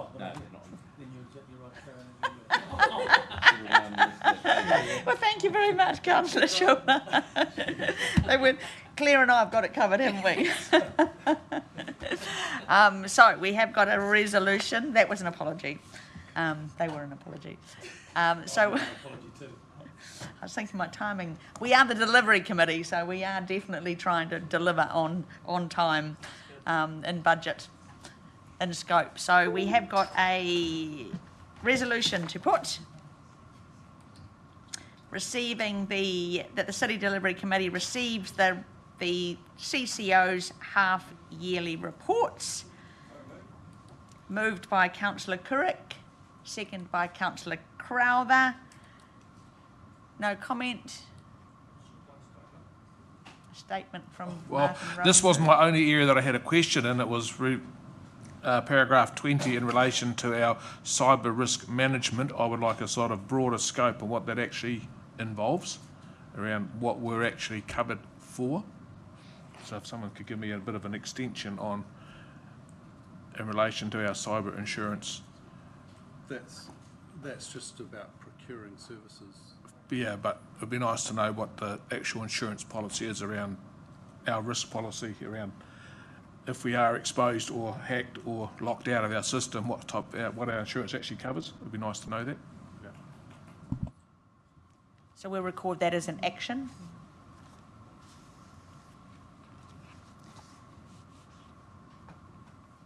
There being no other comments, other than me, I will say that it's been great to have that additional information coming in, and I think making sure we're condensing it down. It's great to see the activities that are happening in our city with our partners, and great to hear that where we did that collaboration's happening between them. So that's all very positive. So the motion is on the table. I'll ask all those in favour to say aye. Aye. And those against? That is carried. Thank you. Just on behalf of the CCOs, very much appreciated the opportunity to present and spend some time with you and have you engage and ask questions. So yeah, they genuinely wanted that opportunity and were appreciative of it. So thank you. And I'll suggest back to them that Gareth was very persuasive in ensuring that happened. So a joint effort. So we go now to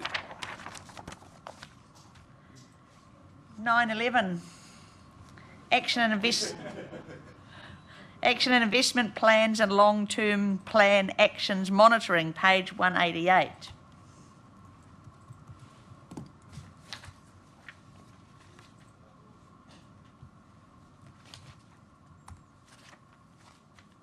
And we're welcoming Jeremy. It doesn't say that anywhere on my piece of paper. No, well, Christine's not here, and in fact, one's in Europe and one's resigned out of those two, so I'll fill the gap between them. Thank you. So this is just part of the usual plan, do, monitor, report sort of process. It was set up under the Commissioners back in 2023 to report 6 monthly on all of the current actions in the action investment plans by whatever name. And there's a bunch of different names in there, as well as the actions coming out of the long-term plan deliberations process. It's now come to you twice in 6 months, which was the arrangement under the Commissioners. They resolved to do it 6 monthly. The report is suggesting we maybe move that out to 12 monthly now. It's quite a lot of work gets involved in this sort of process. And hopefully we've established trust that we are, when we say we're going to do something and it's funded, then we get on and do it and we monitor it. So it sort of rolls that sequence through. There is a mistook in the report. The resolution says let's do this again in April, May, and paragraph 16 says let's do it again in November. I will plump for April, May, please. We didn't get around to updating the November dates in paragraph 15, 16. So the intention now, if it's okay with the committee, is to report back 12 monthly. That next 12 monthly one would dovetail quite nicely into the beginnings of the rev up on the LTP process. So you'd end up having a pretty good stock take of where you're at with the action investment plans and strategies as they are at the moment. And then you can start making decisions as to how you want to focus on any or all or none of those through the LTP through 26-27 as you build that one. Thanks, Jeremy. Any questions on the report? Councillor Crowther. As you would be aware, probably the four of the 5 most critical ones from a sustainability point of view, 4 with the worst status at the moment. So more red and a reasonable amount of yellow, which, while it says under control, in some cases is barely under control. So I guess the question is, if we don't see these things from a year, is what I'm understanding. I sort of thought it was going to be 6 monthly, but if it's a year, I kind of think we need to get on top of some of this stuff. So how can we channel this in a different way to address those key issues that are in those 4? Maybe I should be clear to my colleagues. The Transport System Plan, the Automotive Spatial Plan, the Te Papa Spatial Plan, and the Climate Action and Investment Plan. So at the moment, the reporting is 6 monthly. So it's a recommendation through this report that goes to 12 monthly. So that's a decision for the committee to make. So at the moment, and if we did nothing today, we'd report back in 6 months' time. My advice perhaps is, given that there's 196 pages or whatever it is, 204 pages of this one, if there are particular things you want reported back more frequently, then you identify those particular ones and we focus on those, be it a whole action investment plan or just an action or two, and then that will be more targeted and a better use of staff resources, for instance, in 6 months' time, and then in 12 months' time we could do the whole lot.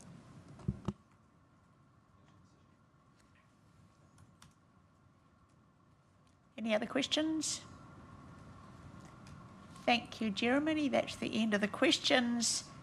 I now ask for we'll put a motion on the table. We're receiving the report and approving a frequency change, which we had been updated about before, to 12 monthly. I'm happy to move that. Have I got a seconder? Mayor Mahe, thank you. I think just in terms of the reporting, I'm just aware that these are where we're trying to be efficient. I think we need to be saying, well, let's allow efficiency if we are. I am aware of the time it takes to do this reporting. Also acknowledging that where we have got non-deliverables, then we maybe need to have a think about, which maybe we do before the next annual report on this, how we report in between if there are non-deliverables within the report rather than seeing the whole thing again. So I am supportive of that change and of the report. Me Mahe?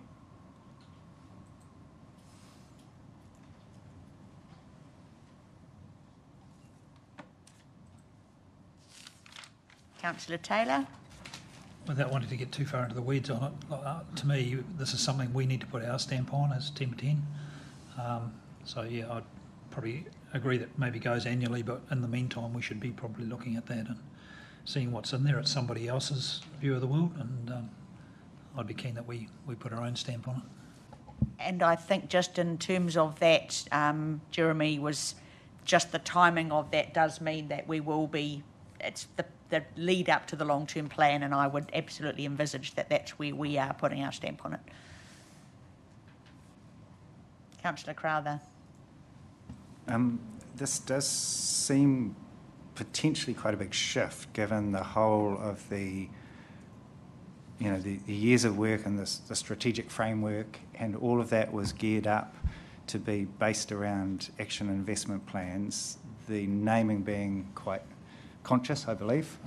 Gareth can correct me if he thinks it was accidental, but I think it was looking at the actions and keeping, the idea from the commissioners was to have a structure to actually be able to keep a close watch from a governance level, and this was the mechanism out of all the operations of the council. This was the mechanism to highlight the crucial parts of that, as I understand it, and as I heard them debate it in not debate, they didn't really debate, but as they discussed it and agreed with each other in the chamber, they were highlighting this was the mechanism.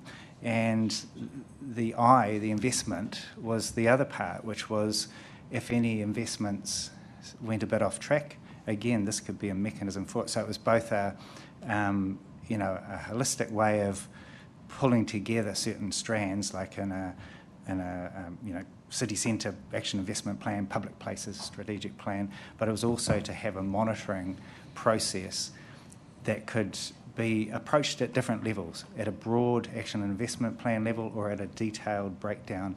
And I think that Jeremy raised an interesting point in terms of what level do we want to get in at, but I'd feel very uncomfortable after all the work that the commissioners did and the staff did, setting up the structures, and then if we were to try to sort of change the whole process effectively by trying to get in at this in some other way, because we have to monitor this stuff, and it just seems like a natural way to monitor it.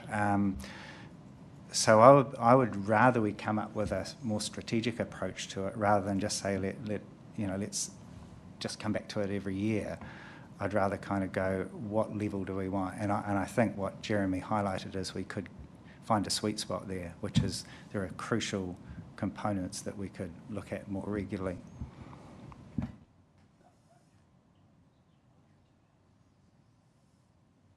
Councillor Schuler. Sort of concur to agree with, to agree with Councillor Crowther, but I think I was going to suggest either a briefing or a workshop, because this comes up a lot, and it obviously is the connection of strategy and vision to delivery, and it's a fairly important thing to embed and to understand. But I just have heard, I think that we've got a workshop coming up pretty soon, which out of that we could maybe choose if we want to tweak. Or The keep it 24th of July, Gareth Short.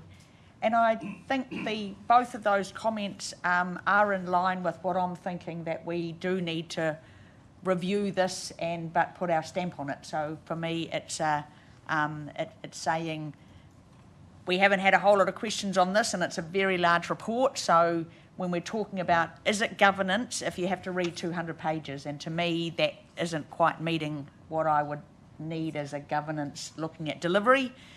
So I definitely would, as Councillor Taylor suggested, want us to re-look at, make sure that it is actually meeting our needs. Okay, we have a recommendation, a motion on the table. I would ask all of those in favour to say aye. Aye. And those against? Councillor Crowther. That is carried. Thank you.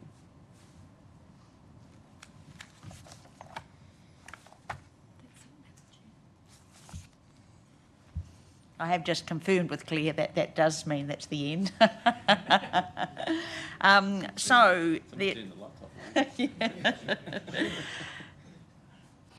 So I will ask Councillor Schuler for a closing karakia. I did win the paper, scissors, rock, but that's okay. No, thank you, Chair. Fairly big agenda today. Not a lot of big decisions, but a lot of content to get through. So thanks for keeping us on task and on time. So just a simple karakia to close. Kia tau, kia tātou katoa, te ata whai o tō tātou ariki a ihu karaiti. Me te araha o te ātua, me te whiwhinga tahitanga, ki te wairua tapu, ake. Amen. Well done, team. Good meeting. Great timing. We delivered in time. 15 minutes ahead. Well done, you. Now you can go and have lunch.